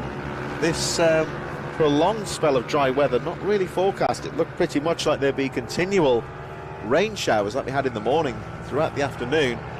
Maybe it's just come through sooner than anticipated. This is the first time today we've had something approaching a dry track. We've seen riders starting to break the 1 minute barrier now. I wonder if some of these Minibike 140s will do the same when this race gets underway. We've got some very strong riders in this race. Could be very competitive, but again, just watch that track. Look off the racing line. There's 1 or 2 wet patches out there, so got to be careful, because there's still, we saw with Lewis Mullen taking an unfortunate tumble a few moments ago, there's still the opportunity for a rider to hit a wet patch and go sliding down the circuit.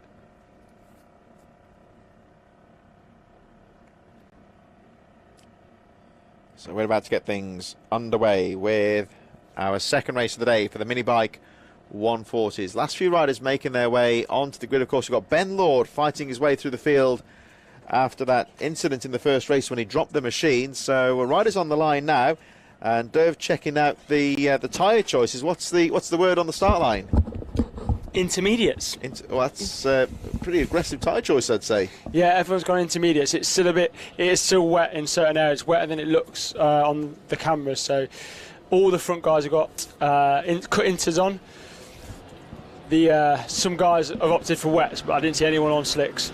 So still, I think Inter's the choice of the day as they get away. And look how fast that start is now, the track drying. Dan Pearson with another fast start, getting ahead of Harvey Lathrop. Tommy Fielding hanging in there in 3rd place. But again, it's been a long time since we've seen this the first race earlier on this morning, and look how much quicker they already are off the drop of the gate. Yeah, they're all racing now. That's the gloves are off. It's dry enough to go for it. As you see Tommy Fielding trying to make a little bit of a lunge there on Harvey Lathrop.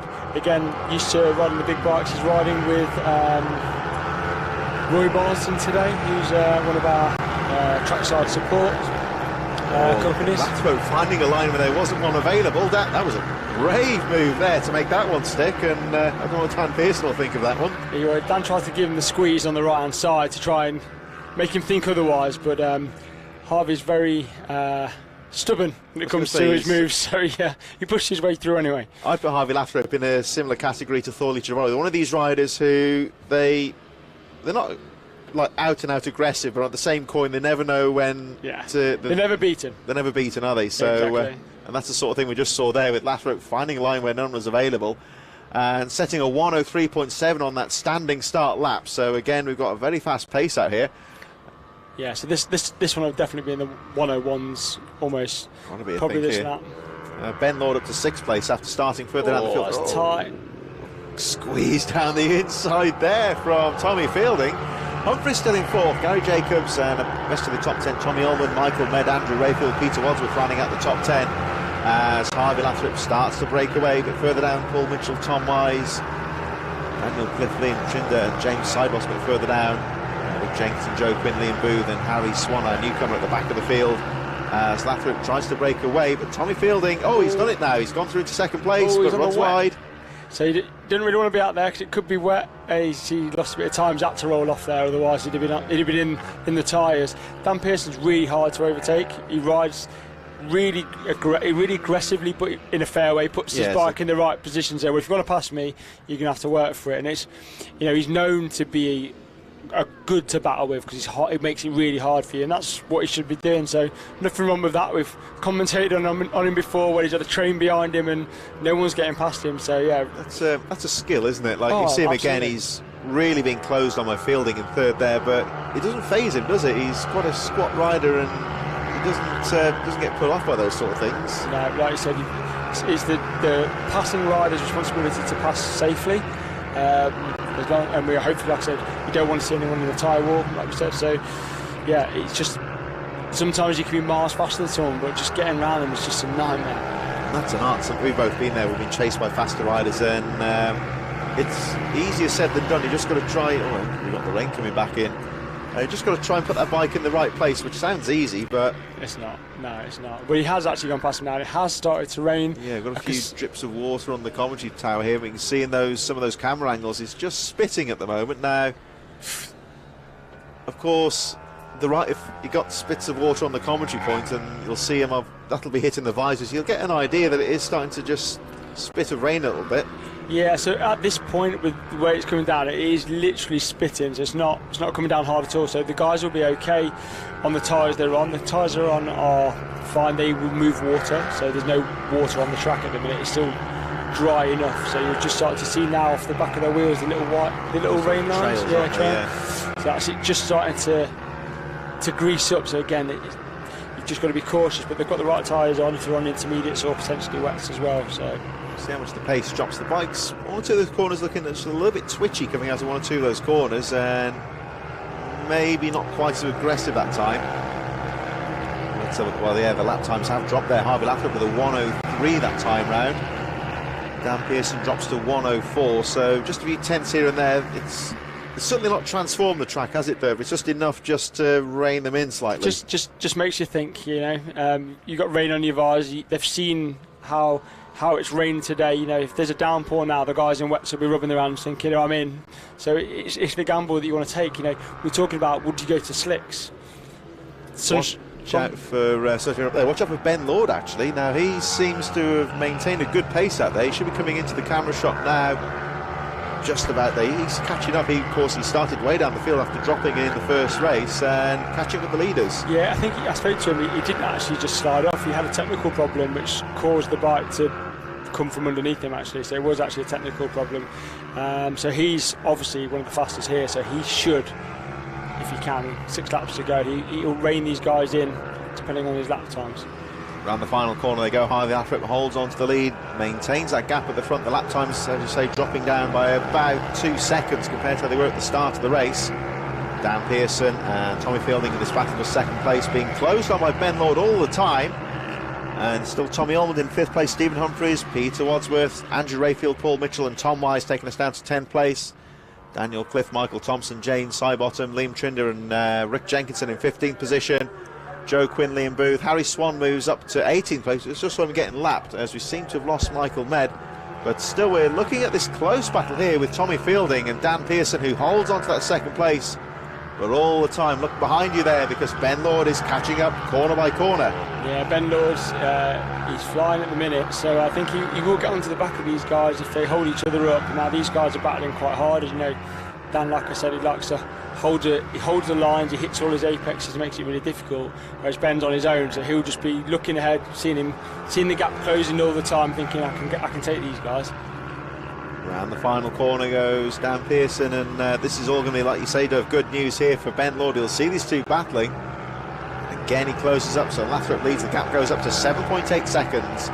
And again, Ben Lord pulling a second there on this battle for second position. And of course, great news here for Ben Lord. He'll see these two fighting for position. He'll see that Tommy Fielding is being obstructed here by the second place Dan Pearson, as is his right, of course, because he is ahead on the track, so he's entitled to defend that corner. But all the time, this is letting Ben Lord back into this one now, as he looks to fight back after that disappointing first race. And again, trademark Dan Pearson here, Dave. I think he's got, he's perfect within his rights here to make that bike as wide as possible. Absolutely. And see what he does here, because they're side by side down the back straight now. He'll have to concede that. Yeah, Fielding's just about done enough there, so Pearson has to concede. Harvey Lathrope, lonely race at the front, but here he comes fighting back again, and well, Pearson's another one who I think he never knows when he's beaten, does he? No, he'll keep fighting to the end, Will Dan. Very determined. He just loves racing, you know, he loves racing. He rides that little 140 in every class going, regardless of what it is, and it's that consistency of knowing his bike, knowing what he can do. He puts in a good performance. He's riding, there's people he's riding him. Some of them ride for a living, and some of them have been in this paddock for a long time. So he's really holds his own. So he's going from strength to strength, especially in changeable conditions. He seems to really dominate. He's looking strong there as he keeps onto the back wheel of Tommy Fielding. Harvey Lathrope alone at the front. Tommy Ullman's gone up to 5th position now, getting past Stephen Humphries, Andrew Rayfield, Peter Wadsworth, Paul Mitchell and Tom Wise running out the top 10, with James Sidebottom getting past Michael Thompson over the line just now into 12th position. Daniel Cliff still at just on the edge of the top 10, and still in the race Liam Trinder, Rick Jenkinson. Pearson having a look. Liam Booth, Joe Quinn, Harry Swan, I think the newcomer last rider in the race so far in 18th place. 2 laps to go, and again 1 or 2 drips of rain on the lens of the camera. You can just see it's still spitting out there ever so slightly. Yeah, for these guys, they won't be bothered about that now. Ben's clawed them in with 2 laps to go, think he can take these guys. Dan on the last lap, as Fielding's just had an issue there, so Dan's goes right back up again. It's going to slow the bunch down, allow Ben to get on the back. Now Ben, in theory, has caught him up at some speed, so he'll want to make as quick a pass as possible, but he might get brought into this battle. This is the tricky part now, so the momentum is definitely with Ben Lord, the 4th place rider, as we look at our race leader Harvey Lathrope having a good strong ride at the front. But Ben Lord in 4th place. Now, of course, the momentum is with Ben Lord. Now, he's got to keep that momentum going here and get past those 2 riders in front of him into 2nd place as they nip down the inside of Swan the Lapper, the new rider, holding his line, letting the faster rider find a way through. So Lathrope goes down onto the final corner. 1 more lap to go. Let's see what Ben Lord can do. He's had the momentum to catch him up to that battle for 2nd place, and now tagging on to the back. We just saw them going over the finish line. There's Lathrope, the race leader. Look into that first corner at the back of your screen, and you'll see that Ben Lord is right on the back wheel. Ben Lord's just gone past Dan on the first corner, really tight. 3 abreast they went in there. Harvey Lathrope holding on to that lead through the S's for the final time. He's had a pretty lonely race at the front. He's got to the lead early on, maintained that gap at the front. He just keeps an eye on that battle for 2nd place. It's still very close. Here they are, and like you say, Derby, he's gone through into 3rd now. He's doing well here, Ben Lord. He's got the momentum into 3rd place now. Can he get past Tommy Fielding on the final lap? It's a $1 million question. He sets himself up right in the slipstream. Look, as soon as he pulls out there, that momentum just stops. Oh, that's tight. That's really tight. Very close quarter racing there. But did they make it? Oh, I think we just saw them coming through as Lathrope goes over the line. Part of our action as Harvey Lathrope takes the checkered flag. Let's see what's going to happen in this battle for 2nd place. Drag race to the line here, and, well, I think Dan Pearson got back through into third there, so Tommy Fielding in second, Dan Pearson in third. The unfortunate Ben Lord has to settle for something happened on that top corner, we just missed it, but they were bar to bar in that corner. I think Ben Lord came off worse there. Yeah, I think Fielding just closed the doors bit by bit on Ben, left him nowhere really to go. It's one of those. It's like a two minds moment there for Lord to stick or twist, I think, and he had to back out of that one. He had to back out. It messed them all up a little bit, but at least you're having a chat, aren't they? They're having a bit of a discussion about it there, aren't they? You can see these arms going up in the air like handlebar movements. It's good to see, like, a bit further down the field, they're still racing each other, they're still in little battles, and they're all fighting to get over the line before each other, and that's what it's all about, So we got, of course, Stephen Humphries in 5th place, Tommy Ullman, Peter Wadsworth in 7th place, Andrew Rayfield, Paul Mitchell. Riders on the edge of the top 10 making their way over the line here. Paul Mitchell, Tom Wise, Rick Jenkinson, Daniel Cliff, James Sidebottom, Liam Trinder, Michael Thompson, Liam Booth and Joe Quinn having their battle further down. And then they were on the lead lap there, and the newcomer there in the middle of the pack there with the novice bib, the number 28 of Harry Swan, again bringing it home. He's beat a couple of riders in this one who failed to finish, and he brings it home in 18th position. It's we've said this a few times, of course, daunting for a newcomer to come into this with very experienced riders, but they all seem to have kept it together today. Right, Brought it home.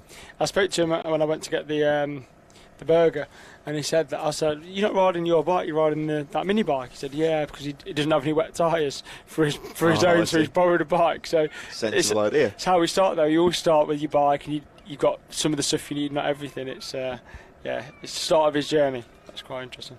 Here we go then with the final race of the second block. It's the Mini GP 190s plus the Bucci 190 Cup. We move right on through, of course, to our final block of racing after this one. So action throughout the afternoon, taking us through to about 5:15, the final race scheduled to get underway. We're pretty much, give or take 2 or 3 minutes, on schedule today. This race is supposed to get underway at 3:15, so we're on 3:18 now. So give or take, we are pretty much on schedule. As Brian Hamilton leads them away in this final race of the second block from Ben Ray, Tim Patterson, Paul Baxter, Sullivan Manzi and Kobe Perry in 6th position. Rest of the field made up of Luca Wilkinson, Kobe Garbutt in 8th place, Izzy Carter in 9th, Dan Deering, George Bowes and Ian Wareham in 12th, and rounding out the field on the number 47, we think as a starter, is the machine of Zach Weston. Yeah, I'm not sure he's racing today. Or not, yeah, I'm not sure he's racing today, no. Showing on the grid there, we're not sure of starting. I don't think so. I always like to think that machine of Izzy Carter, that number 46, that's a very well, they got the Muck-Off bike cleaner sponsorship with the very distinctive like pink, black and yellow graphics, and I've seen them in a few motorcycle sports. It's mountain biking as well, Muck-Off motocross. Yeah. It's a very distinctive kind of looking machine when they're on the all sponsored up. Yeah, it is. Herself and Tim Patterson obviously have joined up and made their own race team. Sponsored by Muck-Off. I think the liveries are amazing. The fluorescent yellow and bright pinky purple. Yeah, it looks really, really good. And obviously having someone like a Muck-Off behind you, or anyone who's got any kind of sponsorship behind them where they can, get some support to go racing and do what they do as their hobby is fantastic, isn't it? It's one of these things. I mean, obviously, the more you go up the ladder, the more money's needed. But of course, the cost of living. I was talking about that before when you were away. It's making things difficult for the riders at the moment, which is the nature of life, sadly. But yeah, I think anything, if you can get out there, be a bit enterprising and try and get people roped into these riders' activities, companies involved, it can be a real help. Yeah, definitely. I think things obviously are that the world as we know it is changing at the moment, and the cost crisis is impacting a lot of people in different ways. And we hope that everyone can get through it, and winter and the cost of everything going up. But this isn't a cheap sport. It's not like taking football to a grass field. This is. You race. If you crash, that crash is costing you money. So, it's hard. Sometimes it's on a budget, and sometimes you get sponsors. But a lot of the kids now, you look at the characters of the children. They're starting to get the idea of the media side that's required to bring in sponsorship, and some are having more success than others. So it's good to see that. Really good to see. I think everyone says about social media. It's like one aspect, of course, but it goes back decades. There's Formula 1 driver called Guy Edwards. He's one of the people who pulled Nicky Lauda out of the flaming wreck something. But he had a book, I forget the actual name. It's a commercial book. It's about how to get sponsorship. I think that's actually the title, how to get sponsorship in motorsport, to quote it, I think. And it's out of print nowadays, and if it crops up on eBay, it's still like £100 to buy this book. But basically, it's like a Bible. It's 20 years out of date, so to speak, nowadays. But all the themes in there of how to like get people roped in, it's still very true. And people say they'll pay £100 for this book because if you follow it, you should theoretically bring money into your fold to get yourself racing. It's just about, it's almost like a business. You just got to try and sell yourself as a. It's not about give me £100, I'll stick your sticker on the bike. It's about how you can bring somebody in to be part of your experience, basically. That's right. And I think now a lot of the parents, especially because it's young children riding, a lot of the parents have now become media managers, media moguls, so to speak. So, yeah, it's it's a shame that motorbike racing in general, the amount of money that people have to bring to the sport when they're even at the top level, BSB, etc. The amount of money that it costs. It's phenomenal. So it would be good if that was changed a little bit and people got a bit more support. I suppose with these spec bikes, at least it's keeping the balance in the rider's favour, of course. Exactly, that's right. So here we go with our final race of the block. Of course, we're right through into our third block very shortly. Look at that two-stroke smoking away on the line with the premix. Sullivan Mounsey. Away they go. So again, steaming straight into that tight right-hander. Unique style start here at Three Sisters. And looks like Hamilton, I think, has got a... good start off the front. Yeah, for Hamilton off the front with Parkin, is it? Baxter, sorry, Paul Baxter, sorry. Ben Ray, I think, in there as well. That's right, yeah, Ben Ray. Kobe Perry and Sullivan Mounsey. Now, Sullivan, it was wet earlier on the two-stroke and he struggled a little bit, but now it's dry. He was flying yesterday. Getting quicker later on in that first race as well, wasn't he? So it'll be interesting to see how he does, although we'll see if there's any false starts in that start. I saw a couple of people moving, so it'll be interesting to see if anyone's penalised. So they get on this one. So with the drop of the flag, Brian Hamilton looks very quick, but Paul Baxter and Ben Ray threatening second and third place. Now it's darkening up out there. I don't think it's enough to change the track. You can see it's still very dry despite that little spots of rain we had a few moments ago. And right back on him now as they cross the line, the machine of looks like Paul Baxter. And look at that. I mean, these are quick machines, of course, but 1 minute lap there for Baxter, who goes for the lead down the inside, takes the lead. And from the drop of the flag there, Dave, we're looking at 1 minute, 1 minute, 1 lap times. Yeah, it's good, isn't it? And Brian's straight back trying to get him up the inside. So he's an aggressive young driver. He's an aggressive rider. He gets his elbows out for sure. But Baxter's looked good all weekend, actually. He looked good yesterday in the dry. He's definitely a good racer. So he'll take it to Brian. He won't give him any chances, even if he is fairly young in comparison. This is interesting here. Baxter caught up with Hamilton and got past him fairly easily, but he hasn't pulled away from Brian Hamilton, who's certainly trying to fight all the bike's twitchy there at the moment.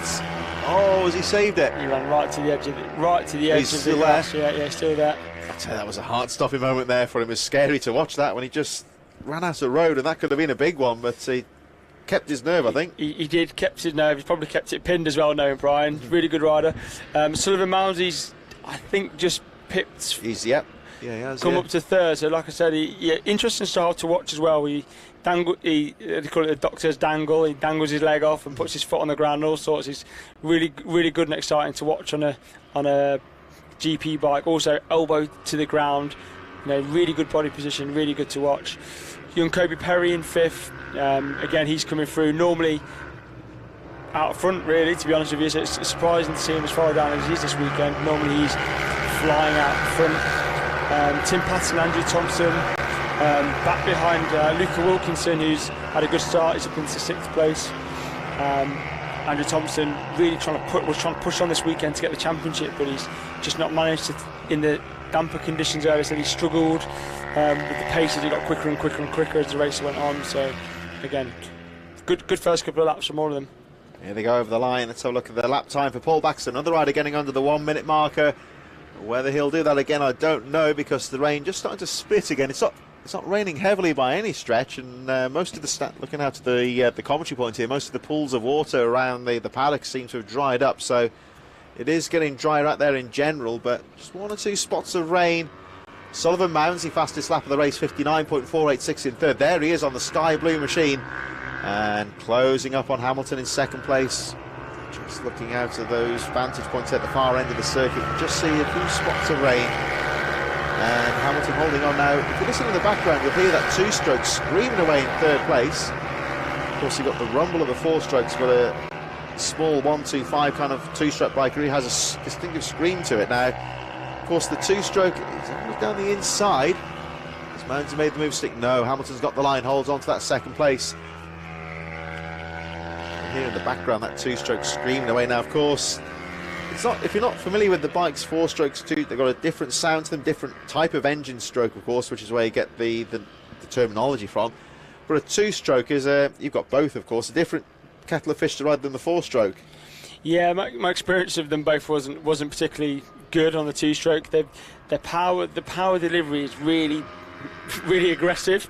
If you get it wrong, it's really flat, so you have to keep it within this window. It's an art form to ride. Oh, the leader's gone down. That's Baxter, and I tell you what, second and third doing very well to avoid him there. It's a nasty place to go off. Paul Baxter, the race leader, goes down. So Brian Hamilton inherits the lead, and both him and Sullivan Mounsey had to do very well. But Mounsey, ooh, what a move from Mounsey down the inside on the back straight there. Yeah, I think the rain's coming down a bit harder now. Actually, looking at looking out the window. We're looking at the vantage point here from the commentary when how much rain's on here. It is spitting a bit more now, and Paul Baxter just losing a bit of grip. I think, like you say, I think it's that changing track. The grip just went away from him when he was least expecting it there. Yeah, and I think you find also, especially in these conditions, like Sullivan might start to struggle if it gets wet, whereas the four strokes, not less gearing. It's that sharp power band on a two-stroke. Yeah, you've got to really work the bike to keep it in that range. And wave yellows then for the race, the previous race leader, of course, Paul Baxter went down. I have to say, some good riding there from Brian Hamilton and Sullivan Mounsey to miss the fall and ride it. He went round, the bike was skidding across track in front of them. You can see that bottom end, if you just saw it just at the back of the wheels, you started to see the lines again coming back off the wheels because it's slightly wet. So Sullivan Mounsey leads the race now. Of course, cast your mind back to the first race for these guys earlier on. Mounsey was struggling in wet conditions on that machine. He seemed to find his rhythm as the race went on. Now he's leading the race, but 4 laps to go. It carries on raining. This might suit the chasing pack here. We've got Brian Hamilton, Kobe Perry and Luca Wilkinson getting involved in this one as well. Look out for the number 76. Luca Wilkinson seems to have got quicker as the race goes on, and he's currently the fastest rider on the track. So that's the 4th place rider in this chain of 4 riders now, as Mounsey gets closed up by Hamilton. But the rider to watch here is definitely number 76, Luca Wilkinson, in 4th place, who seems to be getting quicker as the race goes on. Yeah, Luca's having a good race here. He's come back from quite a way down, to be honest. I know that the guys at the front had to avoid a bike that was stricken in the middle of the track, but he really is riding well here. He's been quite aggressive. He's very confident on the bike, turning it nice and tight. And he's up to 3rd as well, isn't he? Up to 3rd already, yeah. So Luca Wilkinson gets past Kobe Perry to 3rd place. Might be one to watch here. We've still got 3 laps to go in this race. Still Brian Hamilton in 2nd place, chasing Sullivan Mounsey, who looks to control the race from the front. So it's Andrew Thompson 5th, Ben Rear, Tim Patterson, Kobe Garbutt, Dan Deering, Izzy Carter in 10th place, rounding out the field. Paul Baxter, the early front runner, is out of the race. So 3 laps to go. Any one of these 4 riders could win the race. Of course, Sullivan Mounsey leading the way. Whereas the track gets a little bit more slippery. It's turning in the favour of Brian Hamilton and Luca Wilkinson in particular. And Kobe Perry, he's been overtaken, of course, drops to 4th place, but could still be a factor.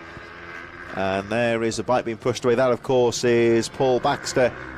Mounsey, the rain continues to fall. He's finding it a bit difficult out there. And Brian Hamilton just trying to seize the advantage here. Yeah, these are the tricky conditions where it's a bit wet, you've got rain on the visor. Getting over to push, hold station, and it's such a mixture of bikes as well. Sullivan Mounsey is quite aggressive in the way he rides his bike, so he likes to throw his bike around. So again, in the wet conditions, he's got to be careful. He wasn't fazed by Brian Hamilton poking the front wheel in there. He holds on to the lead. Got 2 laps to go this time. Mounsey counting down the laps here.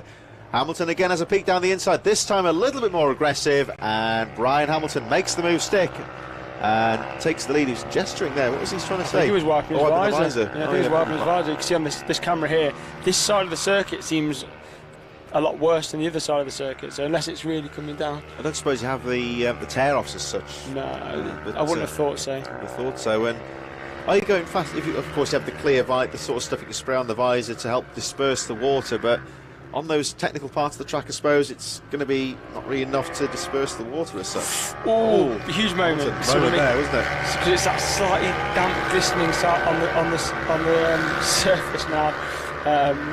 You're going to start seeing people out maybe have moments as they push on. Sullivan Mounds have tapped his seat, say, follow me, which I'm not sure why they would do that. I think they say that in all forms of motorbike racing. No one's going to try and follow you to the end of the race. So yeah, big moment there for Brian. It was a bit. He did well to see. He's had a few scary ones in this race so far, but he's still in the race. 1 lap to go. It should be now. Yep, last lap.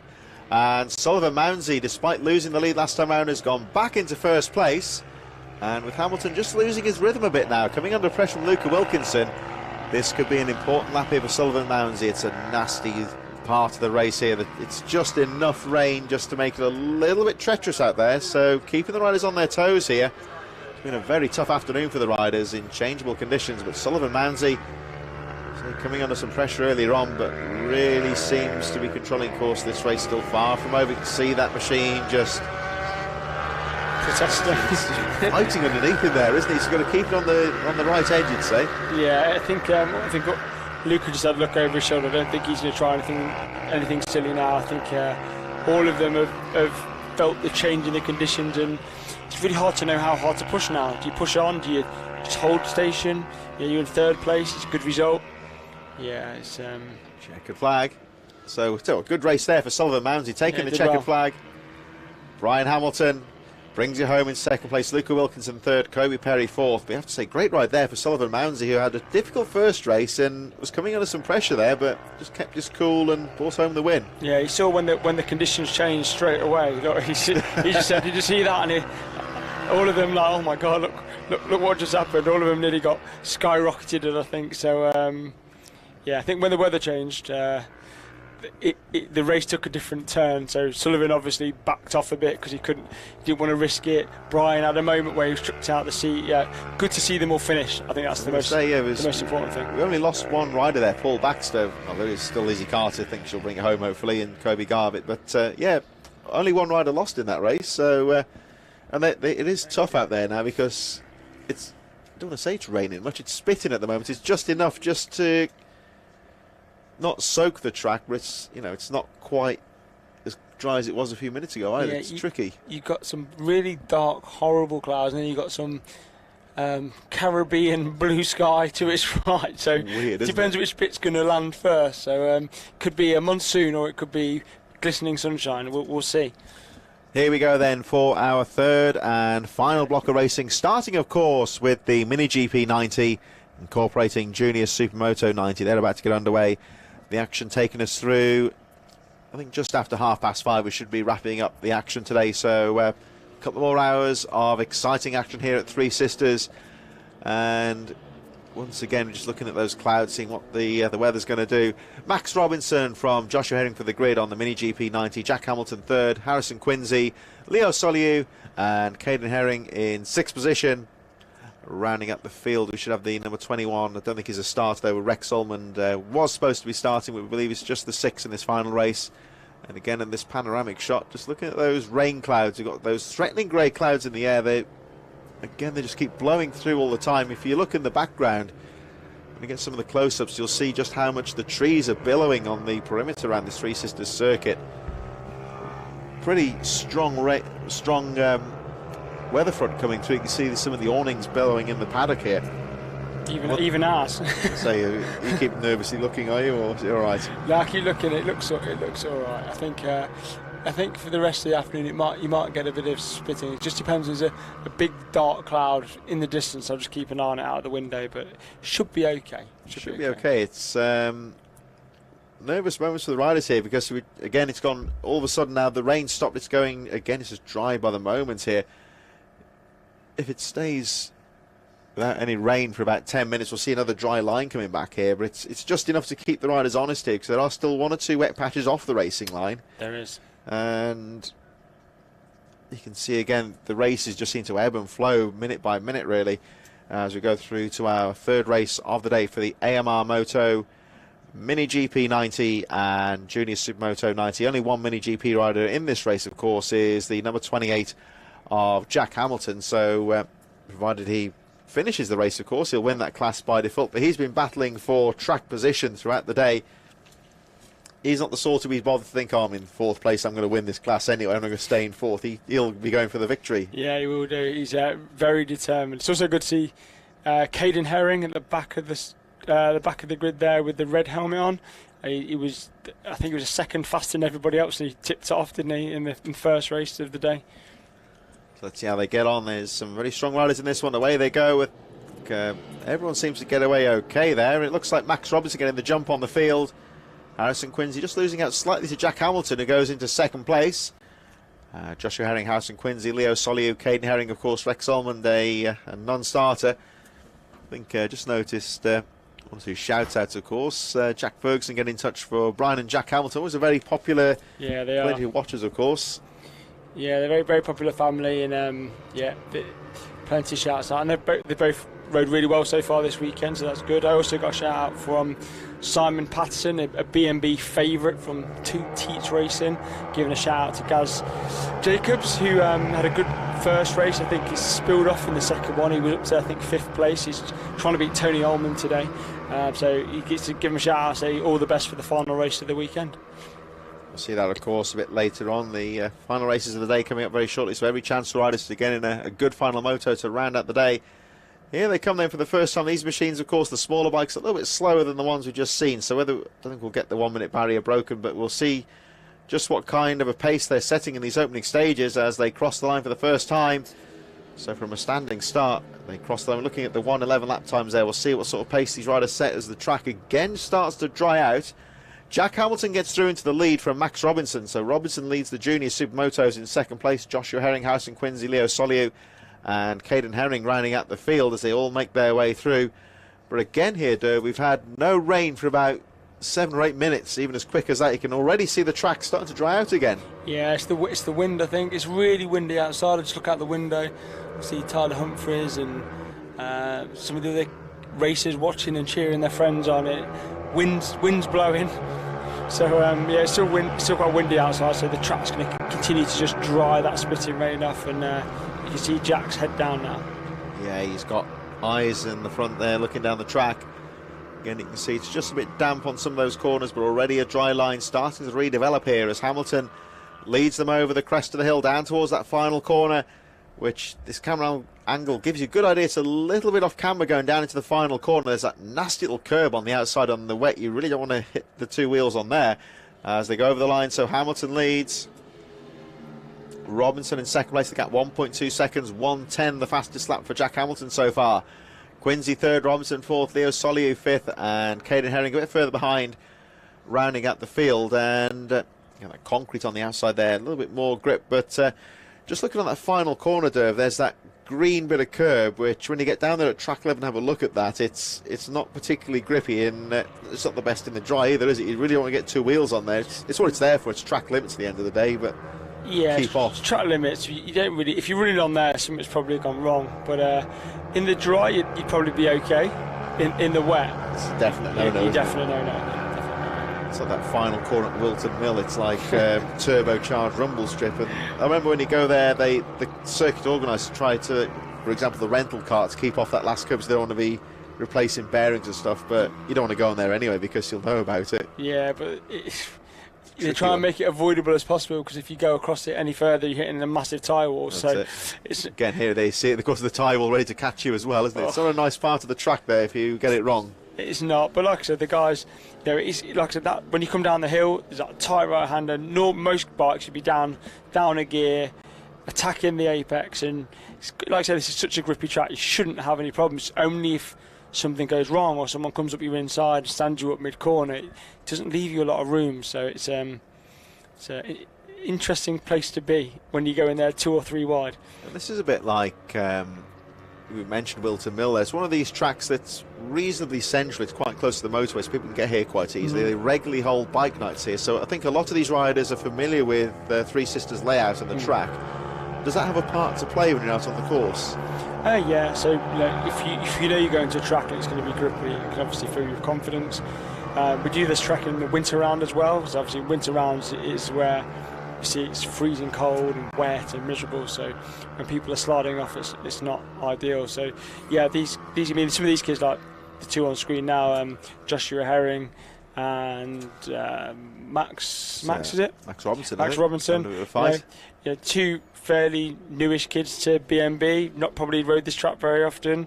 It's a big, fast-flowing track. You know, they might be in their local area at Stretton Circuit, which is the complete opposite. That's quite technical. It's tiny, small, and technical. So when you come to a high-speed, fast-flowing circuit, it does take a bit of time to adjust because you've never ridden at that kind of pace before. So yeah, it's a learning experience, and that's why it's good to see in this class, the JSM 90 class and Mini GP 90 class, the fact that they're riding. You can already see, you know, racecraft. It's safe. No one's doing anything silly.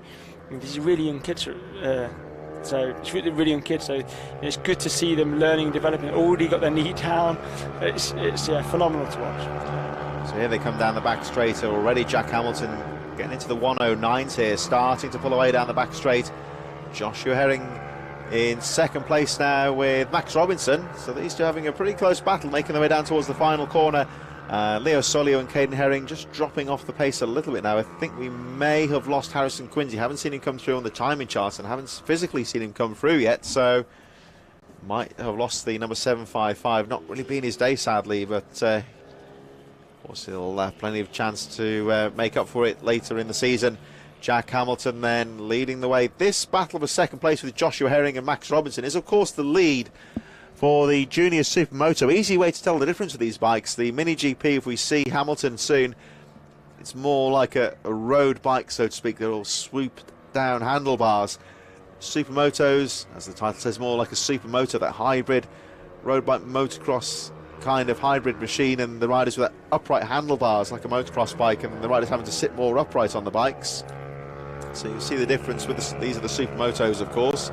And they're right on cue. You see Hamilton with the Mini GP bike. You see how he's like crouched down in that traditional road bike style there. Of course, Dave, you've ridden both types of bike, yeah. A Supermoto and a Mini bike, Mini GP style machine. Mm-hmm. From a rider's point of view, is there much difference in how you approach the two bikes? Is any one quicker than the other, would you say? I suppose in the right hands, I wouldn't say which one was quicker than the other. I think it was depending on track and how tight and twisty it is. Supermoto, you can throw around a lot more and it can be a bit more unforgiving. Mini GP, different style.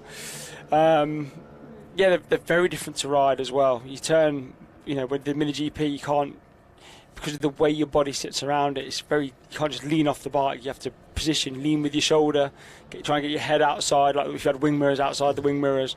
Whereas on a Supermoto, there's an array of different styles. You know, if you look at, you know, the foot position, some will have rear sets like a Mini GP where their feet are further back. Some will have it more motocross style, so their feet are forward. So the body positions are completely different. So it's, I can't really say. It's horses for courses, what suits your style. That's what which rider's best, really. Yeah. So I've only fleetly ridden road bikes, and it's a very alien feeling when you're used to like motocross style handlebarsy twist. That's right. You almost like seem to like tuck your elbow onto the floor when you're going in naturally, don't you? Which feels very alien and strange. We're not used to it. You'll see Hamilton coming into the final corner. So he tucks his body down through the corner, a lot more than the Supermoto riders do. They're a lot more upright and attacking through the corners. Yeah. But Hamilton, again, lapping very consistently here. 109.41 for his fastest lap of the race. He's only a few tenths off that as he goes through to the last lap. So Hamilton, of course, leading the class by default. He's the only competitor, sadly, in the GPs this weekend, but winning the race outright here. And so far, of course, one lap to go, so it's too early to say, but he's had a good weekend so far. Yeah, good weekend so far. I think he had a technical issue earlier on in the day with his chain coming off, but when he's had the chance, he's brought the bike home, and normally in first place. That's really impressive to see. The guys behind also, really good weekend. You know, Joshua Herring, like we said. Interesting, Josh and Max, their bikes are, one's riding a semi-auto, so he's not changing gear. He's not using a clutch. It's like straight through, isn't it, I suppose? And some use what we call a rocker, which one you push down at the front, it goes one way, and you push down at the back, it goes the other way, rather than clicking your foot up. So there's different ways that they can do it, and this is why this class is important for being at the championships. It's the development of the skills, you know, introducing the clutch, introducing, you know, clicking up or clicking down the clutch levers, etc. So the gear selector, sorry. So yeah, it's good to see the different styles. That's why their body positions will change over time as they start to learn to do those things. Well, a great win there for Jack Hamilton, who takes the checkered flag. Joshua Herring in second place, winning the Junior Supermoto category, from Max Robinson in third. And the rest of the field made up of Leo Solio and Caden Herring. So another great ride there for Jack Hamilton. I think a shout out in order for the JSM winner there, Joshua Herring. And this is a rider who, of course, started as we talked about the novices with the bibs on today. It wasn't all that long ago that Joshua Herring was towards the back of the field and learning his skills out there. And of course, not so many riders here, of course, this weekend. You can only beat who's on the track, and already he's starting to develop himself into a winner. Yeah, Joshua and his brother there, he was just coming off the track at the end with the red helmet. Caden Herring. Yeah, you know, I saw them practicing at Stretton Circuit months ago, just learning to ride the bike, you know, and now they're taking it to the faster guys. You know, the lap times is all closed down as they can keep investing in it. So there's another way. I have this feedback on the YouTube channel. Oh God! Colin McCann is always a great source of information. I never knew this one. You know, he says that Max Robinson's father is a cousin of Michael Dunlop, so there's racing DNA. Ah, there you go. So there you go. I think that's. You don't need to, if you're into your bike racing, you need to talk about who Dunlops are, do we? Really? No, absolutely. But if it's in the blood, then yeah, you can't really argue. We'll expect to see him winning stuff soon. I say he's right up there then, isn't he? So here we go. Move on to our Super Minis for the final moto for these riders today. And the very impressive Calvin Kelly, Harley McCabe first and second on the grid. Wall and Callan in there. Joe Dickens and Pearson, of course. Dan Pearson has a great ride so far this weekend. Lee Thompson, Michael Thompson in 8th place. Joe Quinn and Mercia Vasselkan had some good steady rides. He's in 10th place. Andrew Jones and Jake Whittaker, Mark Evans. Harvey Lathrop down in 14th. He had trouble earlier on, so he'll be fighting through. Lewis Smith, who had trouble earlier on, he's in 15th position. Stu Day, Jake Smith and Matt Watson in 18th place. That's about it though, isn't it? So yeah, I think the rest of us are all either not here or injured. Yes, I think we're honouring you by showing you on the start. Thank you, it's appreciated. I appreciate it a lot. The fastest you've gone today is going to get your toe patched up, wasn't it? Today's not been your day, sadly. But yeah, be able to. So we hope to see him in action, of course, at Wilton.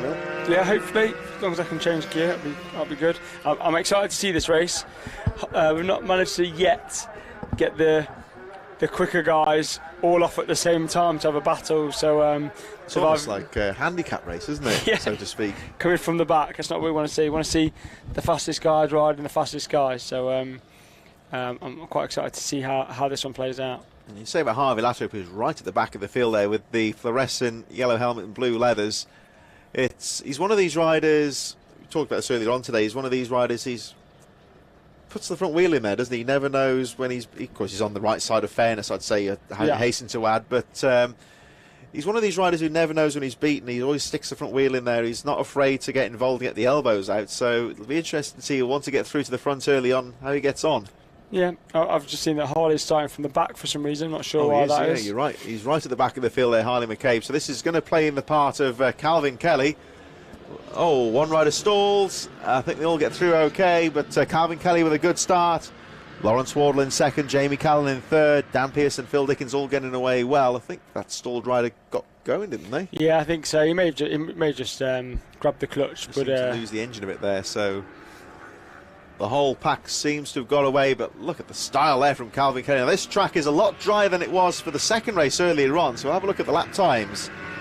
Again, it's only taken with that wind and the lack of any rain, it's only taken a few minutes and the track already get the dry line back out there again.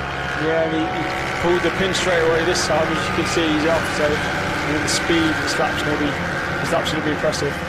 So let's see what Calvin Kelly can do. This is from a standing start, of course, this opening lap. They crossed the timing pin just after they dumped the clutch, so this is effectively a standing start lap. Let's see what sort of thing he can do on this first lap. They go over the line. Wardle's still there in second, Jamie Callan, and Calvin Kelly setting a 58.5 from a standing start. So what a pace there. It looked quick, didn't it? But, yeah, it did. And in the dry on a Friday or Saturday, he did a 55.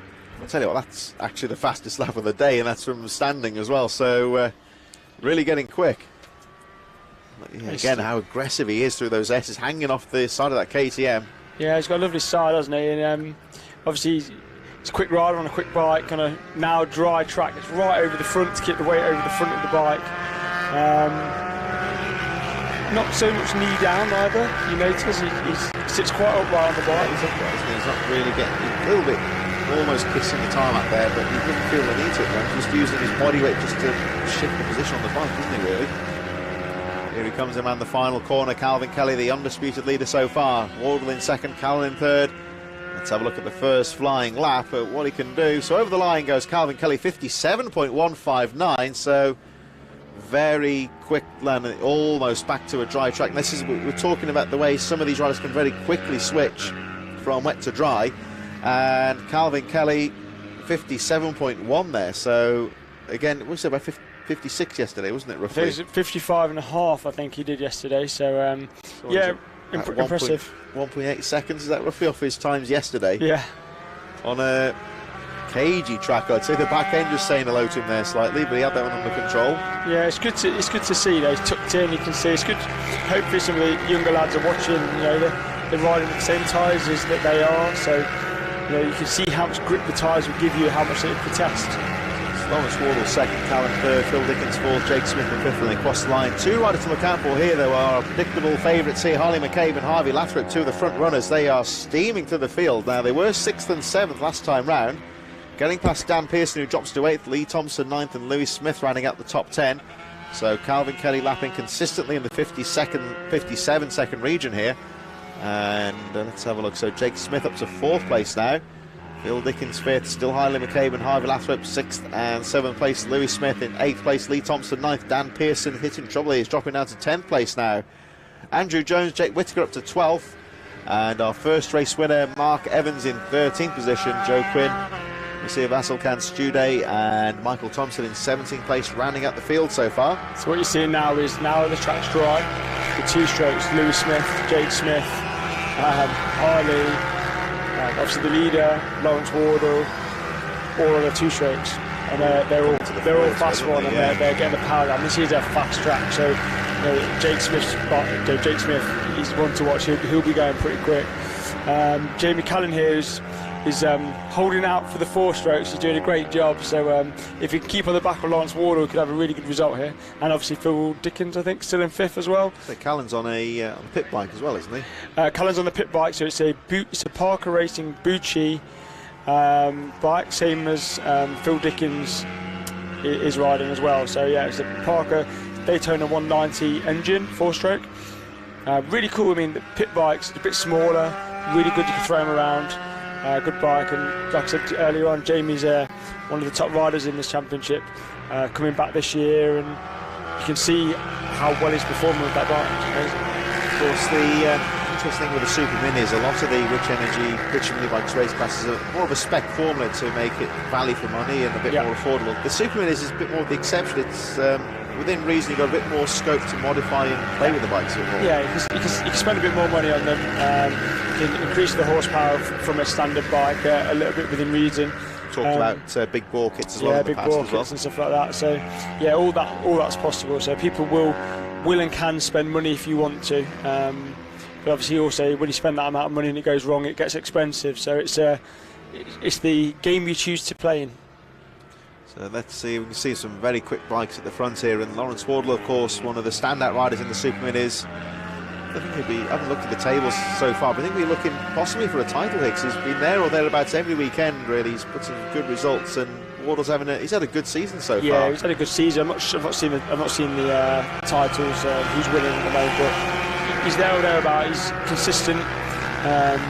Never normally has a bad round, but you know, with the Kelvin Kellers of the world coming on board, you know, at a phenomenal pace. You know, he'll still get a good result. He'll get 3rds, 4ths, whatever he needs to do. And this is the thing what Lawrence is talking about actually, is you look at people like Calvin Kelly, Kyle Wright coming along, and the greatest. Well, he knows he's got no answer to these type of riders, but he likes being out there with these riders to kind of pit his skills, so to speak.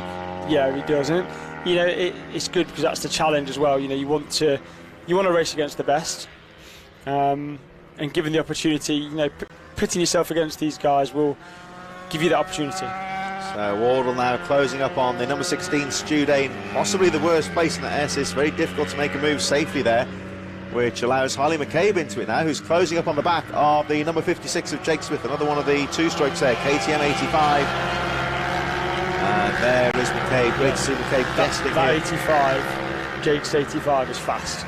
That's a fast bike right there. Oh, there he goes, using it to good effect as well down the inside. So Jake Smith moving into, that'll be second place now. A bit of a shuffle there when they got held up by the slower rider. Yeah, he didn't get... Oh, and McCabe's gone through. Yeah, he took advantage there. I think Lawrence got caught up at the start of the straight, so he lost all his momentum down the straight. So obviously Jake power passed, and then Harley took advantage as well. So yeah, back markers, it happens sometimes. It's just bad luck, isn't it? I mean, to be fair, that was the number 16 of Stu Day in 17th place. They just slapped. In fairness to Stu now, he was going. This is quite a fast part of the track, so the slow riders aren't going to be that much slower on this part. No. So and he's both with safety and common sense are going to jump out the way as McCabe nips through into second place. Nice little move there from Harley McCabe. And again, those back marks are a bit of bad luck there, isn't it? Oh, and again he just switches there. Rear end protesting massively on Harley's bike, so I think he's going to lose his momentum down here. He's going to get driven past unless he... He wasn't going to give that one up lightly, was he? Didn't want to give it up, but he didn't have much choice. But look at the corner speed he carries. His corner speed is phenomenal. Would he have a look down the inside here? Probably not. He's going to have to hold that one out. So Calvin Kelly leading the way.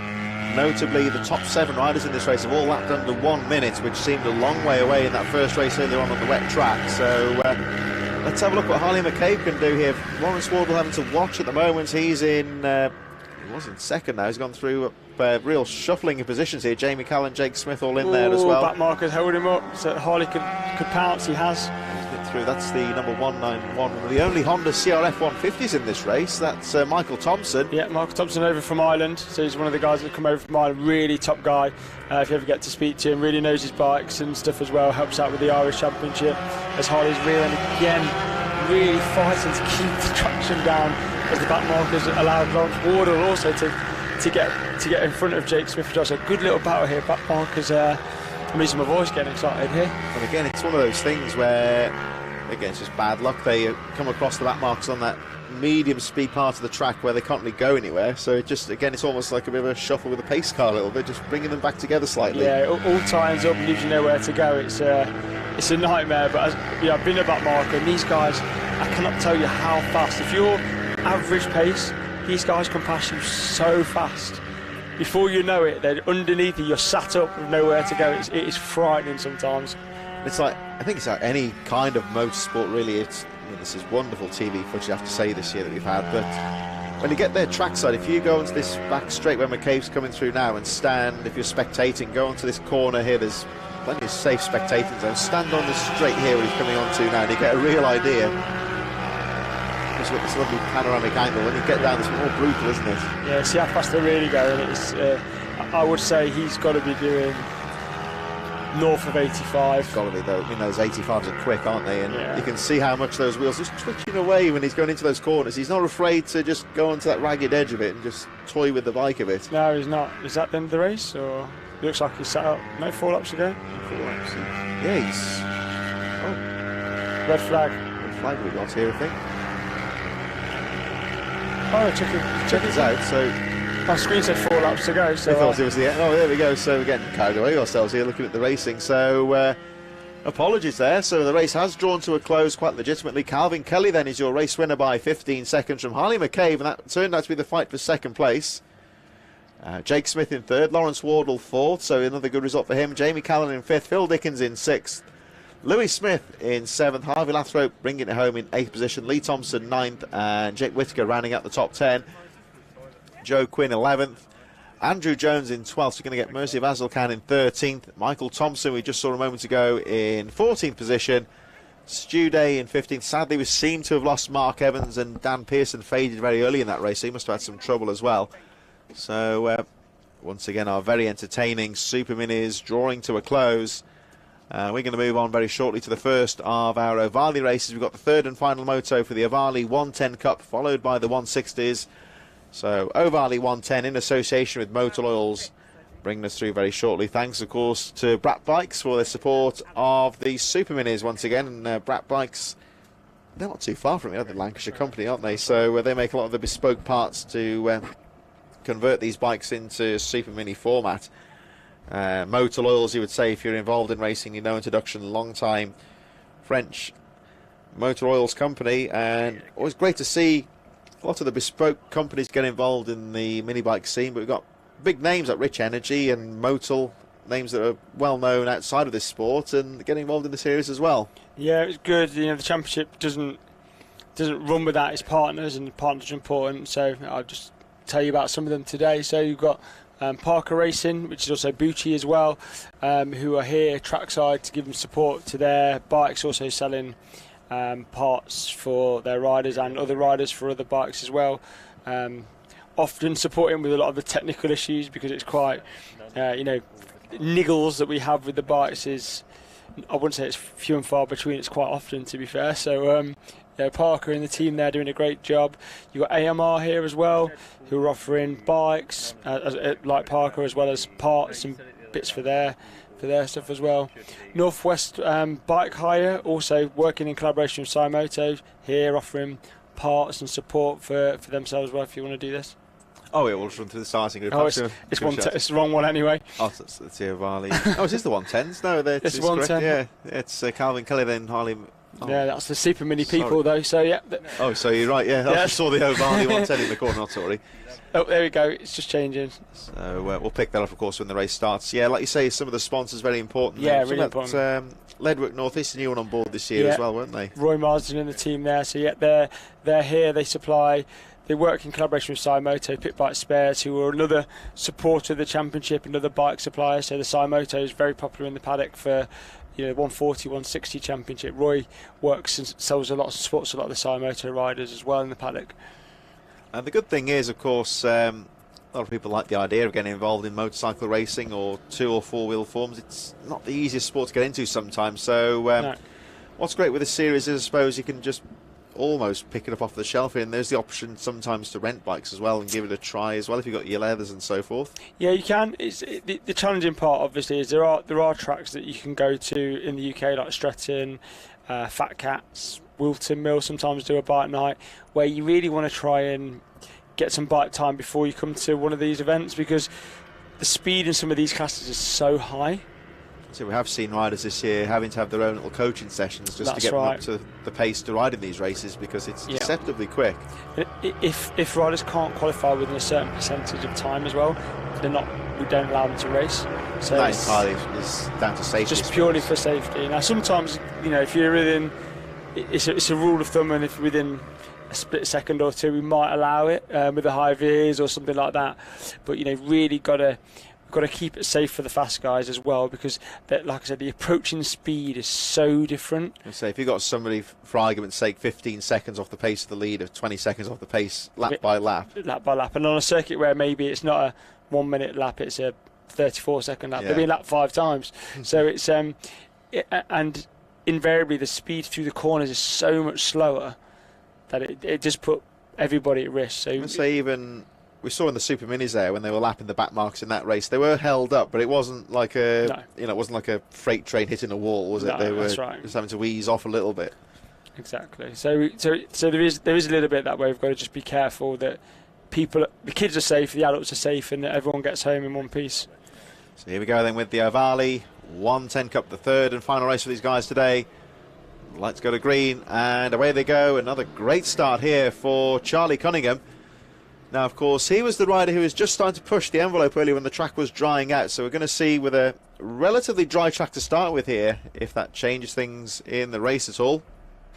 Not sure if this has been declared a dry race or they will still be running wet. There's still slight damp spots. So if they've declared it a dry race, then obviously they'll be on slick tyres, and they will probably start pushing on and riding like they have wanted to all weekend. It looks pretty dry looking at it from outside the window as you speak at the moment.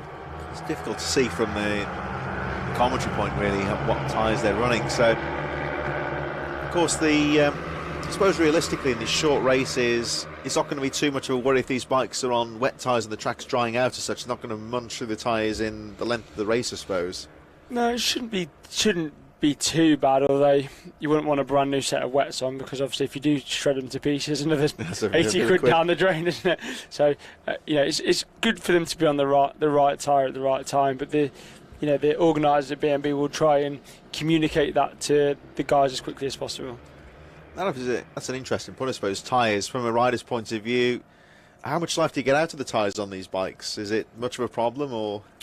But some of the super mini guys, the way they ride, might not get very much, maybe 1 metre, a metre and a half, and they'll then sell the scrubs on to someone who's not as fast. So for me, for example, I don't go through a lot of tyres because I'm not as aggressive or as fast, whereas the fast guys, the first set of tyres I had lasted me for a season. So I was thinking with the karting, for example, it's a bit of an eye-opener when you see some of the top-end karting. They'll literally use the tyres for like one session, and they're 150 quid a set, and then because they're like 2% worse than they would have been, they can't use them again, for the top guys anyway. So I suppose that's another thing, trying to keep the costs reasonably level. It just depends on how you're riding. Also, having the right suspension is going to help your tyres, going to wear properly, etc. So yeah, it's a bit of a balance act, but a lot of the quick guys will, because of the speed they're running at, would like to keep their tyres fresh. You can see one to watch out for in this one is Valentino Kimi-Kirk. Oh, yeah, now it's dry, he's a bit more confident.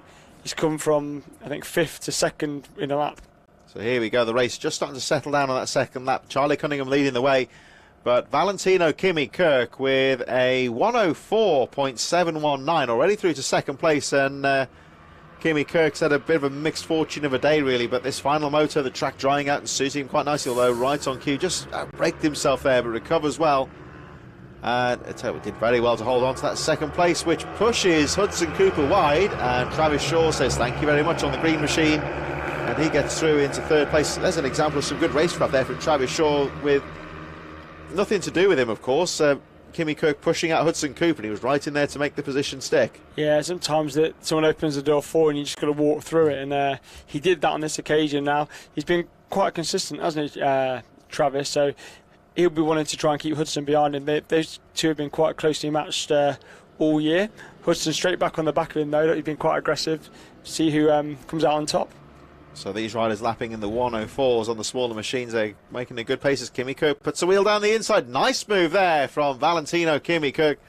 Textbook out-braking move down the inside, I would say there. Got a front wheel in there, showed the door, and made that corner his. So Valentino Kimi-Kirk had some trouble on the previous lap, but recovered very quickly to take the lead. Charlie Cunningham drops to second place, still Travis Shaw in third, Hudson Cooper in fourth, and Jack Hamilton, Daniel Stevenson a bit further behind. Haven't seen Sidney Marshall, Leo Solius. I think we're down to sixth so far, but only 2.8 seconds covering these riders when they went round on the previous lap.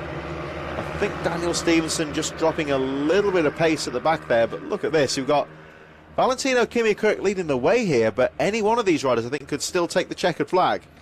Yeah, it's close. All within a whisker. So Kimi-Kirk looking really smooth, looking really fast. Second, third and fourth. Yeah, it's going to come down to the last lap, I think. Well, Kimi-Kirk here's got a couple of very important laps in front of him, with 6 laps to go. He leads the race by, well, it was 0.6 of a second when they crossed the line. But look at him here. He's not too worried about who's behind him here. Watch him coming through the corners here. His eyes are firmly focused down the track, looking at the lines, just trying to pull away from the rest of the field. And this is what you want to be doing. I mean, look how focused he is. I mean, really not glancing behind him, worried about the riders behind him. I think sometimes if they get past you, they get past you. You just got to look after your own race here and just run your own lines. He's struggling into that corner though, just before Luna, the left-hander. It looks like he's either struggling with the downshift or something. Seems to be a bit tentative through there, but for the rest of the track, he's flying, isn't he? Flying away now down the back straight, isn't he? It's just that one corner just seems a little bit nervy through there. But there he goes, pulls away again on the back straight. And again, interesting to watch the dynamics here, because it looks to me like maybe Cunningham and Shaw a bit more aggressive into that final corner possibly, so it's fending itself out quite well here. The gap remains about the same. It's gone up slightly to 0.7 of a second. Kimi-Kirk with the fastest lap of the race there, number 468 with a 104.204, pulls another 10th on the chasing pack. And this is just where he seems a little bit more uncomfortable here, Derv. Yeah, I thought he was going to pull away a bit more, but the guys seem to have either matching him for pace or he's slipped in. I don't know what the reason for that here. He seems to go around this left-hander a little bit better this time. It just seems a little bit more too tentative. early into the apex than the others. Yeah, a little bit more tentative through there, and the guys close up a little bit again. See, Hudson's got quite a good run here on Travis as well. He's pulled to the inside early.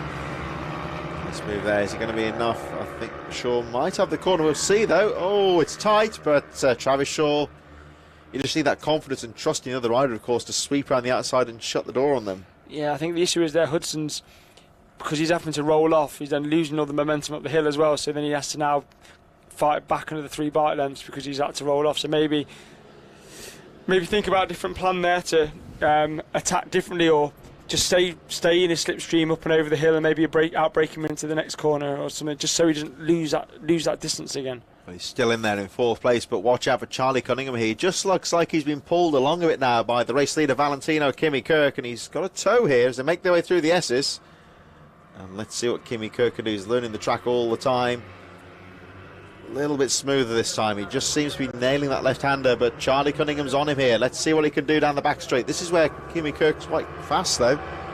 So Charlie Cunningham following the race leader. And again, Valentino Kimi Kirk very neat through that double apex. Down the back straight he goes and pulls away. Had a lovely line down the back straight there, the race leader. And it just seems that Cunningham closes up again as they make their way down to the final corner. Hudson's right on his back wheel of Travis just behind as well. A bit closer this time. Very close battle for 3rd place as well. So 3 laps to go in this race. Valentino Kimi Kirk holds on to the lead. Charlie Cunningham shadowing in 2nd place. Not quite close enough to go for a pass here, but those two just pulling away from the battle of a 3rd. As Travis Shaw holds on from Hudson Cooper, and Jack Hamilton shadowing there on the number 28, just a little bit further behind. Daniel Stevenson rounding up the field just that little bit further behind in 6th. Oh, a nice move there from Charlie Cunningham. That is not an easy place to go for a pass. No, he obviously got some great drive up the hill. So that's actually that left-hander's uphill, so he must have got a really good drive out there, which managed to get him alongside for that left-hander for the S's. So, yeah, really good overtake that is. Now we'll see what pace Kimi Kirk's got down the straight. He's only small as well, so he's quite lightweight. Hanging out wide, wasn't he there? Lovely move there from Valentino Kimi Kirk to retake the lead.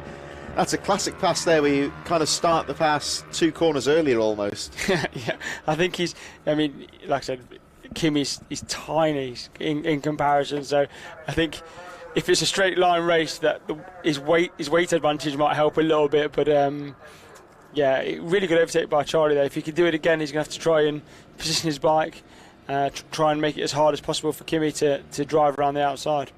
This all springs to mind. A couple of years ago we had that very sadly lengthy red flag here in that one mini bike race at the end of the day, where Chase Collymore was the star of the show. Now this was his first year in the adults, and he was way smaller than all the adults on those mini bikes, and on that it was almost like he had a nitrous boost on the back straight. Always remember, he just seemed to absolutely nail it down the back straight. Yeah, weight does play a part.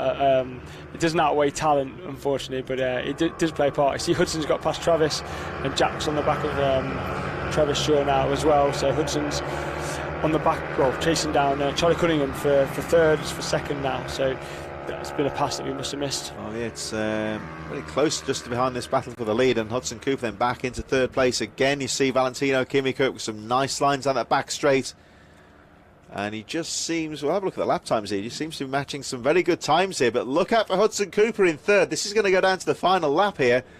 3 riders battling for the lead, and out of nowhere, Hudson Cooper, fastest lap of the race, 103.282, and he's going to try and ambush down the inside into 2nd place. As I look down the inside of Cunningham, this could all help Valentino Kimi Kirk, the race leader, if there's a battle starts for 2nd place.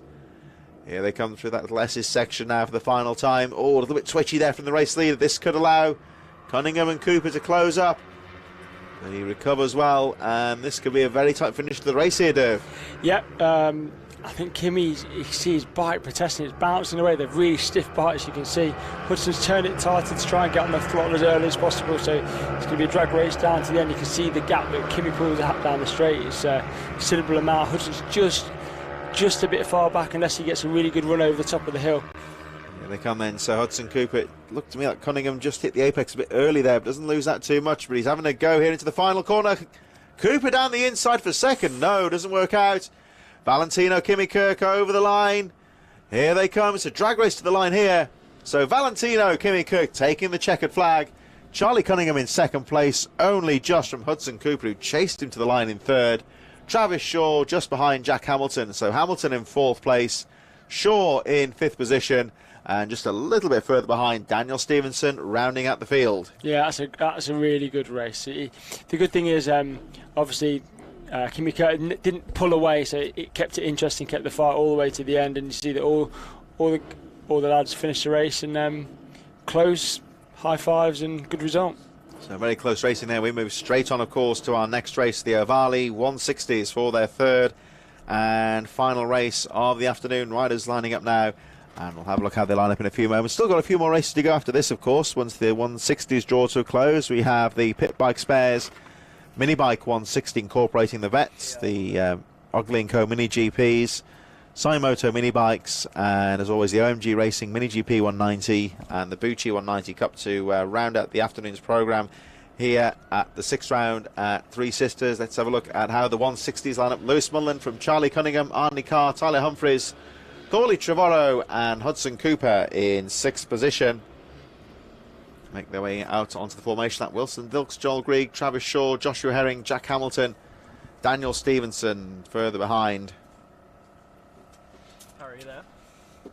And just confirmation, we'll check these out. Kimi Kirk, Sidney Marshall, Leo Soliu, Finley Hanna.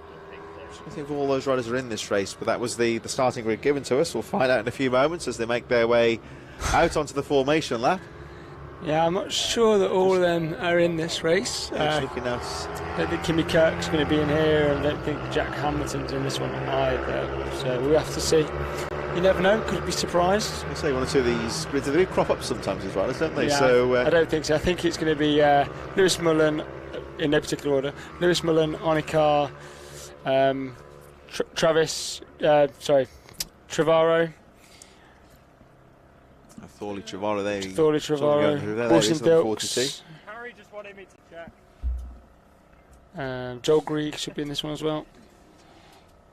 Yep, so Lewis looks like he's lining up on pole, Arnie Carr in second. Who's that? Humphries in third, Trevorrow in fourth, Wilson Dilks fifth, and Joel Grieg, I think, rounds us out in sixth place. Arnie Carr's put his bike facing the apex already, so it'll be interesting to see if he's going to try and sweep straight across. He had a great start in the last race, so we'll see. Here we go then with the Ohvale 160s. Flag drops and away they go. Charge around the first corner. Nice start there for Lewis Mullen. Tyler Humphries right in there as well. Oh, that was tight.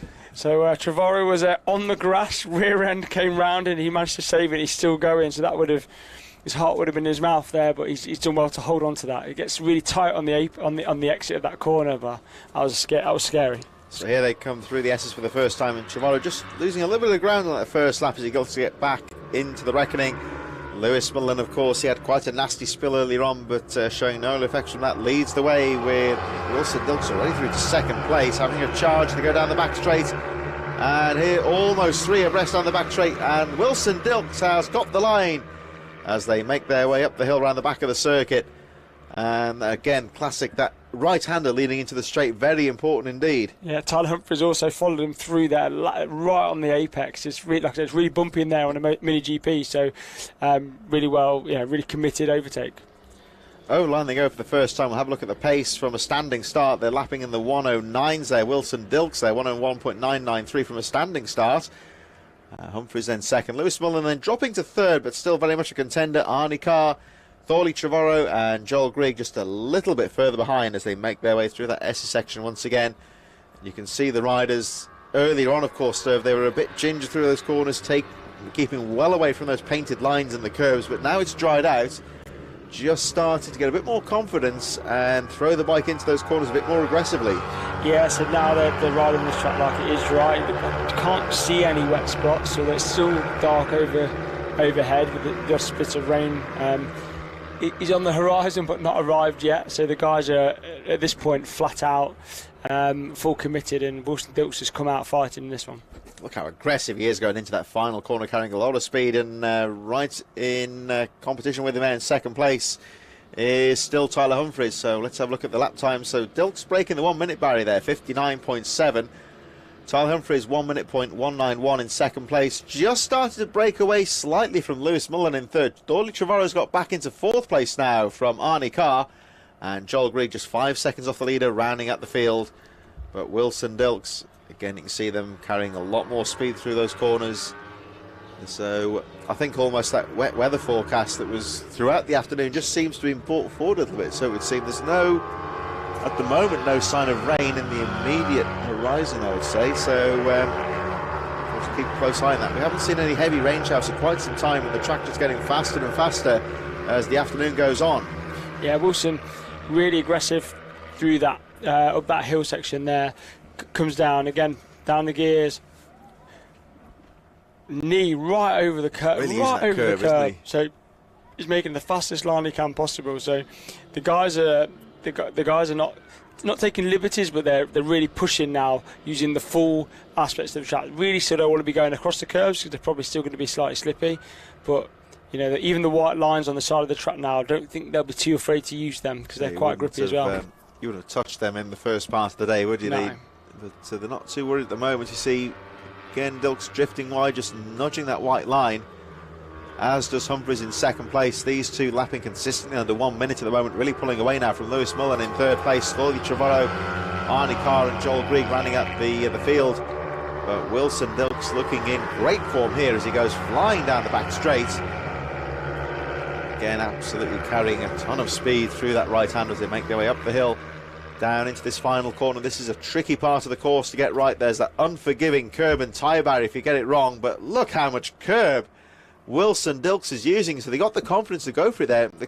You get like trapped water in those curbs sometimes, which can cause you big trouble, so it's quite evidently dry, and Humphries actually setting the fastest lap of the race. Yeah, I think we saw this last time. Humphries went back a little bit and then started putting a chase on, so he's obviously very comfortable following at this pace. So whether Wilson can continue to break away, keep the speed up, not make any mistakes. You know, we don't want to be having anyone spilling off and losing points in the final races. It's we want them both to get to the end and take as much as they can. But also, can Tyler get back and have a battle? That's what we want to see. Let's see what I can do. He's happy enough there, just sitting on the back wheel of Wilson Dilks, who in turn is trying to break away as they make their way through the right-hander. They carry so much speed and they make their way up to the top of the hill. Here they come down towards the final corner, and again Wilkes very aggressive under braking. You see that back wheel chattering away as he uses the extreme on the front brake. That's perfect technique there, and if you get that back wheel to chatter on the ground, you're pretty much on the edge of over braking.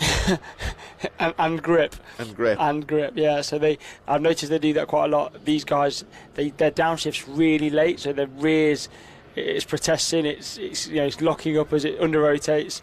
Yeah, it's awesome to watch. When you watch that, it's similar in like hardpack racing in motocross. When you slam the back brakes on hardpack surfaces, it's like the back wheel chatters on the ground. It's almost like akin to a naturally forming ABS system. It's of course, if you hit the brakes too hard, the whole thing locks up and down you go, right. I suppose. But it's that right little balance, and when you get it right, it sounds lovely. Yeah, these guys. I'm not going to try and do the sound, but when you stand at the side of the track, you can really hear what the bikes are doing. It doesn't give it justice on the TV, but. Yeah, the bike. Actually, let's watch him now under braking. You can just see again that back wheel just ever so slightly just chatting on the ground a bit. Yeah, you see in any big area where they have to really slam on the brakes.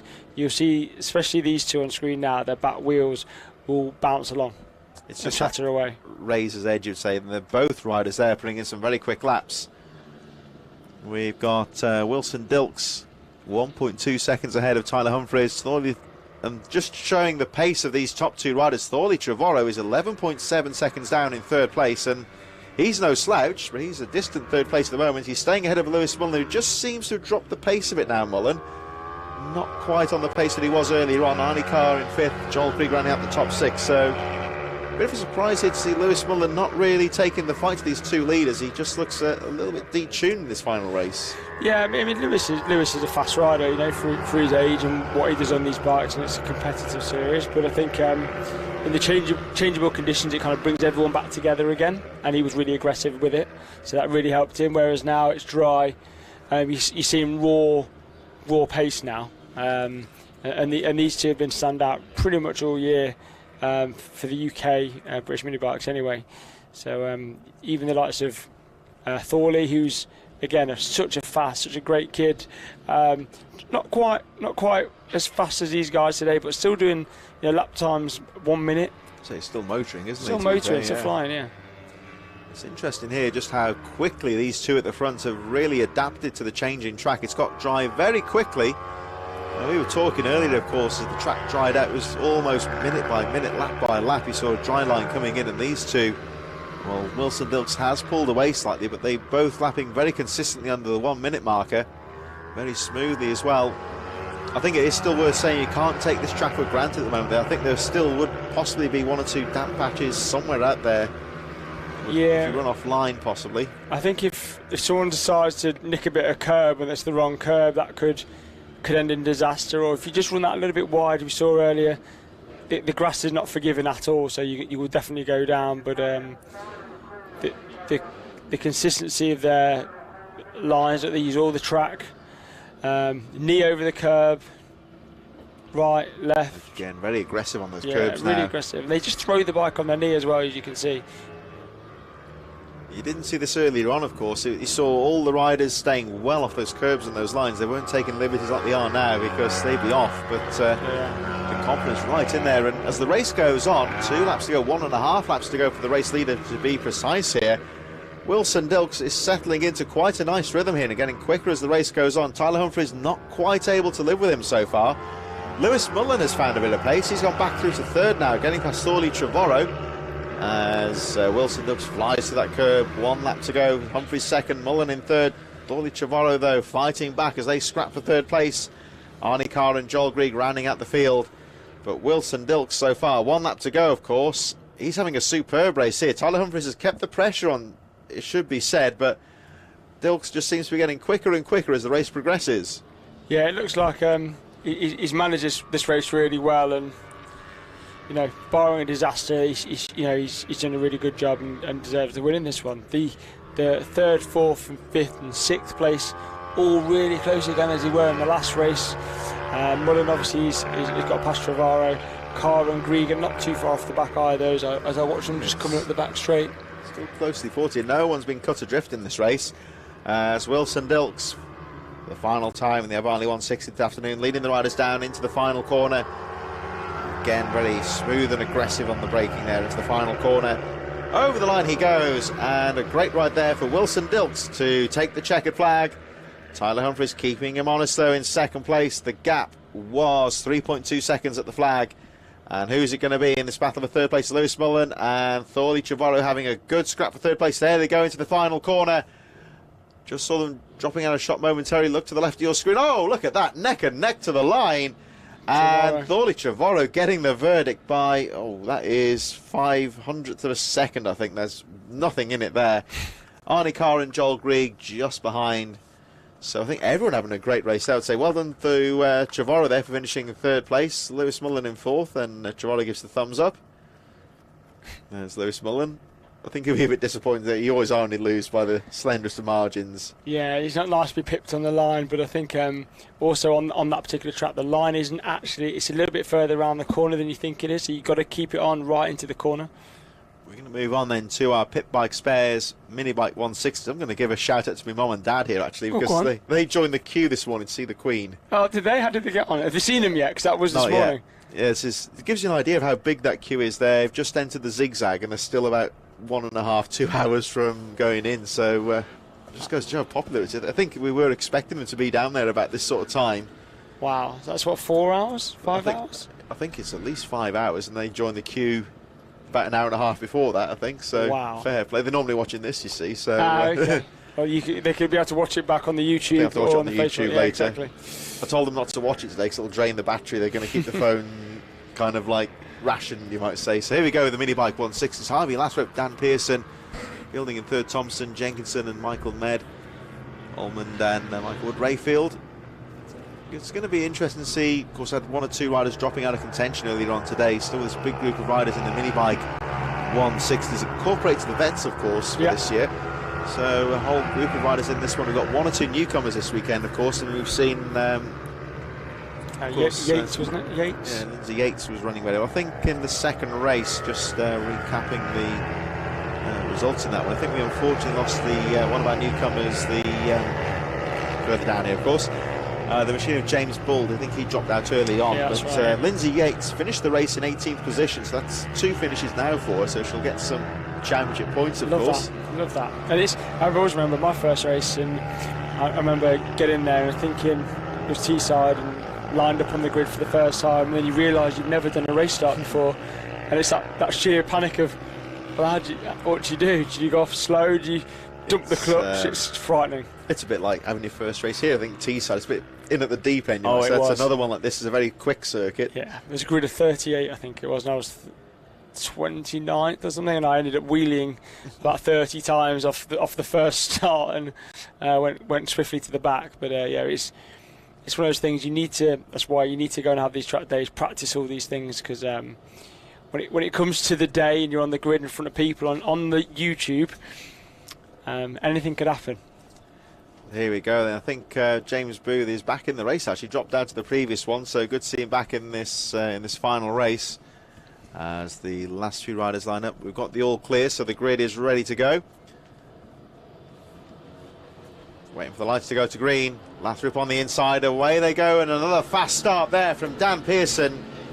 Trademark fast start there, and this is always a great thing to have in your arsenal with racing. If you nail the starts, that's half the job done already. But Dan Pearson, yet again, absolutely charging off the line. Yeah, if it helps if you're straight out the front, because then you can settle into your race. Go at your own pace straight away. And like I said, the hardest thing is passing. So if you've got no one to pass, then it's going to help, isn't it? So Lathrop immediately on the case here, chasing after Pearson, but he can't afford to relax. I think that's Rick Jenkinson in third position. I think he's in fourth. So would that be Andrew Thompson there as well? It's Tommy Fielding, I think. Tommy Fielding, yeah, the 5.56. Lathrop having a look. Yeah, Tommy Fielding. Oh, and a brave move there yet again. That's a trademark Harvey Lathrop pass there, gets the front wheel in. It's on the right side of being fair, it's aggressive, but it's a certainly fair move. Absolutely, if there's a gap, he's going to come through it. I think we said that earlier on. He's not shy in coming forward. So Dan leaves taking a sweeping line, because obviously he wants to carry as much corner speed as he can, and Harvey just nipped up there, just said thank you very much, I'll take that. Tommy Fielding actually had a good first lap there, fastest rider on the track from the standing start, 102.679. Oh, Lathrop just seemed to be a little bit slow out of that corner, got the line wrong a bit maybe, allowing Pearson and Fielding to close up here. Yeah, he said even in the last race he seemed to have a few moments in certain parts of the track where just got a bit out of shape, that bike still smoking away. Doesn't seem to be affecting him at the moment, does it? No. I don't know if it's... Well, it wouldn't be the jetting, would it, of course? But here they come down the back straight. That bike's still certainly working very well for him as Lathrop gets on the power. Dan Pearson and Tommy Fielding giving chase. Those three just breaking away slightly from the rest of the chasing pack. As Lathrop gets a lovely line down into the final corner, pulls away. Pearson losing a bit of ground there. Yeah, could be a move for that. Yeah, for the final corner there. You saw that from Fielding. Great overtake. Something's wrong with Pearson. I think he just seems to be dropping the pace. Doesn't look comfortable out there so far. No, I think he was signalling to somebody on the side that he might have a problem as well. So I'm not sure what that is. This is all allowing Harvey Lathrop to pull away. 101.844, fastest lap of the race in his early stages. Tommy Fielding second. Dan Pearson and Rick Jenkinson also in there as well, with looks like Andrew Thompson, Michael Medgaff, Tappenden, Tommy Ullman in 8th, Andrew Rayfield and Peter Wadsworth rounding out the top 10 as now the race leader Harvey Lathrop gets a new challenge. It looks like Tommy Fielding, who seems to be picking up the pace quite quickly here. Yeah, good rider Tommy. He's fast actually. He's sure it's Norris Sport he rides in. He does like big bike riding, so he's not shy. He's spoke to me quite a lot about the setting up of the pit bike over the weekend. Really nice guy. He's here riding with Roy Marsden at North East Club Works. Bike hire as well. So yeah, it's a good rider. So he want to get back onto Harvey. But Harvey's so fast on this AMR bike. He'll be hard to catch. Now, actually, just looking further down the field here, I think the race leader is going to catch up with an entertaining novice battle at the back here, because just a few moments ago, Lindsay Yates and James Builder having their own little scrap at the back of the field, the battle of the two novices. And I always find, I think, if you got a fellow new kid on the block, you're going to have a bit of a scrap with them, don't you, I suppose? Yeah. That's your vantage point. Battle of the bibs. We want to see who wins that. Here we go. Oh, was Fielding having a peek down the inside there. There, I think that's Bald. I think going to hold the line. That Lathrop through. Very good riding there. Just letting the fast riders find their way through. Yeah. It's nerve-wracking when they come charging through there. One to the left, one to the right, and then another 7 following through. It's scary. I think Lindsay Yates is winning that battle at the moment. Here she comes down to the final corner. She's going to have to hold her line. Here come the leaders. They fly down the inside. And I think she's done well. Yeah, she just. I think again, you're just conceding that corner, letting them take the inside line away, but just holding your line as well is important. So good riding from them there, the two novices, and not really affecting the leaders all that much either, as Harvey Lathrop tries to break away here, but Tommy Fielding, well, whatever that problem was for Dan Pearson, he seems to have picked up the pace again now, as Lathrop just starting to eke away slightly. I don't know what happened there to Tommy Fielding, just seemed to lose a few tenths. So Dan Pearson, whatever the problem was, he seems to have picked it up now, and Michael Med on the treble 7 looking good as well. Yeah, Michael Med, actually saw him this morning getting breakfast. He said he was up for a good weekend. Really nice guy, Michael. He looked so calm and casual on the bike, although he was just checking behind to make sure there was nothing wrong there, but calm and casual, really quick rider. He'll want to try and take it to Dan Pearson. He'll want to get back on his back wheel. He's got a bit to do. Fielding, I've said it wrong 15 times, so I've looked it up. Riding this weekend with Pitbike Racing with Roy Marston. That's who it's called. He's changed his name recently. He just launched a new website, so look out for them. pitbikeracing.co.uk, stocking bike parts as well. Top 4 still very close, 1.1 seconds covering the top 4 last time out as you approach the half distance in this race, and still Harvey Lathrop leading the way. But now Tommy Fielding starting to regroup here and put Lathrop under pressure. He's going to have a look down the inside. There's nothing going there. He has to back out. He's going to stay on that back wheel. Or maybe he shouldn't have gone down the inside there, but he's going to keep to the inside, coming out to the corner. Try and go for the move down the back straight. Well, Lathrop's got momentum as the battle on for third place now with Michael Med and Dan Pearson.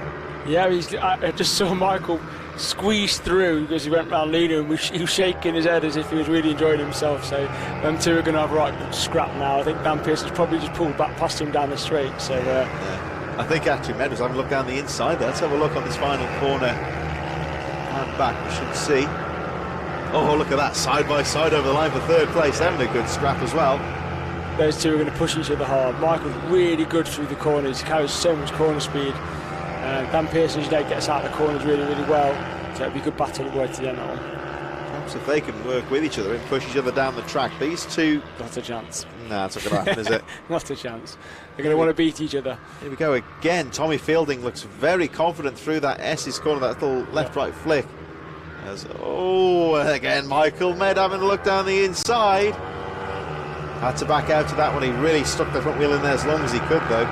You can see the amount of corner speed and confidence on the left, so he let it run out on the outside, tried to then set up the right, but Dan just leant on him and made it as hard as possible. Dan does not want to lose third place from this, I can see that already. But then Michael's, he's going to come and try and get him and track him down and take that position off him right at the end.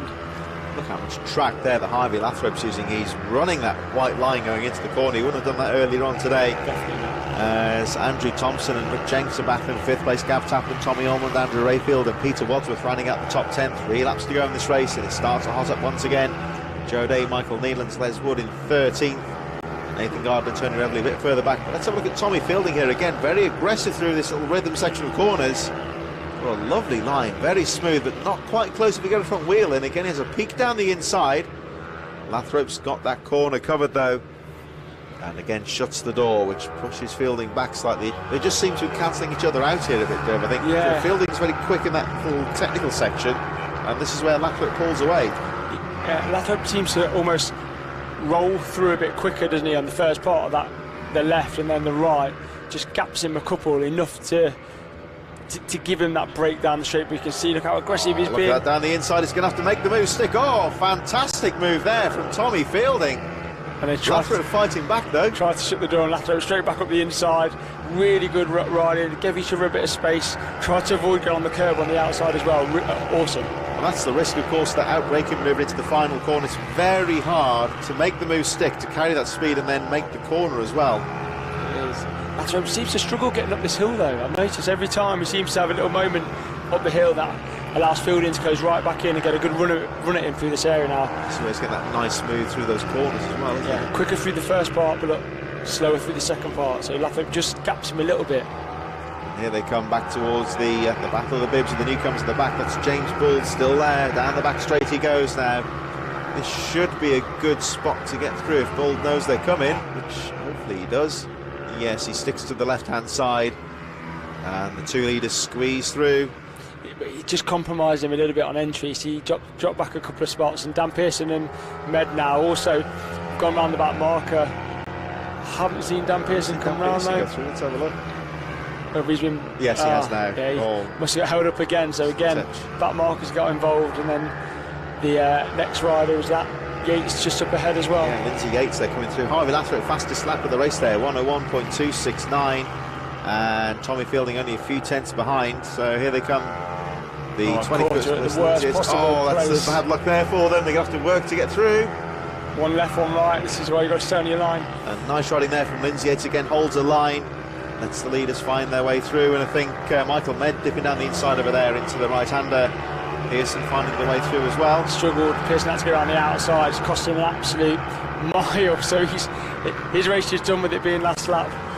They are coming up to about Mark and Marianne. It's Marianne McCartney, isn't it? Yeah, I think in a zipped-up racing leathers, quite recognise them now, but I think she might just get through actually on the lead lap. Here they come into the final corner. It's going to be tight. So over the line, will McCartney get through? Over the line goes race leader Harvey Lathrop. So Lathrop takes the checkered flag. Tommy Fielding in second place. I think McCartney may have just, she's showing us a lap down on the lap charts here. She may have just managed to squeeze through on the lead lap there. Michael Med in third, stays ahead of Dan Pearson. Andrew Thompson fifth, Rick Jenkinson in sixth position. And looks like it's going to be Gav Tappenden battling with Tommy Ullman further down. There they go over the line. Tapping again on that mini, he's got very small he's pit got a mini pit, hasn't he? Yeah, with the 160 engine and really fast. Good rider, Gav. Nice guy as well. So he finishes seventh. Tommy Ullman, Andrew Rayfield, and Peter Wadsworth running out the top 10. Joe Day, Michael Nealons, Les Wood, Nathan Gardner, another familiar name, of course. He'll be going over the line very shortly. There he is in the background, I think. Yeah. He said he wasn't racing today. He said it was too wet, and then all of a sudden he's out with his waterproofs on when it's dry. So it's he obviously changed his mind, but he was preparing for all weather conditions. So a bit further down, just outside of the top 15. Tony Revley in 15th, Tom White, Liam Booth, and Michael Judkins, Alistair McQueen, and I think Marianne McCartney got through on the lead lap. I haven't seen her come through. There she is. So, yeah, I think she went round again just in case. So yeah, fair play. So, oh no, she wasn't. She was credited as the lapper. So I think she's just playing it safe there and staying out in front. Just did one more lap, just in case. Blame, can you, just in case? Get the most for your money. And Lindsay Yates finishing ahead of James Bull in that battle at the back with the newcomers. So very well done to both those riders, of course. For good weekend. Good weekend for them. Good weekend for both, yeah. We move on then to our next race, the Mini GP 140s and Junior Supermotos. Two more races to go after this as the riders make their way through onto the line. We'll have a look at the starting grids in a few moments. Of course, our next round, two more rounds to round out the season in 2022 at Wilton Mill and at Clay Pigeon later in the year. Let's have a look at how they line up. Of course, some very strong riders in this race. Wilson Dilks from Tyler Humphries, Thorley Trevorrow, George Bowes, Charlie Cunningham and Luca Wilkinson. And I think I've got Daniel Stevenson in this race, Hudson Cooper, Daniel Stevenson, Travis Shaw. I think Sidney Marshall dropped out, so we'll wait and see if he's a starter in this final race. And his bike's not like I'm sat right opposite is where his bike would be, and there isn't one there. So I want to say he's in it. That's good news. I think he had some trouble earlier on, didn't he? Maybe. They're about to make their way out to the formation lap. Yeah, it looks like he's out. Look out the window. I can see Travis Hudson. Yep, Sid. Yeah, he's out. He's out behind Daniel Stevenson, just coming over the hill now. So yeah, he'll be good enough in his black helmet. He's got a Patronus style livery on his bike, which is really nice. Going back a while, that one. Yeah, it is. Yeah, absolutely. Of course, Patronus. I was servicing my car recently. I didn't realise they make the OEM oil for Mercedes, don't they? They So do, I thought they're just a bit cheaper, that's all. Yeah, so they were, I think weren't they the sponsor for Mercedes? I think that's still it's Yeah, Patronus Racing, isn't it? Yeah, So Patronus Racing, if it's good enough for Lewis Hamilton, it's good enough for me. I Well, reckon. yeah, well, they were big into their bikes, weren't they? And then they stopped. They stopped recently. I think that's what the Vision Track team took over some of the Patronus staff. I believe. Big old, was it Malaysia's national company? It's a big old company, yeah, isn't big it? I old suppose. company, So look at very distinctive. You'll see it on the track actually. Patronus. It's that in the middle of the track. It's kind of a turquoisey aqua blue, isn't it? It's a very unique colour, I'd say. Unlike his mum's wellies, which are a luminous pink, as I can see them outside the window. Oh yeah, you can see those actually. Can't miss those, can you? Here we go then. The race about to get underway. A possible jump start there. Pull the clutch in though, so I don't know. No, they get a jump start. That was a long hold on the old lights. That one was so. Don't you love it when the starter's cruel and holds them on just a little bit longer? Because all these parents love listening to those engines being strangled like that at the start of a race. It's when you're on the grid and Mr. Starter holds them on. 1 second more feels like 10 minutes more, doesn't it? When you're waiting for it to go. I was going to say, this 140 race is always really interesting because I think that the 140, it's almost like this is the bike that they can, it's not the 160 Cups, but the 110 Cup. It's like a more of an open type class. This is the one where the lads just seem to throw it around a bit more, take more risk. Like it's... you can see it's here, can't you, in this first lap already? They just go for it because, like, I think with the restrictions of the Ohvale Cups, for example, it just clips the curb on the exit there. But they just seem a lot more comfortable on these 140 bikes.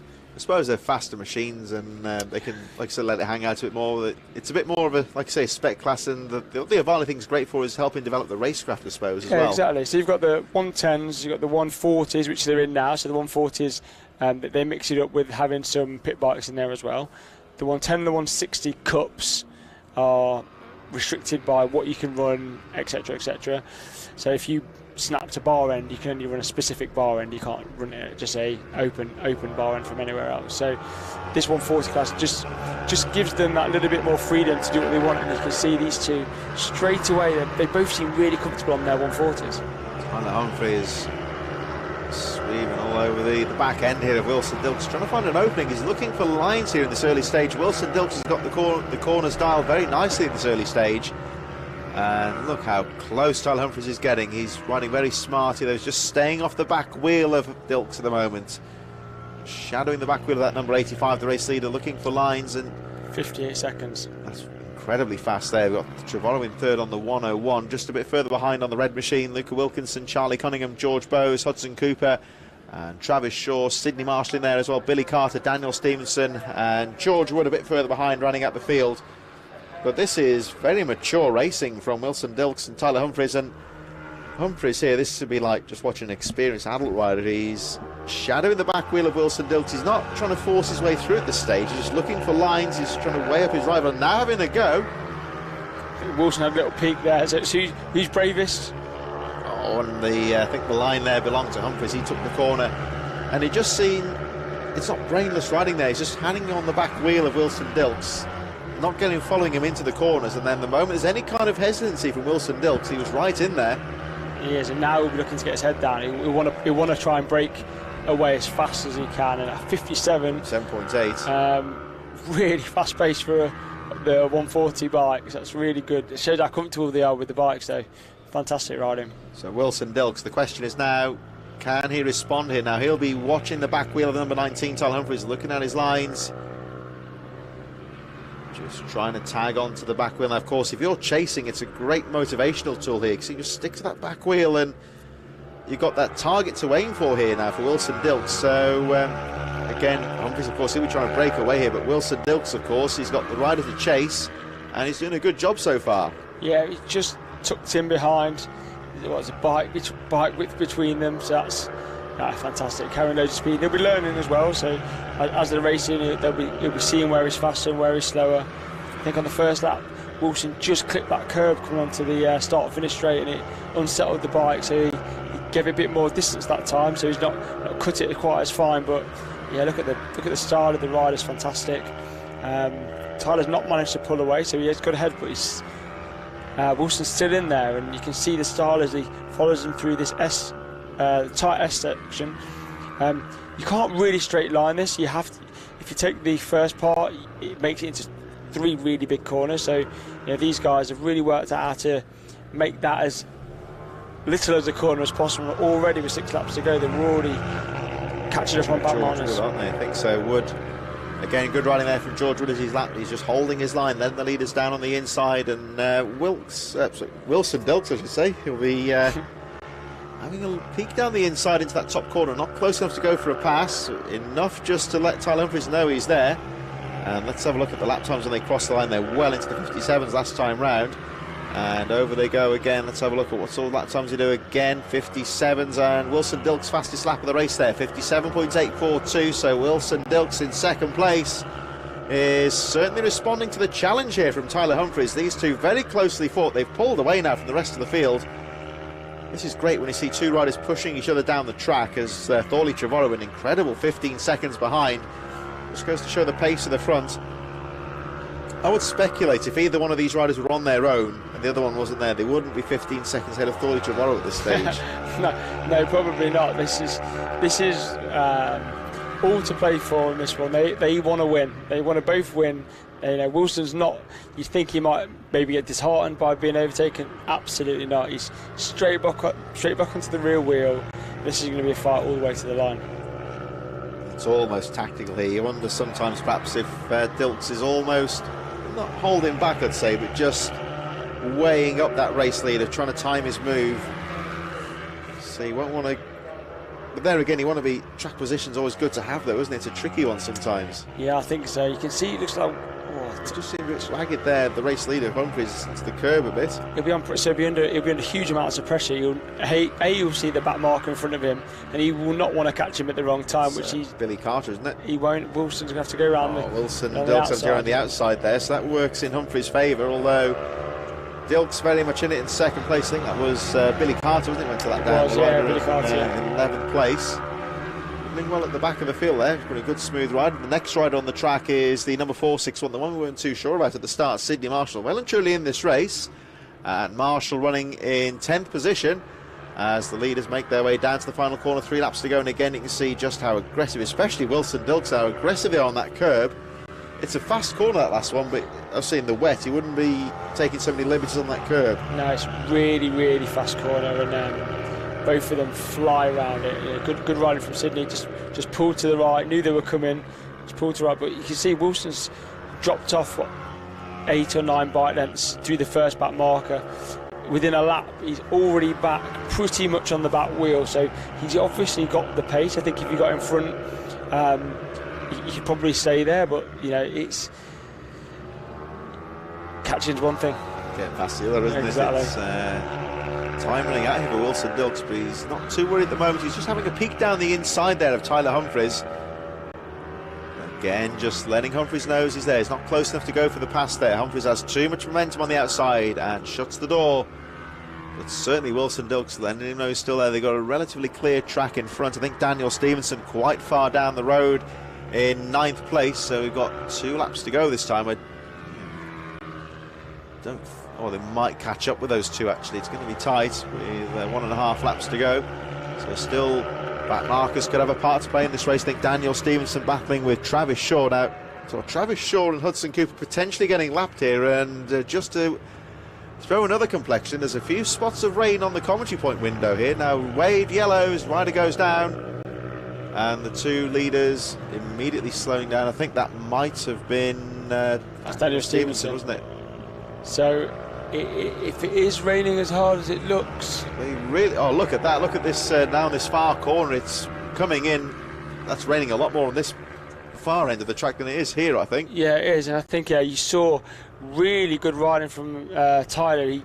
He was full on the brakes. The bike was protesting. He had his foot on the ground and managed to keep it up. He had to work really hard not to go down there. So. It's moving in the whole track now. So these guys will be on slicks at this point. So and the guys in the pit lane who are just about to go out. This is a nerve-wracking moment. This is the, of course, the Minibike 140 is about to go out here. So. Exactly. So all these guys that have just gone to the pits with their slicks on because it's a dry track will now be. one or two of these bikes being pushed to the line just past our commentary. Are on slick tyres here, so this could be awkward. Yeah, it's like it's your worst nightmare, isn't it? You can see, look at this, the pace has dropped.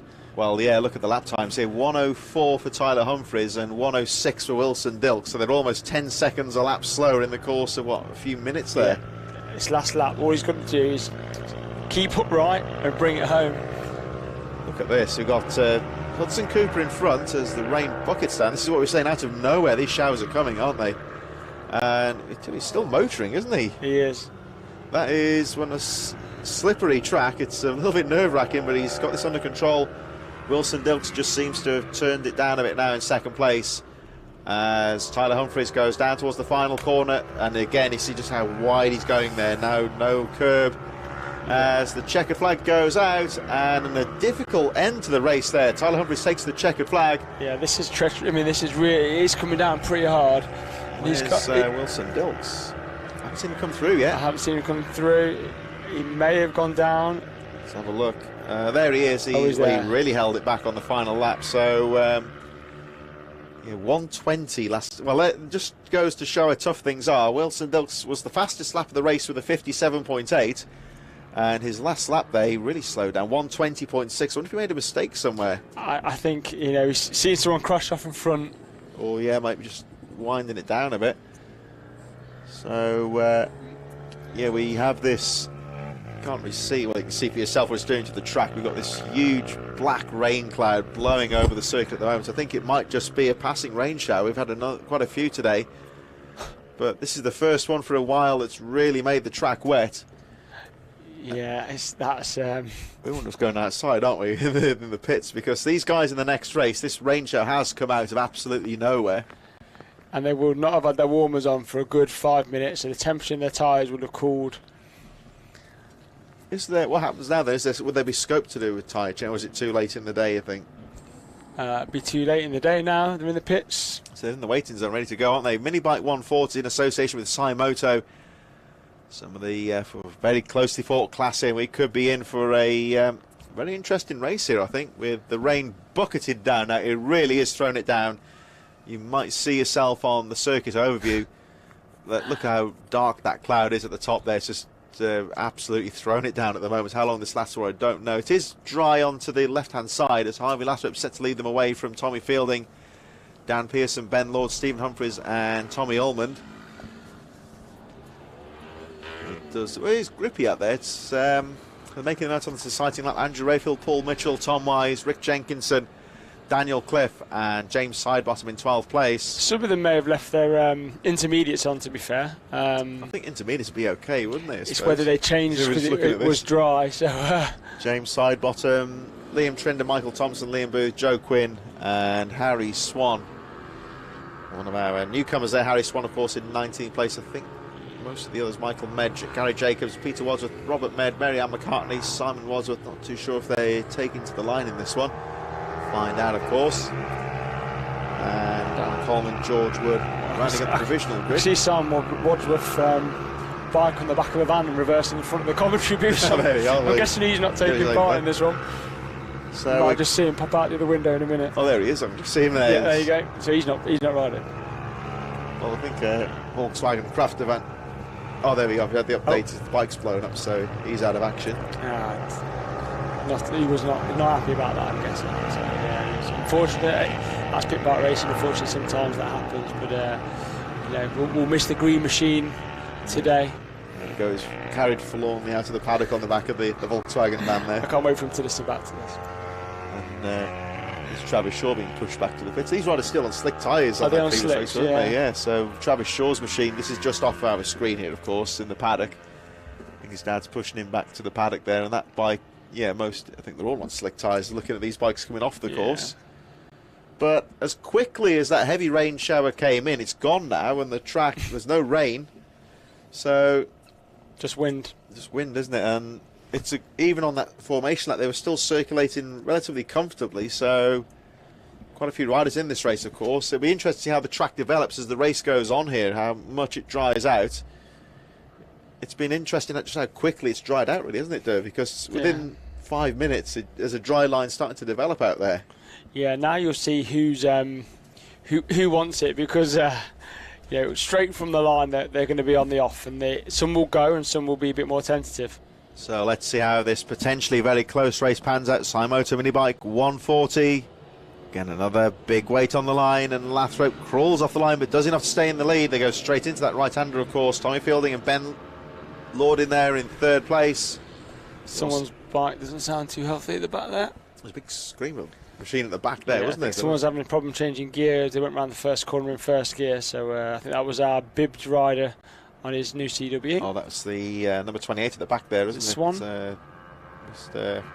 Get the first name, of course, sorry. Yes, so Swan, I think it is. Harry Swan, Harry Swan, there he is at the back of the field, number 28. This is a good learning experience for him, I suppose, on a changing track, isn't it? It's not the easiest condition to... Look how slick that surface is on that right-hander. That's not very nice at all. And remember that he's now riding his own bike, because he didn't have any wet tyres. So obviously he thought it was dry, so he's brought his own bike out again for this nice wet damp track. So good luck to Harry Swan. Let's hopefully he brings that home in one piece. It's still motoring, actually. Let's have a look at the lap times when they bring it home again. They're not too worried about that curb on the inside, are they? It still seems okay at ground level, I'd say. Oh, twitchy there from Lathrop into the first corner. 105 on the first lap to give you an idea of the pace out there. Ben Lord up to second. There he is then on the number 1. Tommy Fielding third, Tommy Ullman fourth, Stephen Humphreys, Peter Wadsworth, Michael Medley and Booth, Andrew Rayfield, James Sidebottom running out the top 10. As Michael Thompson, Tom Wise, Daniel Cliff further down, Gary Jacobs, Paul Mitchell in 15th position, Joe Quinn and Harry Swan running out the field. But look how treacherous this circuit. They're just finding the track out for themselves here, aren't they? It's, every corner you're gonna be learning something. If you think these are 140 engines, the race before was 140, and they got down to 58 seconds. That's on the dry track. On the dry track, so 58 seconds. Within 10 minutes, we're going from 58-second laps back up to 1 minute 5-second laps, and people nervously going around all these corners. They're still getting the knee down, but it's not with the same conviction. It's not quite as aggressive. Again, Lathrop's keeping the wheels off that line, whatever you do, because if you're straight off the machine, they were a lot more aggressive on that final corner last time around, weren't they? 105, well, 103, my mistake, fastest lap of the race there for Harvey Lathrop. So, they're about 6 seconds off the pace of the previous race, aren't they, at the moment? They are, but again, this track's going to dry out fast. The wind's blowing, the sun's back out again. It's going to come back to him here, isn't it? It's going to come back to him. So they will probably get quicker and quicker lap by lap. So it's just a case of keeping it on two wheels, remembering that them curbs are still wet as Ben runs really, really wide. The thing here is Harvey Lathrop's being pushed. I don't know if he knows how close Ben Lord is. I'm sure he'll get an idea there's a bike behind him here. So he's got the pressure of a rider chasing. He's got to get the power down as best as he can to maintain that pace out there. But it's so easy to make a mistake as well. It's very tough here for Harvey Lathrop, the race leaders. They make their way up the hill once again.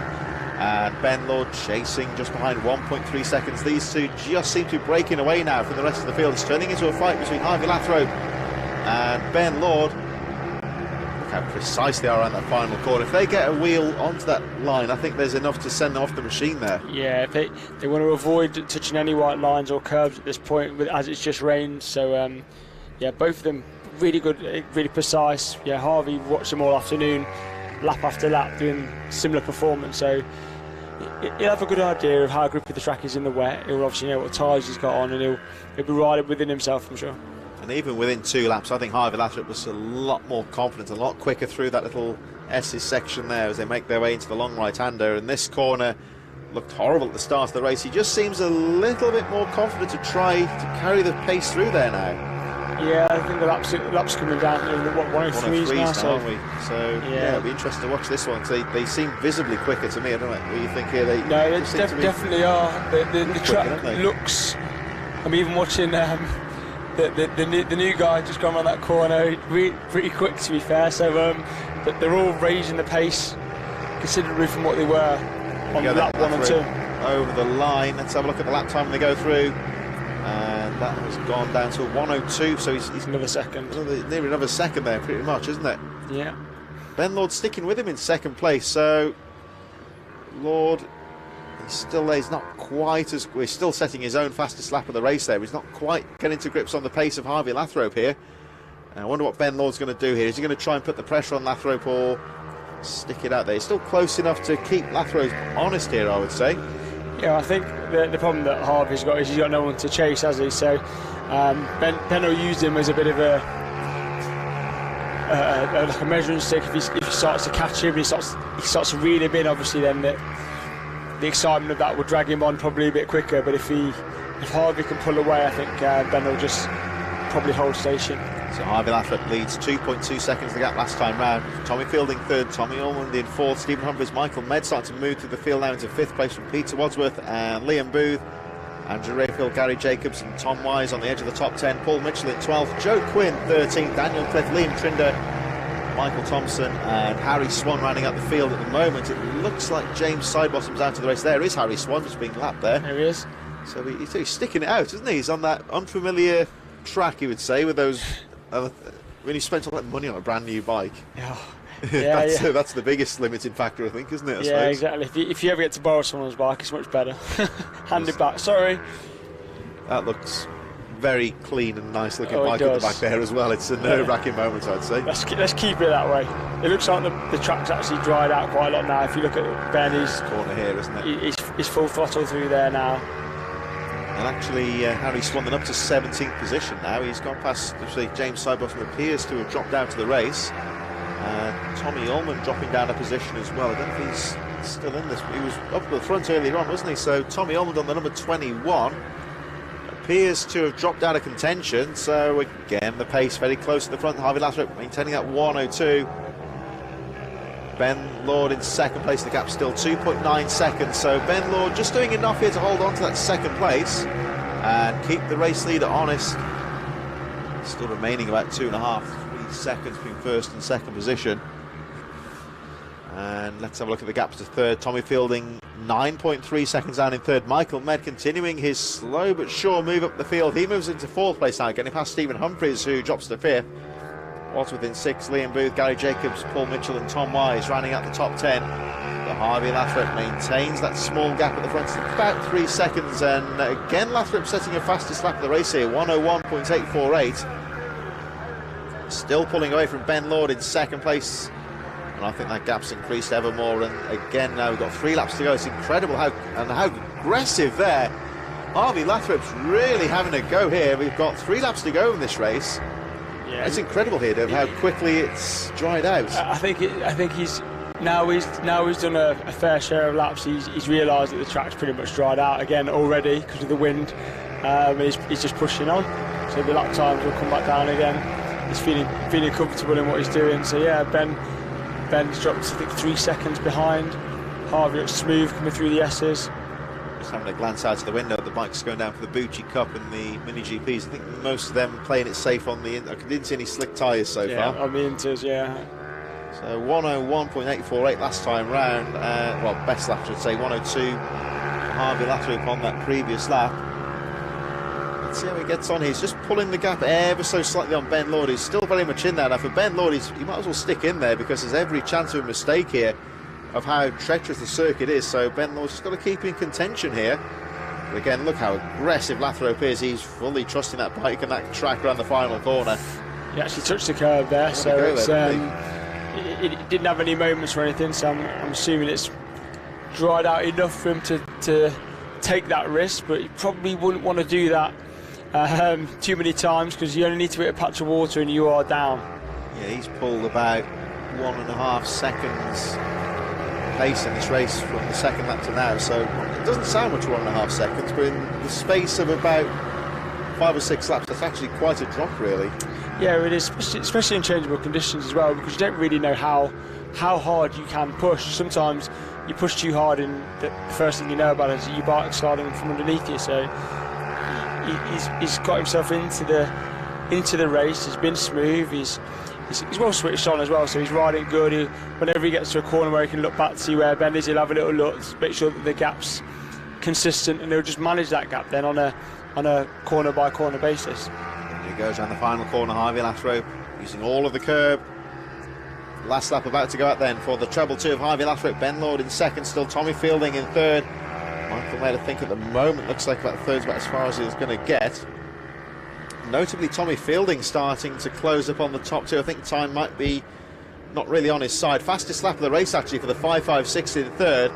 Tommy Fielding, who's really getting a good pace in these closing stages. As I say, we're looking about 5 seconds between Ben Lord and Tommy Fielding, so at the moment there's not much he can do. But Harvey Lathrop has got the race under control. He's pulled it up now to 4.4 seconds. Fielding in third, then fastest rider on the track.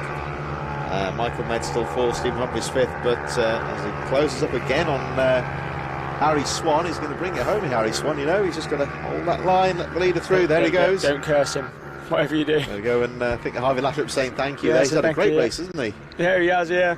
It's good, like I said, it's good to see newbies in changeable condition, really like trying to learn what's going on. You also, when you're racing with these guys that fly, you realise how much you've still got to learn, and if you commit yourself to doing it and getting those track days, etc., you can really gives you an idea. Gives you an idea of what's achievable.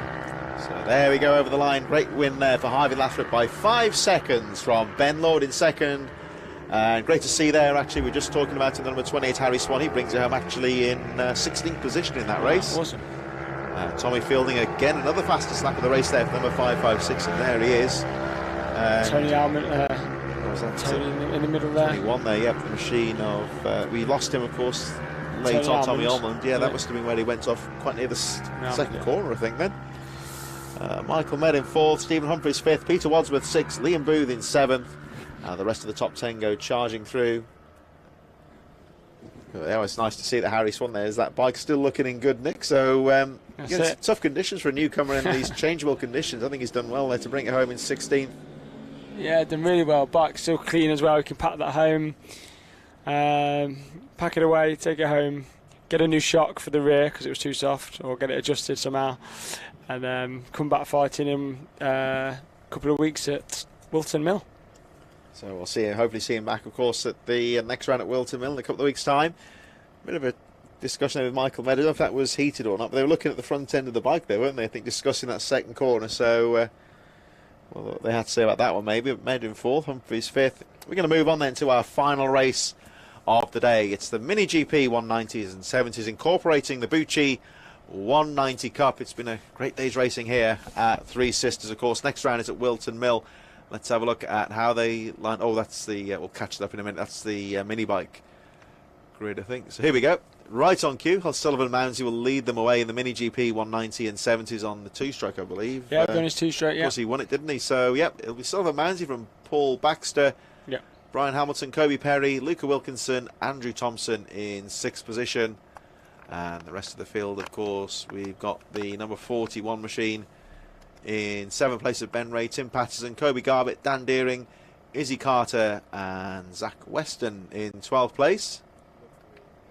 Wareham and Bowes on the 7th row. I believe they're non-starters. Yeah, Western, Wareham and Bowes I don't think are going to be riding. So Bowes is preparing for his next British Talent Cup outing. So he's done his first one a couple of weeks ago, which was his first taste of that. So he's not risking this racing this weekend with the changeable conditions. He wants to save himself for that, which is fair enough. Ian Wareham, I think, had an engine issue early this morning and it's packed up. Oh, trouble here on the sighting lap. A rider going down. Is that one of the Hamiltons? Yeah, that means he's out, so he will not be able to take place in the race. That's Jack Hamilton, wasn't it? I think they went down. No, Brian Hamilton. He's crashed on the outlap, so he's out. Sullivan Mounsey, I'm actually seeing his bike now being pushed out, so he'll be starting from the back of the grid. Oh, so we've got drama in this final race before things. So he's not. He just heard the two-stroke, so he's not made it out. So yeah, Brian will be out. I'll tell you what, I think he was all right there, Brian Hamilton, wasn't he? But he was just disappointed because he knows he's not going to be racing. So he's out. Mounsey will have to start from the pit lane if he gets there in time. Oh yeah, they do frantic activity off the side of the track here, out of view of this, of course. So we've seen that two-stroke being pushed very quickly. So yeah, his dad was running it down to the see if he's allowed to join. He might be able to join, like I said, from the pit lane. So, in terms of the race start, is there a cut-off point as such if a rider fails to make the grid? How does that work? So you'll see just on the right in the pit lane, he's trying to be bump started. They will hold him now in the pit lane, so he'll have a pit lane start. And just ride off once everyone's gone through, I suppose, isn't he? So dramatic start here. One of the favourites Brian Hamilton then dropping the machine on the warm-up lap. It does happen, doesn't it? It's not without precedent, that one, but that won't make it any better for him. He will be bitterly disappointed with that one. He will be gutted. So, yeah, unfortunately, you can't crash and rejoin. So he'll probably push that straight off, be back in the pits, and not the most ideal way to end a weekend before a long drive back to Ireland. I'm sure him and Brian and his dad Davey will be discussing that. He'll be trying to work out what's happened, I think. Actually, we're just going back onto the live chat here. Colin McCann getting in touch earlier on. I don't think he'll be too happy with that, sadly, so commiserations to him. Colin will have to give him a right good talking to. So he said he saw Glenn and Andy Irwin, who's BSB names. You should get them on the Ohvales last week. Should perhaps get them as guest riders. Yeah, they both picked up. They had GP2s, I think. They both picked up some new bikes. Yeah. And they should get Graham Irwin in that one as well. He was the former British motocross champion. Exactly. He can turn a wheel. They have this family feud who's the fastest Irwin, so they could perhaps settle the differences on mini bikes, I think. Yeah, I think that'd be a good one to watch. I think we did a BSB race, I think, a couple of years ago. The problem is they get a bit excited, and then they've actually got to earn a living, so it's probably not the best thing. Here we go then now. Watch out for Mounsey, the flag on the edge. He'll be held in the pit area now. Gets to join the track at the back of the field. Paul Baxter, therefore, takes advantage of his rival's misfortune. Gets a good start with Kobe Perry right in there as well. Is that Perry also battling for the lead? Luke Wilkinson, Andrew Thompson also in there. And we're talking about Brian Hamilton. He said he had the... been told he had the Red Bull Rookies test, of course. He failed to make the top 8. We had a good experience, but he was offered a ride. And the team needing £6,000 or €6,000 a month in funding from the riders. Just goes to show, of course, when you get further up the ladder. Of course, if you've got the luxury of a good sponsor, that wouldn't be an issue. There's a lot of kids out there that have got tremendous talent, but unfortunately, like we said earlier on, motorsport or motorbike racing in general is about money, which is a shame because talent doesn't always reach the top just purely because of costs. Great battle behind the front two. They could be coming to this corner about 5 wide by the looks of things. Yeah, they're very close for third, as Kobe Perry has had a reasonable afternoon, I'd say. He's been there or thereabouts, but this is about the first time I'd say he's been battling for the lead pretty much, isn't it, I think? Yeah, normally a front runner in this class, or one of the front runners. It maybe struggles a little bit in the changeable conditions. Yeah, that's maybe for Brian's bike, which is just parked on the side. Oh, possibly. So Kobe Perry leading. We've got Paul Baxter second, Luca Wilkinson, Ben Ray. Sullivan Mounsey, notably, is up to 7th place despite that pit lane start. Now this track drying out quite nicely for him here, so we'll see how that two-stroke fights through the field. There was some fast, furious moments there as they pushed that bike to the line. And Mounsey's going very nicely. He's going to struggle to get these leaders at the moment, but he's certainly going the right way about it so far. Of course, we've lost Brian Hamilton. As Carter dropping to the back of the field with Dan Deering, having their own scrap at the back with Kobe Garbett, Sullivan Mounsey then up to 7th place. Andrew Thompson, Tim Patterson, Ben Ray up to 4th. Luca Wilkinson 3rd. But it's all about these two riders. And Kobe Perry rounding out the day in some style in his early stages. Crosses the line 1 minute, .039, pulling away slightly from Paul Baxter, but look out for third. Look out for the blue machine. It is Sullivan Mounsey up to 3rd place and matching the race lead for pace here. Yeah, with it being dry, Sully will want to win this. I can see it coming. It's going to make the last couple of laps. If you can really put some time in now with a bit of clear air, you'll see his style on this bike is phenomenal. He's really throwing that bike around, isn't he? He does, yeah, absolutely. The thing you've got to consider as well, I think, Derb, is we've all been there when your bike fails at the start, it just screws you up, doesn't it? Because the bike's not started, it's all rushed and everyone's running about, getting going again. And then he's got to sit there in the pits or several. You just got to keep a cool head there, haven't you? And just, despite the setbacks, you just got to focus and let it focus your mind a bit. Yeah, the good thing about Sully is that he won't keep a cool head. He's going to go full out to win. He's already on the back of Paul Baxter, as you can see. He's already pulled alongside. He's already fast. Look how easily he's gone through there as well. Yeah, he's quick on this bike in the dry. Oh, look at this! I tell you what, we've got to say this. Kobe Perry's 1 minute .3 on that one. Sullivan Mounsey 58.5. He's absolutely flying here. This is a 2 seconds of that. Incredible ride here from Mounsey in second. So Kobe Perry leading. He's going to have to watch out here because look out for the second place. This, at the moment, I'd say almost the ride of the day so far. How committed he is in these difficult conditions. I wouldn't trust this track at the moment. No, fully.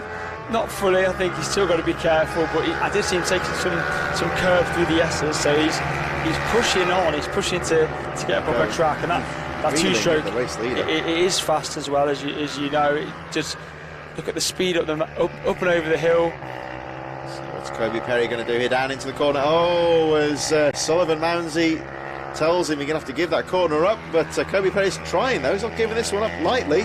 No, he's not giving it up, but it's... Momentum's there though for Sullivan Mounsey, as again another 58.4. He is 1.5 seconds quicker than everyone pretty much, apart from Tim Patterson, who's found a bit of pace as well.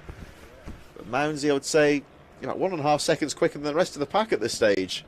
Yeah, he's come through, and obviously you might be able to tag on to him. The sun's come out, it's hitting him in the face as he comes through that area there, but look, Kobe's not been dropped, so that's good. So Kobe's... Yeah, he's not thrown in the towel. He's not thrown in the towel. He'll follow him now. Kobe's a fast rider as well, so young, talented rider. So if he can keep up with him and he can keep following him, maybe it'll drag his times along as well. Let's have a look to go down the back straight. As you can see for yourself there, Kobe Perry by no means has been left behind. He was 1.5 seconds slower than Sullivan Mounsey last time round.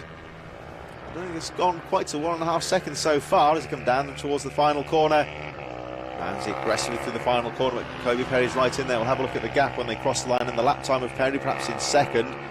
So Mounsey goes through, and already you can see there Kobe Perry's gone right down to 59.4, so he's not quite on the pace of Mounsey, but it's certainly helping pulling him along here. Yeah, it's definitely giving him a little pull, so if he just wants to now try and stay in there as long as he can, because as soon as you get broken, then you fall into that no man's land. Another good batter is third and fourth. Andrew Thompson, I was saying he was having a disappointing day by his own standards, his words, not mine. He's just ahead of Tim Patterson, having a good race. So Tim will want to beat him. Andrew and Tim obviously battled all last year for the championship, and Tim came out victorious, but they're having a good battle for third at the moment. Just waiting for them to come into view on the back straight. Oh, Tim's just gone up the inside, no, just rolled out before the top of for the bottom of the hill. So those two are going to have a scrap as we move forward as well. They come down towards the final corner, then Sullivan Mounsey still leads the way. The gap is still just over a second, I believe. First and second place going through, so again lapping in the 58s. Kobe Perry being pulled along a bit now. Andrew Thompson in third place, Tim Patterson, Paul Baxter. Tim Patterson up to third position, Thompson in fourth, Ben Ray rounding out the top five, getting past Paul Baxter. Luke Wilkinson, Kobe Garbutt and Dan Deering round up the field, closely followed by Izzy Carter in 10th place. 4 laps to go in this race. Still not over, but again drying out lap by lap here, and you can see just how much the lap times are tumbling here. We had a torrential rain shower about 25-30 minutes ago. You wouldn't know it anymore because the track is almost as dry as it was in the first place. It's sunnier than it's been all day at the moment. The track's probably, you still see little spots of damp though, so they've still got to be precise. They still can't afford to run on the grass or anything like that. That would be enough to throw the bike off kilter, wouldn't it, those little damp patches? At the speeds they're going now, it'll throw it a long way as well, so they just need to keep it on the grey stuff. Mounsey then over the line, you can hear that 2-stroke screaming away as he goes over the line. And again, almost matching his fastest lap pace there, 58.8. And Kobe Perry a little further down in second position. Just dropping the pace a little bit now into the 1 minute barriers as Tim Patterson charges through. So at the moment it just looks like Kobe Perry just starting to lose that toe on the race leader Sullivan Mounsey, who's really kept it together quite nicely so far. Still got 2.5 laps to go, and nothing can be taken for granted on this treacherous Three Sisters circuit. It's drying out lap by lap, but there's still areas that could catch you out. But Mounsey showing no fear here. He's absolutely throwing it to the wind, I would say. Yeah, he's running really well, really precise again. Look right to the edge of the track, using his body just to make sure he doesn't run over. Down the gears. So I think that hectic start to the race, it's focused his mind. Well, he's a focused rider anyway, of course, but he's thrown it to the wind here, but he's still keeping a cool head. He's just made sure he's picked his way through, and he's making sure there's no doubt who's leading this one at the moment. Absolutely. I've noticed that Kobe Perry looks like he's falling back into the battle. Tim and Andrew are coming, so they're pushing each other on, aren't they, in third place? Yeah, I think we could have only 2 laps to go. It might be too far, but they're closing fast. So keeping on that battle of second place as Sullivan Mounsey looks to try and bring it home. The right-hander he goes. You can just see that bike just squirrely a little bit on the corners there. You just see him pushing it a little bit out to the corner. Yeah, he uses this bike for training, so he's got a couple of two-stroke bikes that he uses, a 17-inch wheel as well, which he uses so he can get preparations for the British Talent Cup and stuff. So he's used to riding this GP style now. He's done a lot of 17-inch riding, so the pace won't bother him, but you can see his style's really suited for the GP bike. And obviously, a lot of people like the old two-strokes. Some people are four-stroke fans, but for him, you can see it's helped him with his bike development, and it's going to help him in the future as he looks to throw a bike around a little bit more, let it move around, and be used to doing that on a GP style bike. Certainly seems to be that way. You can see how aggressive that bike is, and the power bend of it as well. He's certainly running very well, matching his fastest lap pace so far. The action on for second place as Mounsey starts to close, but I think that's Izzy Carter in front, I believe. So Carter there just on the apex coming to the final corner. He's going to forward to pick his line here, find a way through, which he does so. There's Carter. We were talking about that Bucci sponsor machine there, the very distinctive colours of that bike of Izzy Carter, just being lapped there. She's running in 10th place. Kobe Perry, Andrew Thompson and Tim Patterson starting to fight away now, and Perry being pulled back into that battle of a third. Sullivan Mounsey from a pit lane start, crossing the line and takes the checkered flag. So Sullivan Mounsey taking the checkered flag. Izzy Carter will cross the line in 10th. There's the battle of a second, and Kobe Perry's just about done enough. Tim Patterson taking third, Andrew Thompson in fourth, and Paul Baxter, I think, is a bit further back from Ben Ray. They're coming around the final few corners now. So Baxter, Ray, Wilkinson, Garbett, Dan Deering, the last rider on the lead lap. Izzy Carter. Sadly, of course, Brian Hamilton, a retirement before the race started, and of course that's the rule. If they fall off even on the formation lap, we've got the rule this year about riders crashing on the course. That effect was from when they leave the pit lane, really. So sadly, he'd be out before the race started. He was done before it started, unfortunately. It's a shame because he'd had a really good weekend up until that point. Just to slip off on whatever happened. Maybe it was just a mistake. He weaving to warm his tyres up or something. But yeah, unfortunately, little mistakes cost him when he needed it most. Wasn't it? So a bit of an unfortunate day for him. And we'll see him, of course, all being well at Wilton Mill, as with everybody else. Plenty of great action here at Three Sisters. What's been a difficult day weather-wise, it was the weather forecast wasn't that good at all, and as you can see, we cut back to the circuit now. Really, once again, it's dried out once again. So threatening weather today, and it's come and gone. It's made things very tricky for the riders, I would say. But all in all, a good day, of course. No red flags as well, which is a good sign as well. No, good day. Everyone will get home safe. There's a couple of people slid off, but in the wet, in general, you tend to slide more than you do hurt yourself. So a lot of them were back up and back racing again, and a really good racing. Thank you to all of our sponsors that support the championship: Pitbike Spares, SYMoto, Motul, Ohvale, AMR, Parker Racing, OMG, Rich Energy, RNG, UGGLY, Brapbikes. The list goes on and on. But without them, we obviously couldn't do what we do. So we really appreciate that, and all the guys that are here supporting at the track as well, like Pitbike Racing UK, Parker, definitely, AMR. Of course, I think it's they're packing up after a busy weekend's trading. Thanks, of course. It's great to see so many people in attendance despite the tough conditions recently with the financial costs and whatnot. So thanks for supporting the series. Thanks, of course, for everyone who's tuned in this afternoon and enjoyed the action. We hope you've enjoyed the 6th round of the championship here at Three Sisters. It's been a great day here at the fast Lancashire circuit just on the outskirts of Wigan. We're going to move down to Northamptonshire in a couple of weeks' time to Wilton Mill for the penultimate round of the championship. Thanks for joining us today, and see you in a couple of weeks at Wilton Mill.